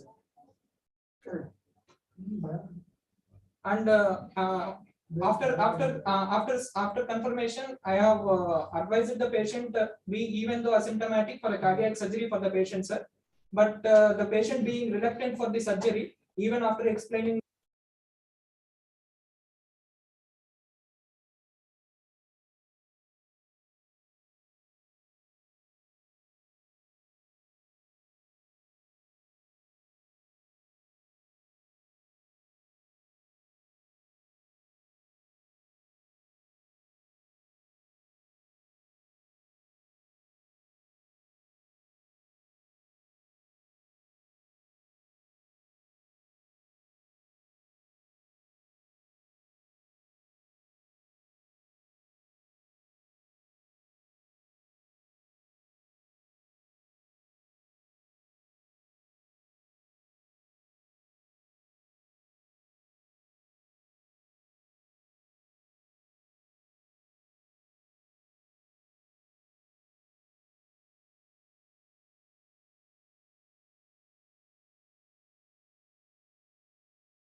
93% of the out of 100% of patients, 93% were instituted.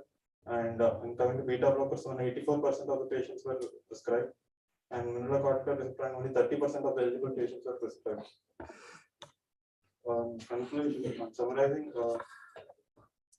RAS inhibitors are the most common drugs to be used by around 84% of the patients, and followed by the beta blockers. Followed by beta blockers is 84%. RAS inhibitors were prescribed 93% of the patients. And mineralocorticoid receptor were the least drugs used despite not having any contraindication for initiation, like so 30%. And digoxin was prescribed 30% of the patients despite it not having any mortality benefit. And furosemide is used in 68% of the patients. For correcting the implementation of the corrective measures like utilization of the SOPs and in-hospital titration, initiation and rapid titration of the drug doses, and maintaining pre-discharge checklist and regular audits and reforms, and connecting heart clinics can improve this. Which we conducted last year, it used to be 63% for RAS inhibitors and beta blockers. Now it has been increased to around 80% and 93%. So regular audits and reforms will help resolve these issues and increase it further to achieving the GDM. These are my references. Thank you. Your checklist initiated after your study in your hospital. Yes, sir. It is being properly. Yes, sir. As far as we are trying to achieve, because we have to make it happen for all the PG residents and the house surgeons who are working in the department. All of them are heart failure patients. Yes, sir. All of them are heart failure. We have not included stenotic stenotic valve cases. So other causes are most of the ischemic cardiomyopathy not. Okay. So why diuretic was given? Furosemide was given only 68%. It was prescribed because they were having some congestive symptoms or Epidemiology. He is probably doing an audit of these things, so we cannot question him regarding the treatment. Okay, only auditing. Yes, sir. Retrospectively analyze the case sheets. Did you analyze why it was given lesser person? Only 2/3 we have given. 1/3 is no. Diabetic, sir. Yeah. I think there was symptom prescribed SOS. What is the evidence for Allectron? You said there is solid evidence for Allectron. What is the evidence? Real study, study. What's the median dose of Allectron used in that study? Target dose is 50 mg. 50 mg. What's the median dose at 25 mg. That's the lowest. Thank you.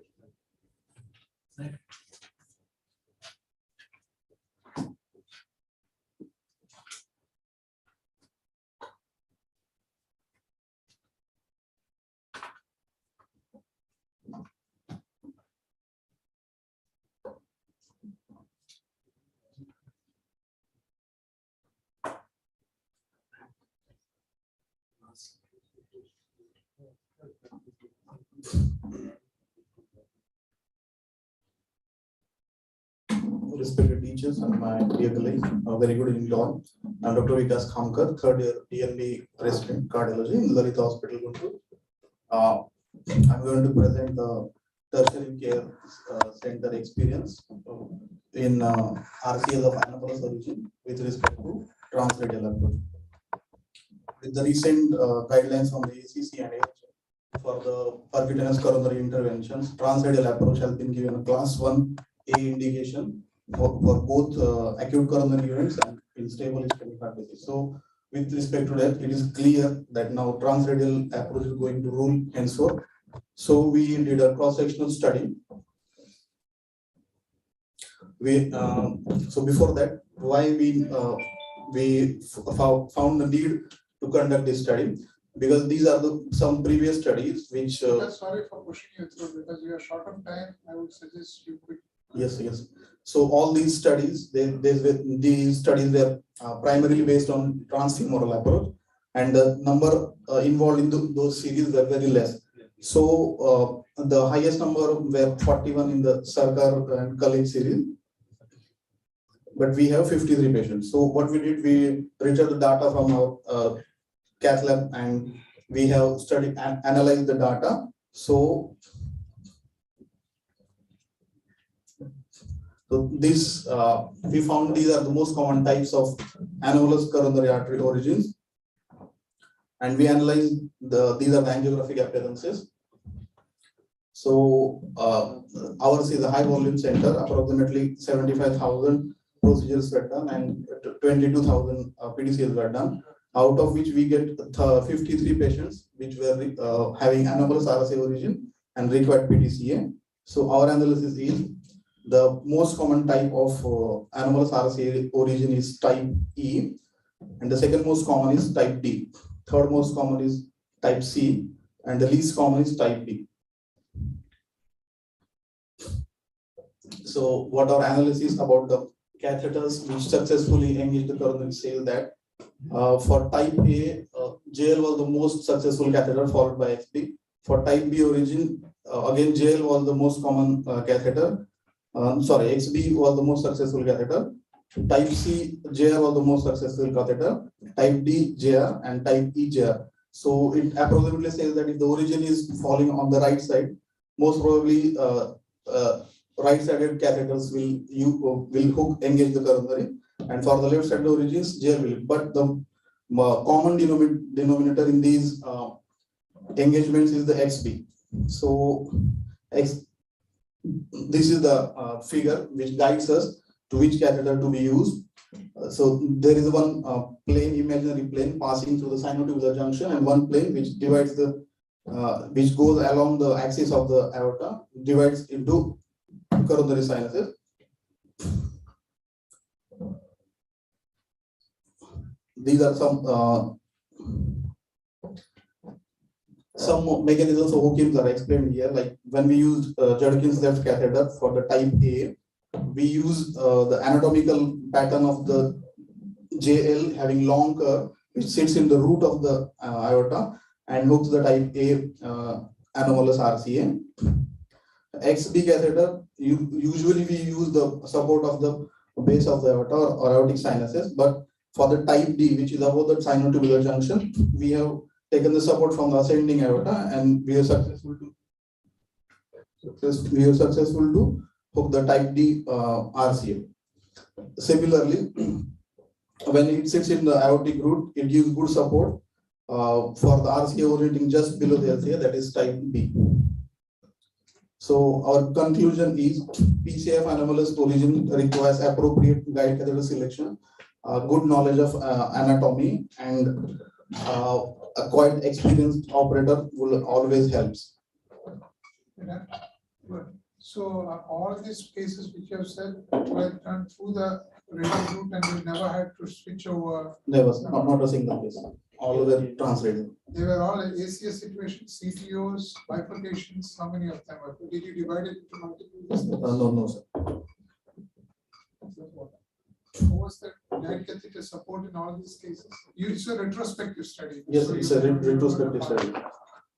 What is the duration of these total? 10 years. Over 10 years, Over you have 10 gone years. back into the literature. Yes. How did you get back into this? You have a central server? Yes, we have recordings, sir. We have recordings, and the record is kept. We retrieved that data, and we. How is it recorded? How is the archival system in the hospital? CD system. Yes, sir. And those types where our operator was taken into consideration, and he allotted the types to the origin, like type A, type B, which is type A, type B, up to type E. So which catheter for J you have J? What is the curve? That was for type D, sir. The curve is 5. It will take a long curve. So there are several classifications of anomalous RCA. What is this? What classification you have followed? What is this? What you have shown a diagram now? What is that It's classification? Bendor classification. What is it? Bendor.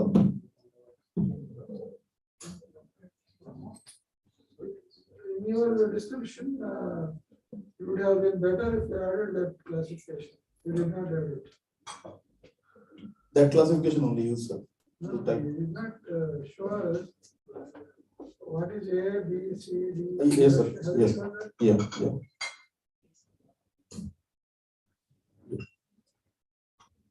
Yeah.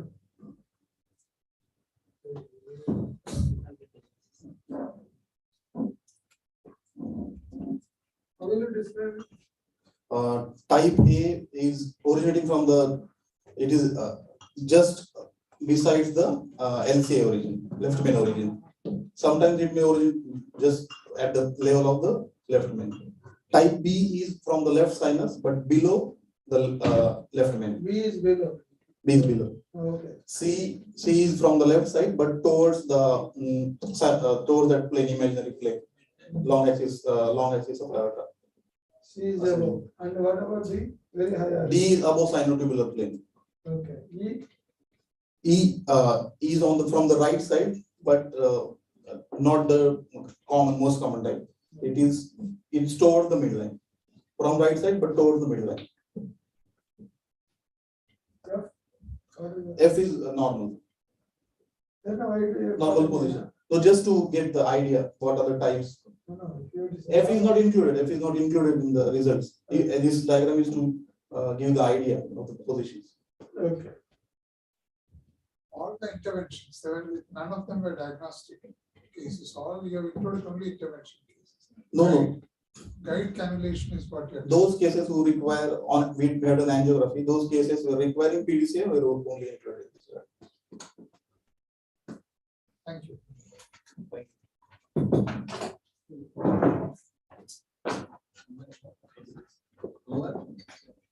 Anybody? One more case. Your last one. One more. Okay. So first we finish the 4 marks. You are Vikas now? Yes, sir.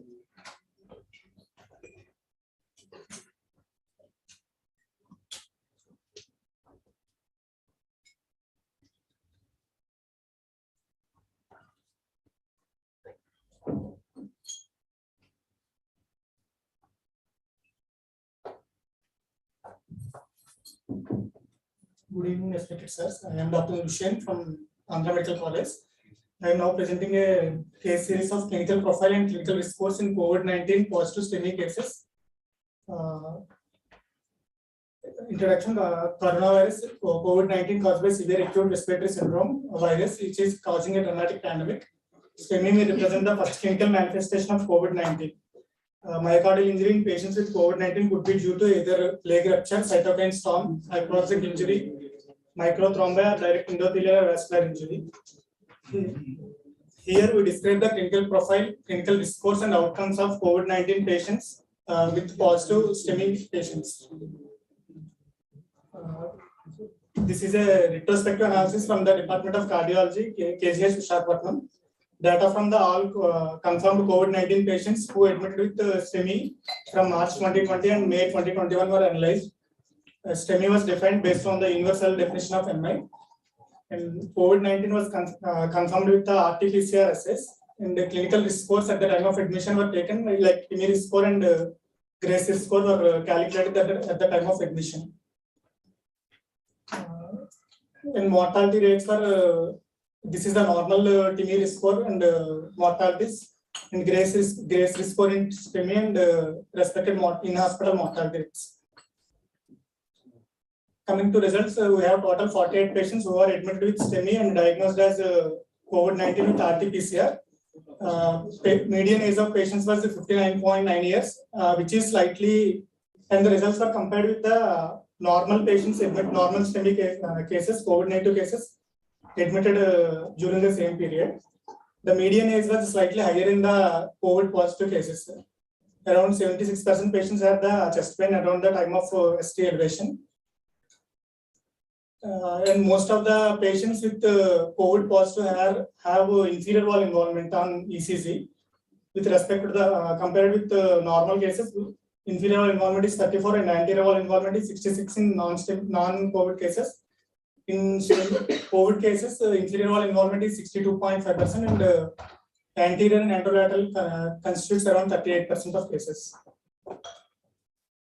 And 58% of patients had arterial hypertension and 50% have diabetes mellitus, which is slightly higher than in patients with non-COVID.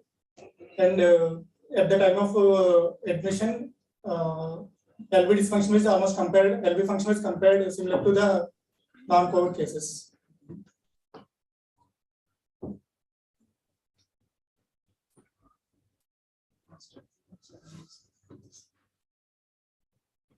And TIMI score and Gray score are divided. TIMI score is divided into low, intermediate, high risk scores. Both cases are TIMI scores was patient. Most of the cases were both in STEMI and both in COVID and non-COVID. Intermediate TIMI risk score was prevalent.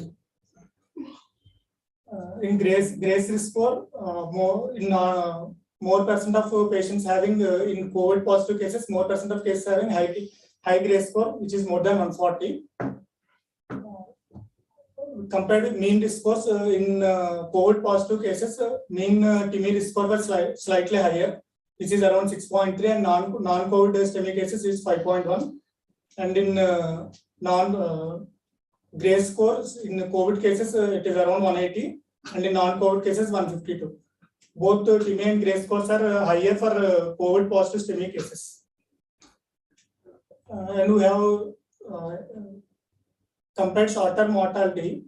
Out of 48 patients, around 10 patients were died within the hospital admission only. But we don't know the cause of death because the cases are shifted to COVID treating hospital. These mortality is slightly higher when compared with the in normal cases, non-COVID cases. Short-term mortality, the high TIMI score is more than 5%, more than 3%, and with high Gray score is more than 5%. But here we have mortality of around 18%. To conclude that clinical outcomes and mortality are higher in COVID-19 positive STEMI cases than an expected clinical outcome based on clinical risk scores in non-COVID cases. Finish your conclusions.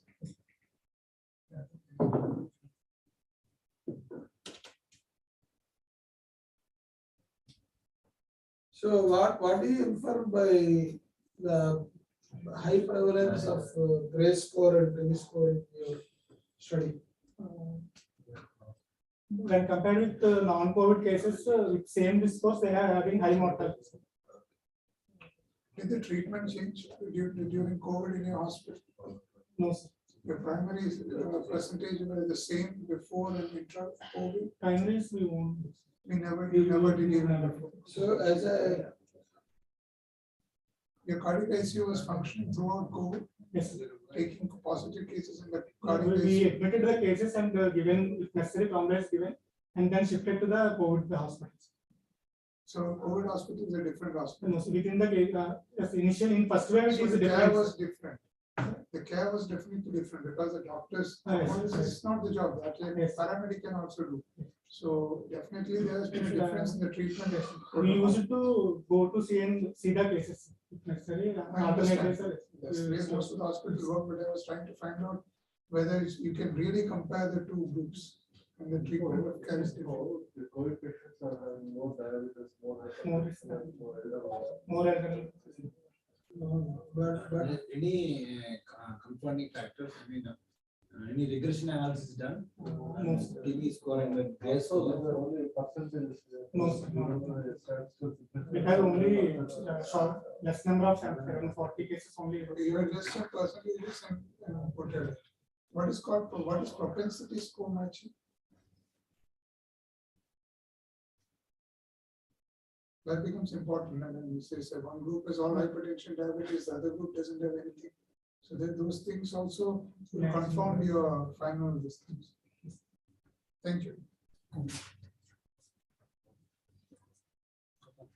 One more person there now.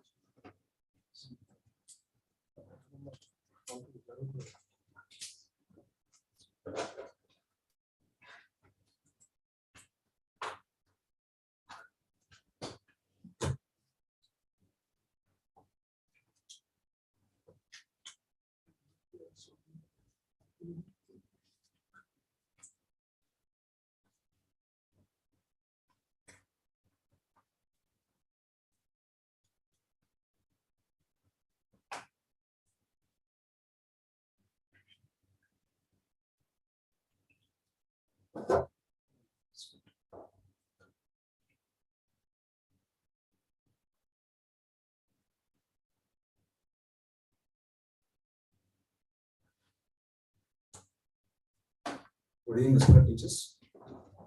My presentation is echocardiogram assessment of right ventricular function in PVR MI.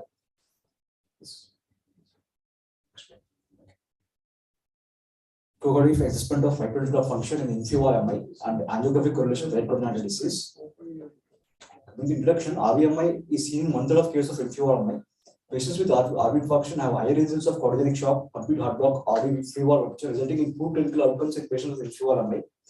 Proximal RC occlusion is accepted as a commonly responsible for RVMI. ECG is often inadequate to predict proximal RC as infarct-related artery. ECG changes are transient and disappear in 48% of cases within 10 hours, making it a less dependable tool in late presentations. So, only few studies have validated the usefulness of echo parameters of RV function in assessing RV infarction and predicting proximal RC stenosis. Most of them assess only a single parameter of RV function and very lack angiographic correlation. So, in this study, the aims and objectives are to compare various echo methodologies in assessing RV function in the setting of inferior MI with and without right ventricular involvement. To compare RV function in patients who are thrombolized and not thrombolized. To assess RV function by echocardiography at different time intervals and comparing echocardiography with the RCS stenosis. This study will try to assess whether the echocardiographic assessment of RV function was useful to predict proximal RCS stenosis and hence identify a subset of inferior MI patients at higher risk of adverse clinical events. Due to the inclusion criteria, the age is between 18 to 60 years, the inferior MI with and without RVMI and ECG. First episode of MI, within 24 hours of onset of chest pain, and they are both thrombolized and non-thrombolized. Coming to the exclusion criteria, patients with COPD or pulmonary hypertension patients, valvular and congenital heart disease patients, and patients who have complete heart block or Epidemiology, and angiographic showing L6 as complete in inferior MI. Coming to methods, it is a prospective observational study. The study was carried out in the cardiology department of Swedish. The study population composed of 90 patients admitted to intensive care in the department of cardiology from January 2021 to December 2021, with first episode of inferior myocardial infarction presenting within 24 hours of symptom onset. 60 patients were selected from them after applying the inclusion exclusion criteria. Into the methods, the echo parameters that have been assessed are one is the TAPC, another one is RBFSC, and the lateral annular systolic velocity, myocardial performance index, also called as T index. All these others have been taken from the updated ASC guidelines in 2015, which according to angiographic findings, the patients were divided in group A included 35 patients with proximal RCS stenosis and group B included 25 patients with distal RCS stenosis. So the variables when compared to proximal to distal RCS stenosis, patients with proximal RCS stenosis have lesser TAPC. It is around 13. The mean is 13 plus or minus 2.26. The p-value is significant. And coming to the RV functional RVFSC, the proximal RCS stenosis patient is around 30.8 plus or minus 4.7. And in distal RCS stenosis patients, it is 42.6 plus or minus 3.7. Again, p-value is significant. Coming to the variables like MPA DDI, myocardial performance index with tissue Doppler imaging, and systolic annular velocities.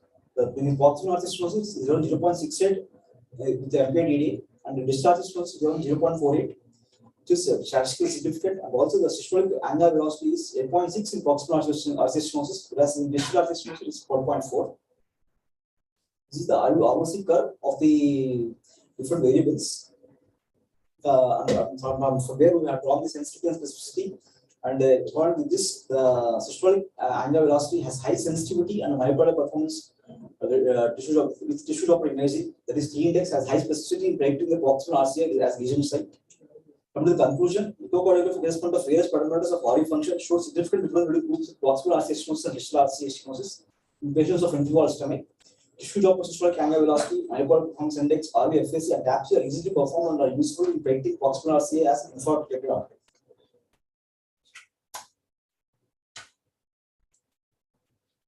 So it's good that you have thought it out, but it is obvious that proximal RCA will have all this function. So you are stating the same thing with more evidence. So you agree. So, what is ROC stand for? Receptor operative curves. Receptor of operative curves. Single operative.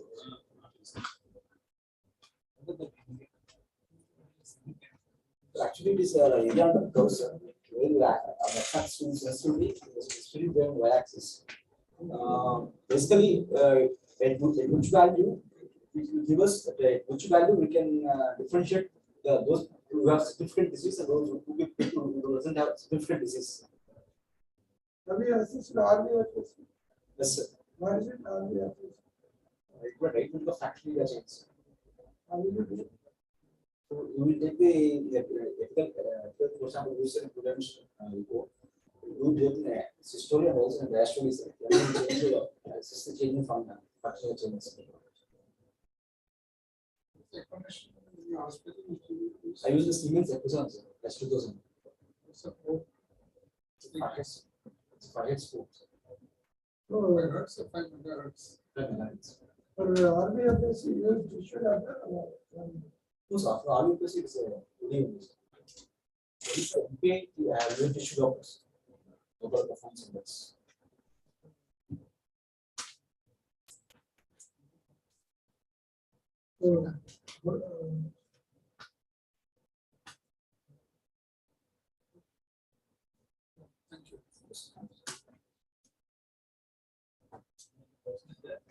Thank you.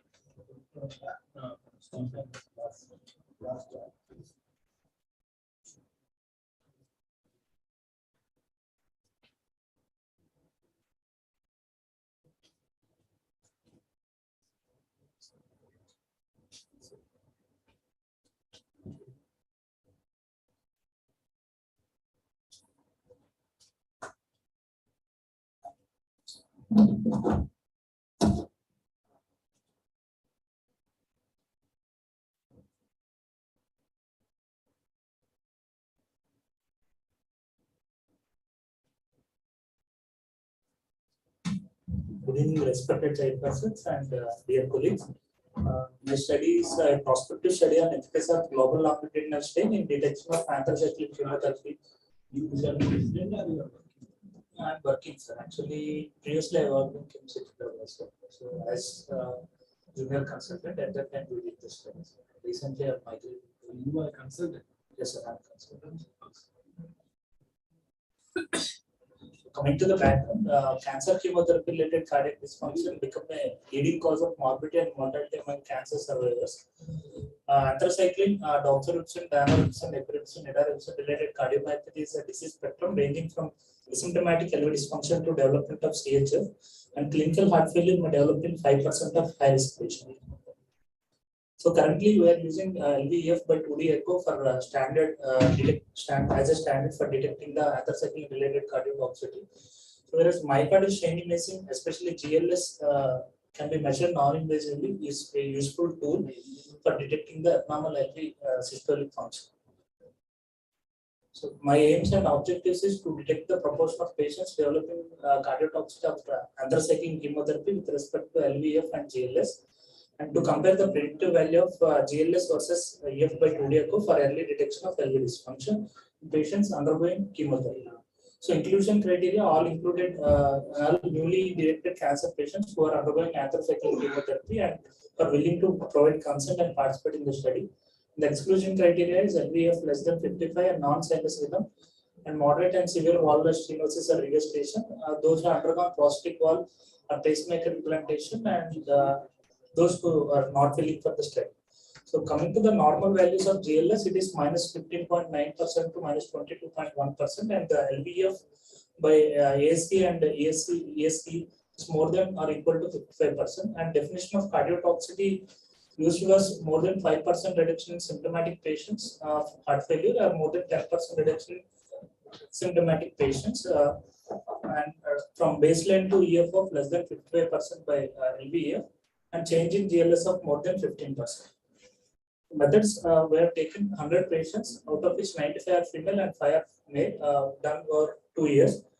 The baseline echocardiogram by LVEF and speckle tracking GLS was done, And the change of LVF and GLS was calculated, and all echocardiograms were performed by Philips IE33, sir.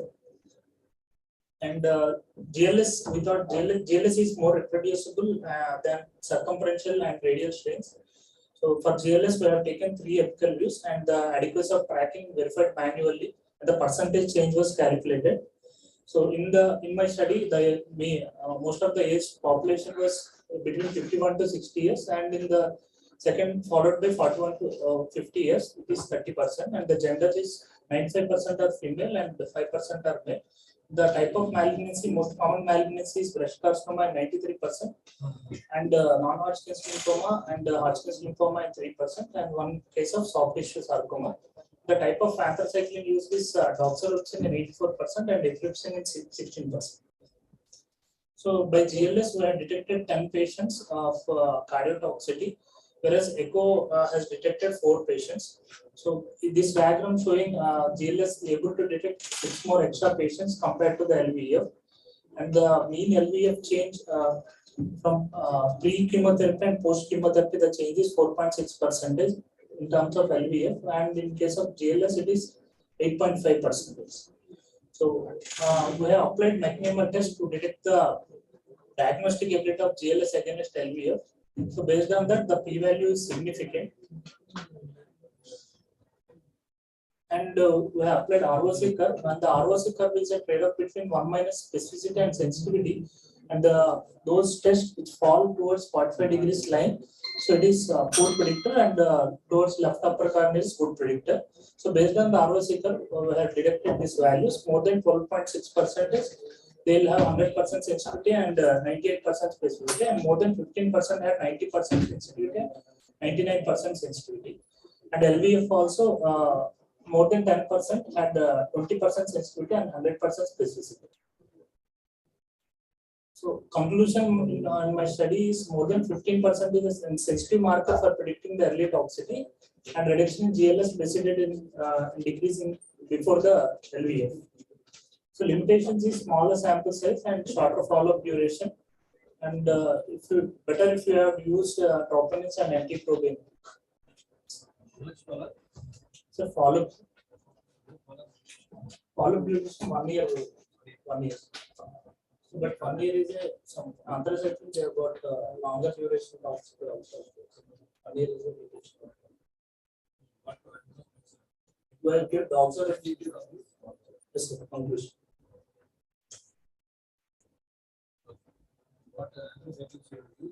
They are using doxorubicin and epilepsine. Most of the cases are doxorubicin. So breast carcinoma is the most common carcinoma.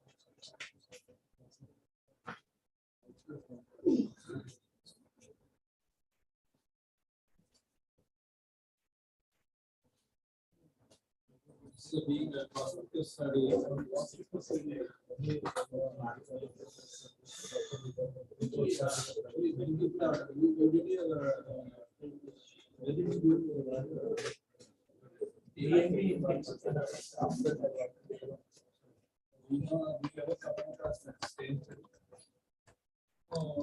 in Indian study, Pradeep Kumar et al. Was there from Kerala.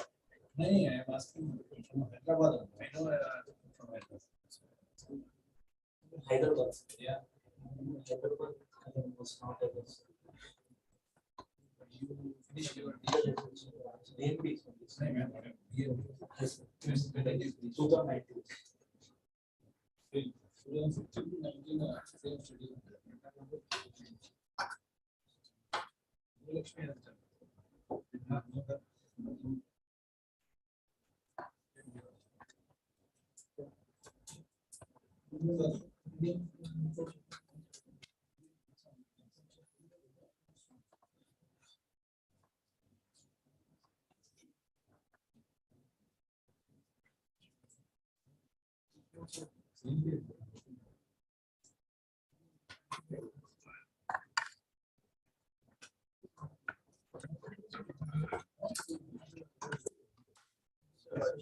Yeah. Have they registered previously? Yes, sir. Okay. They have registered now? Yes, sir. Okay. Dr. Chaudhary and Naraz sir.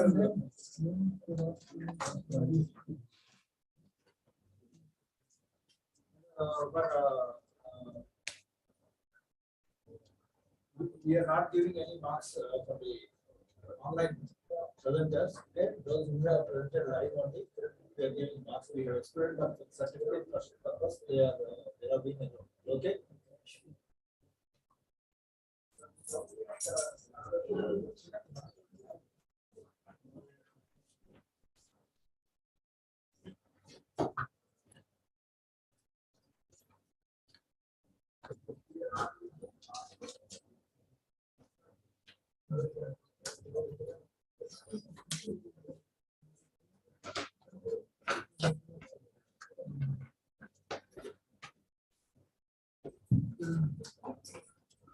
Hello, good evening, sir.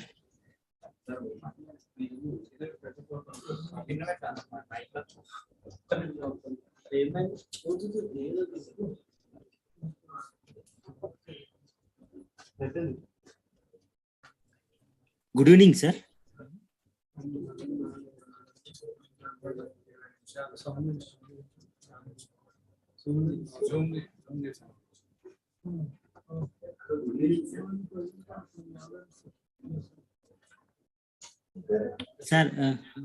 Sir, we can.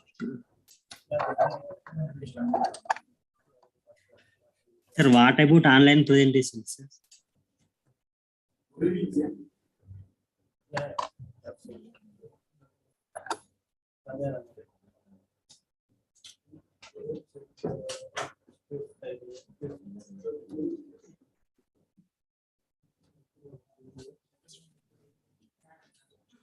We can.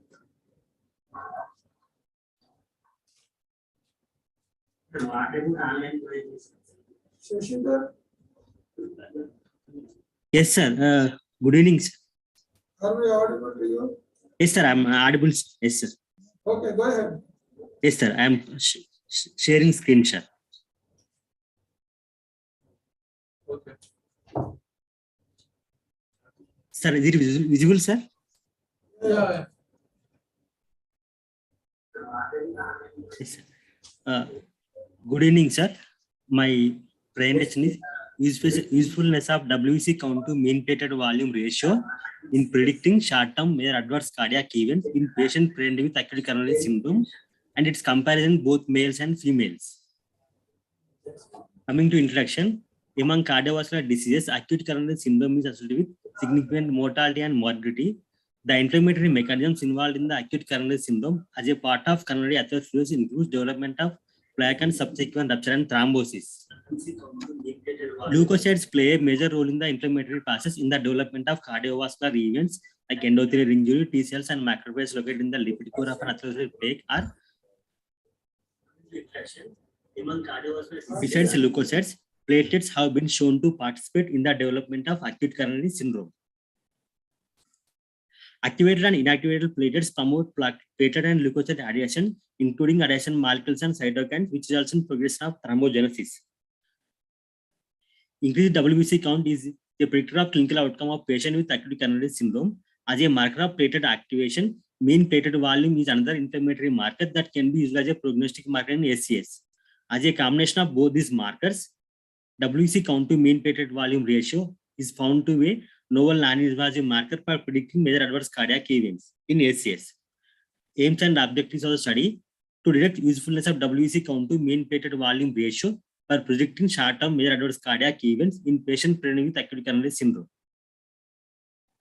Inclusion criteria: all patients with clinical suspicion of acute coronary syndrome are included, and with age group of 18 to 90 years are included. Both genders are included. Exclusion criteria: non-ACS patient, patient with cancer history,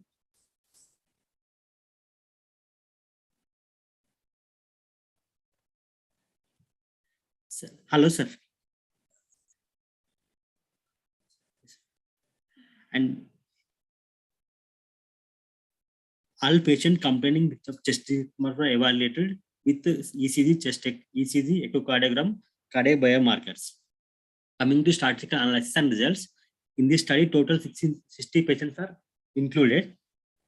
Among 60, 24 4 were females and 36 were male.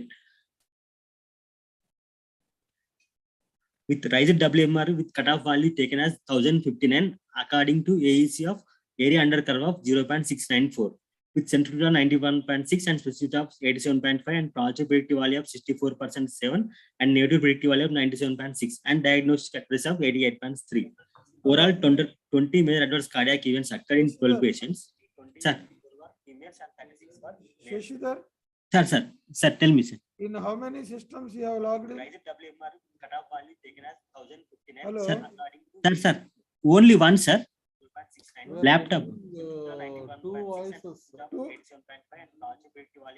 Only one. Sir. Has any other person with you opened the same login thing? No, sir. No, sir. Something is wrong. Sir, tell me. Out of 60 patients, 7 patients developed RMI. Sir, only one, sir. Except, I request all others other than Shashidhar to mute their mics. 5 patients developed arrhythmias. Among them, 3 are males and 2 are females. Compared to males, females has slight decrease of incidence of arrhythmias. 8 patients developed cardiogenic shock. Among them, 4 are males and 4 are females. Compared to males, females has an equal incidence of cardiogenic shock. Death occurred in 6 patients in my study. Among them, 3 are male and 3 are female. Males and females had similar death rates. And cause of death is cardiogenic shock in 5 patients and arrhythmia in 1 patient. The cause of death in males is cardiogenic shock and in females, cause of death is cardiogenic shock and arrhythmias. Discussion.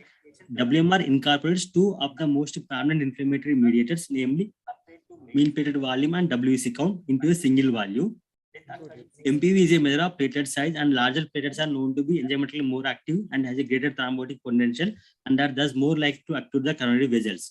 Whereas leukocytes may cause oxidative and proteolytic damage, induce hypercoagulability, and activate tissue factor. These mechanisms may lead to thrombus formation and impact expansion. We found that WMR is a better predictor of short-term mortality and incidence of adverse cardiovascular outcomes in patients with ACS than WC and mean platelet volume. Our results showed that WMR has a higher sensitivity to predict short-term outcomes. Therefore, calculating WMR is not only sensitive but a faster and more efficient marker. Compared to males, females has less sensitivity, high specificity, and high diagnostic risk for WMR ratio in predicting males. Overall, our study demonstrate that raised WMR is highly accurate in discriminating the poor outcome that males within 30 days in patient presenting with ACS.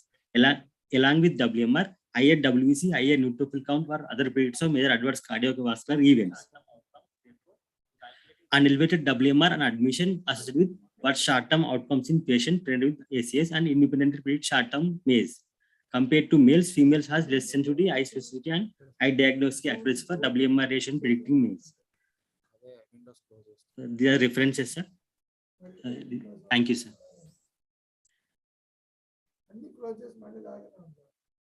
Hello, sir.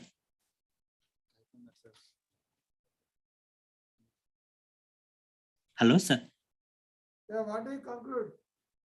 Sir, those who have high WMR ratio, they are more prone to develop high major adverse cardiac events, sir, in ACS presence. Please repeat. You're not using presentation mode. Sir, these slides are not. Yes, sir. An An elevated WC count to mean platelet volume ratio and admission associated with our short-term outcomes in patients presented with ACS and independently predict short-term major adverse cardiac events. Compared to males, females has less sensitivity and high specificity and high diagnostic accuracy for WMR ratio in predicting major adverse cardiac events. Okay, thank you. Thank you, sir. Right. Next.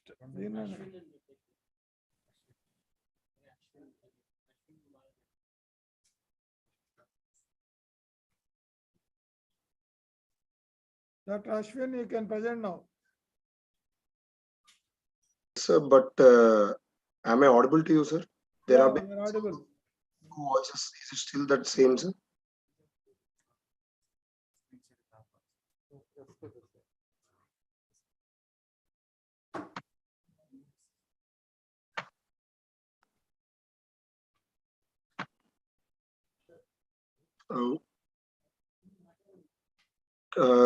Can someone give me control to share the screen, please? Yeah, the technical team is working on it. Yeah. Control wala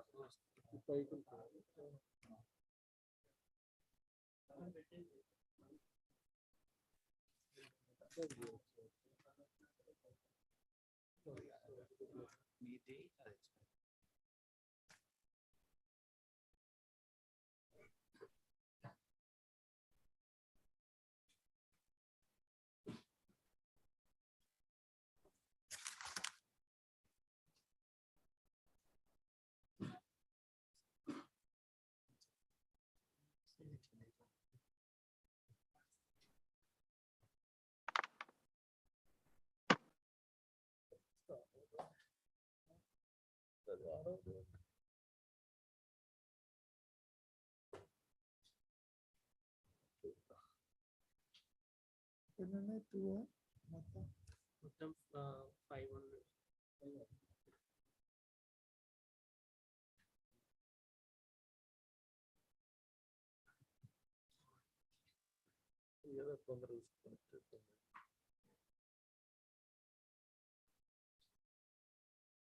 Screen. Sharing the screen.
Hello, Ashwin.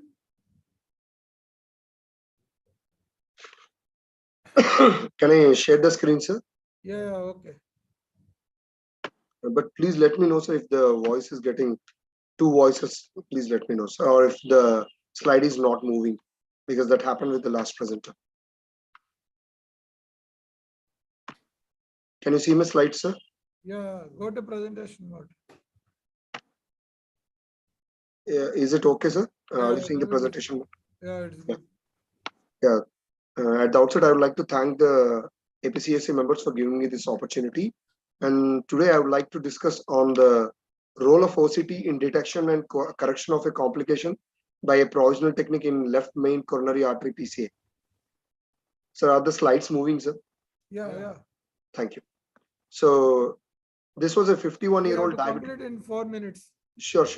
This is the 51-year-old diabetic and hypertensive who presented to us with a history of typical chest pain of NIHA class 2 and progressed over 15 days to class 3, and ECG and echocardiography were unremarkable, and he was evaluated on lines of unstable asthma based on the crescendo type of typical chest pain, and as a part of that, coronary angiogram was done, which was suggestive of an ostial left anterior LED critical disease, Medina 010, and distal left circumflex stenosis as well.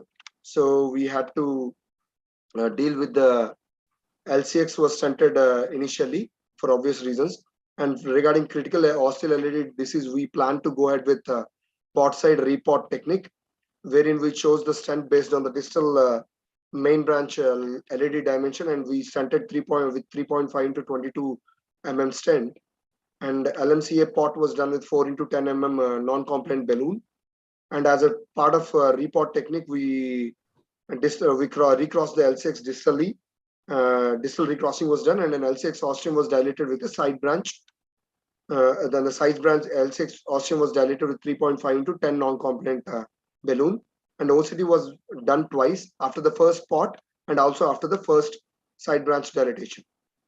So this was a well-opposed LMCA stent, a scene of the first port.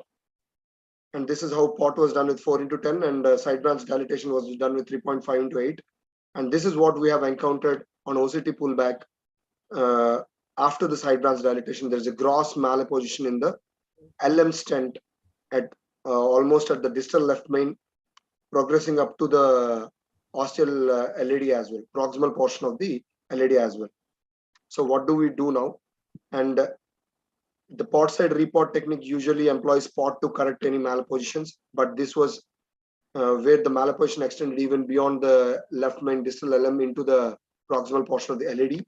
And so we resorted to the second option, basically the kissing balloon inflation and final port, because based on the first port technique, we have to actually place the 4-size balloon across the malposition, and that will actually distort the LCX ostium and jail the LCX, and even distort the stunts across the LCX ostium as well. So we preferred the kissing balloon inflation and final port technique, and malposition was treated with KBI with simultaneous inflation of 3.5 balloons in both LCX and LAD as per 1:1 dilatation of LAD and LCX. The final port was done at the level of putting at the distal portion at the level of carina with 4 into 10 mm. And this is the final angiographic result. And this is the final OCT run, where you can see that the good apposition was seen in LMCA and at the same time at the ostial LAD as well. And this is just a brief run through of all the OCT images. So the take home message is, this case does illustrate that malapposition as a complication of report technique of LMCA bifurcation stenting.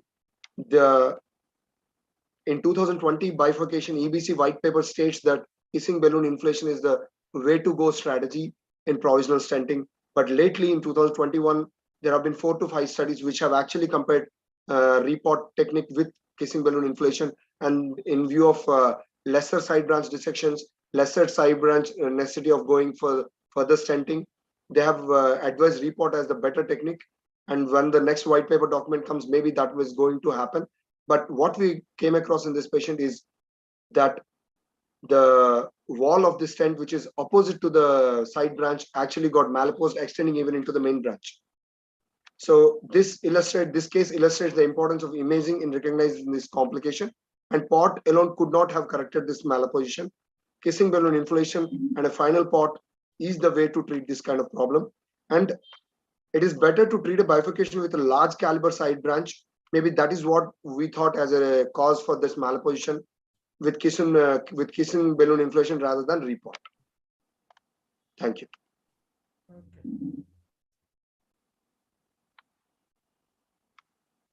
Okay, thank you.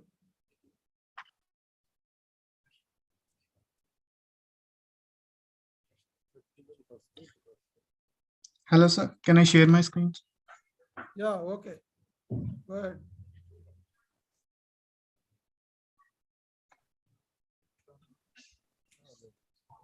Yeah. Good evening, everyone. I thank APCSICON for this opportunity. My topic is unmasking of exercise-induced diastolic dysfunction in patients presenting with shortness of breath. It's an observational study done in Nizams. Primary diastolic dysfunction is the cause of 50% of cases of heart failure, the hemodynamic correlate of which is increased filling pressure. However, because of its ubiquity nature, this abnormality is often found as incidental finding. Many elderly patients and patients with hypertension or LV hypertrophy have Doppler echocardiographic evidence of impaired diastolic dysfunction, but they do not have any symptoms of heart failure at rest. In many of the symptoms of diastolic dysfunction occur only during the exercise. My slides are moving, sir? Yeah. In our study, we have assessed invasively LV filling pressures in patients with unexplained shortness of breath with normal systolic and diastolic function on echocardiography and compared the level of rise to patients with already established diastolic dysfunction on echocardiography. So the main aim of it is to find the association of exercise-induced diastolic dysfunction as a cause of unexplained shortness of breath. This study was done over a period of 3 months where the patients with typical symptoms like chest pain and shortness of breath, after ruling out the systemic causes, all the systemic and pulmonary causes of SOB were ruled out, and then they were subjected to coronary angiogram. If no coronary lesion, that is the lesion less than 50% or 40%, were subjected to invasive cardiac catheterization during the angiogram only. Like patients were divided into 2 groups, one with the diastolic dysfunction, one without diastolic dysfunction, and the other with this established diastolic dysfunction. Simultaneous LVDP was measured at rest, and after 3 minutes of manual hand grip exercise, readings were noted. The mean age of population was 55 years, and the mean value of LVDP in group with no diastolic dysfunction was 4.4 plus or minus 3.1 mm of Hg, and after the exercise it was 8.4 plus or minus 4.1.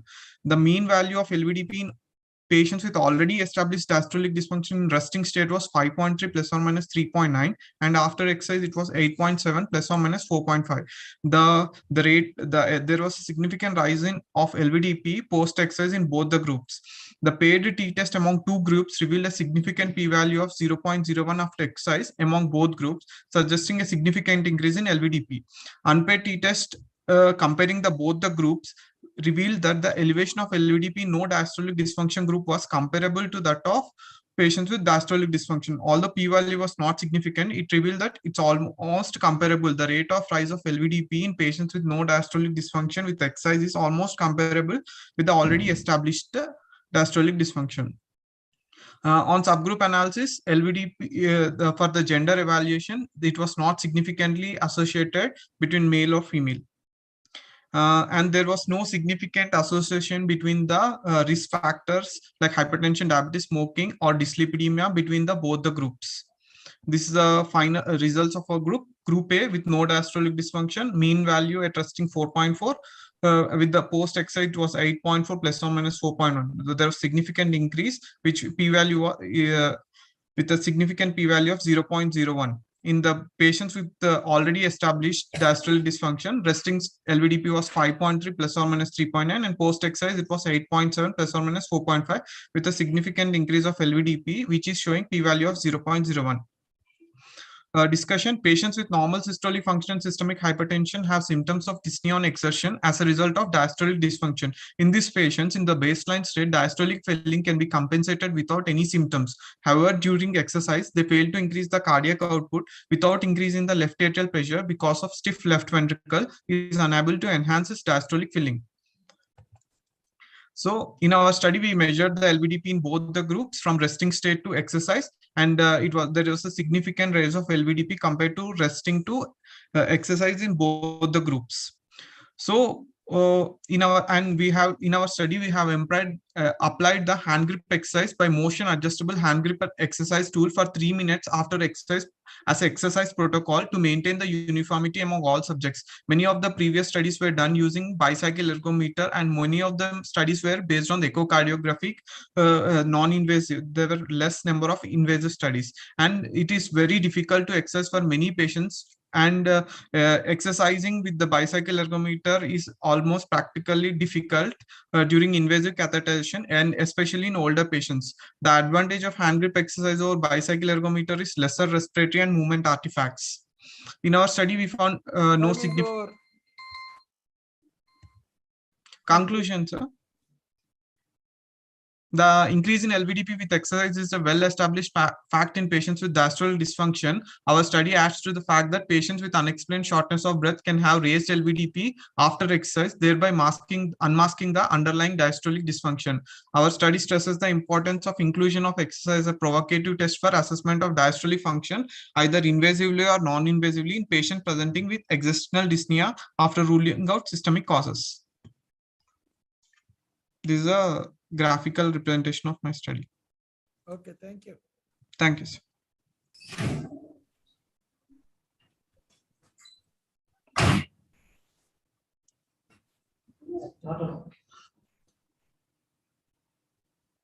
Excuse me, sir. Yeah, Sanjay. Can I share my screen, sir? Yes. Sir, can you let me share my screen, sir? Yeah.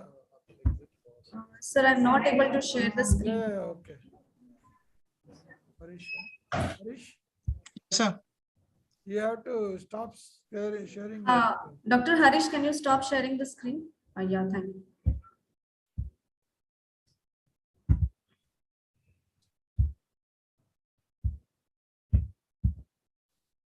Can you see my screen now, sir? Yeah. Yeah. Good evening, sir. Myself, Dr. Sandhya from Government Stanley Medical College, Chennai. My topic is clinical and angiographic profile in STEMI patients in COVID with COVID-19. A case series from a tertiary case center in North Chennai. As we know, coronavirus has resulted in a worldwide pandemic with predominant respiratory involvement. It has also resulted in significant cardiovascular morbidity and mortality, which includes both coronary and non-coronary myocardial injury. Even in developed nations, while the focus was much on COVID care on the non-COVID illnesses was being affected a lot. And studies have been shown a significant geographic variations among the hospitalization rates and mortality profile in COVID-related STEMI. And in this article, we have studied about the clinical characteristics, angiographic profile, and mortality of ACS patients in COVID-19, and we have compared them with the non-COVID patients. It's a retrospective observational analysis where we took COVID-19 patients who had ischemic ST-TVH changes in ECG. It was a 5-month duration study conducted during the second wave from April 20 to August 20. They were grouped initially into STEMI, COVID STEMI and COVID unstable angina, and the characteristics were studied. And then the COVID patients' results were compared with a historic cohort of non-COVID patients from the previous year, that is from April to August 2019. And these are the baseline characteristics of COVID ACS patients which were admitted for those 5 months. There were total 205 patients, out of which 67 were STEMI and 138 were NSTEMI. If we take mean age of presentation in COVID STEMI was 49 years. If we compare that with the similar group in the pre-pandemic time, it was 55 years. So COVID STEMI patients were much younger compared to non-COVID times, but it was though not significant. And males were the predominant population during both the times. And coming to risk factors, hypertension was the predominant risk factor, followed by diabetes, dyslipidemia, and smoking. And if we compare the risk factors among COVID and non-COVID times, COVID patients had significantly less number of risk factors compared to pre-pandemic times. And comparison of symptoms in COVID versus non-COVID patients.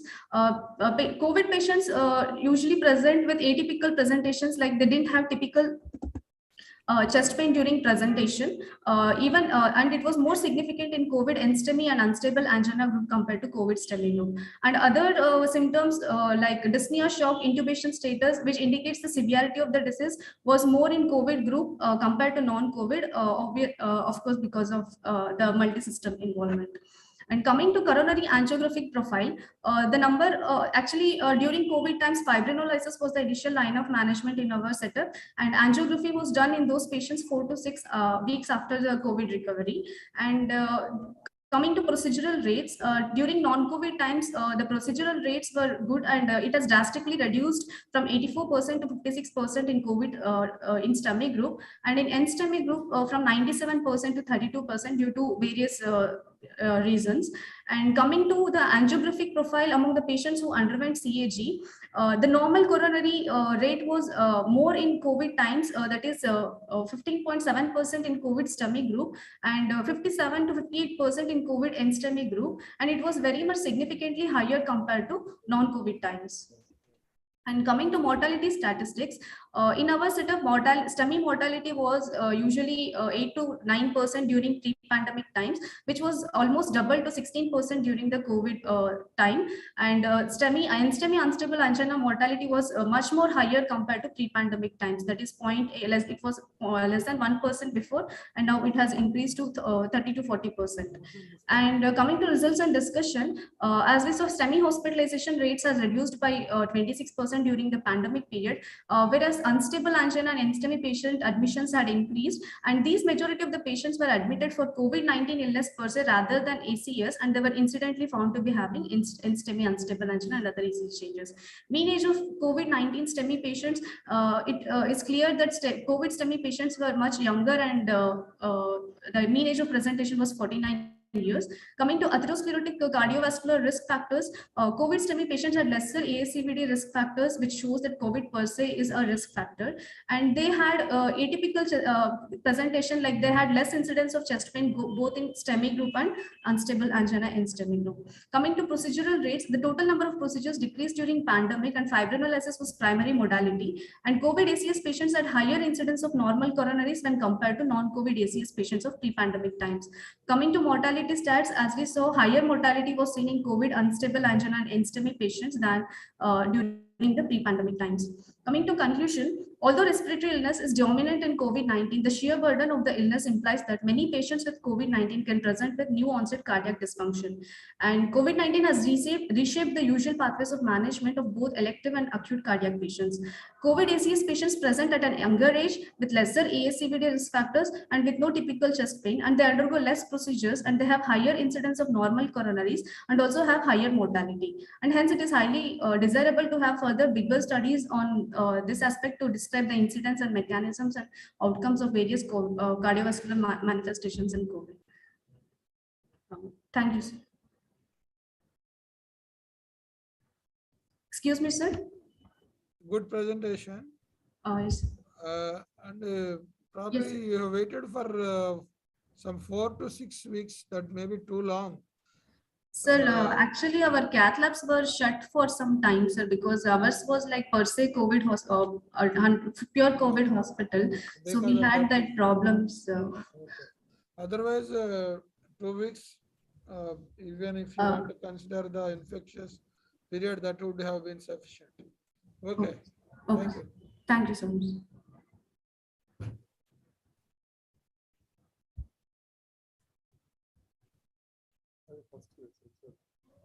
Okay, thank you everyone. Thank you.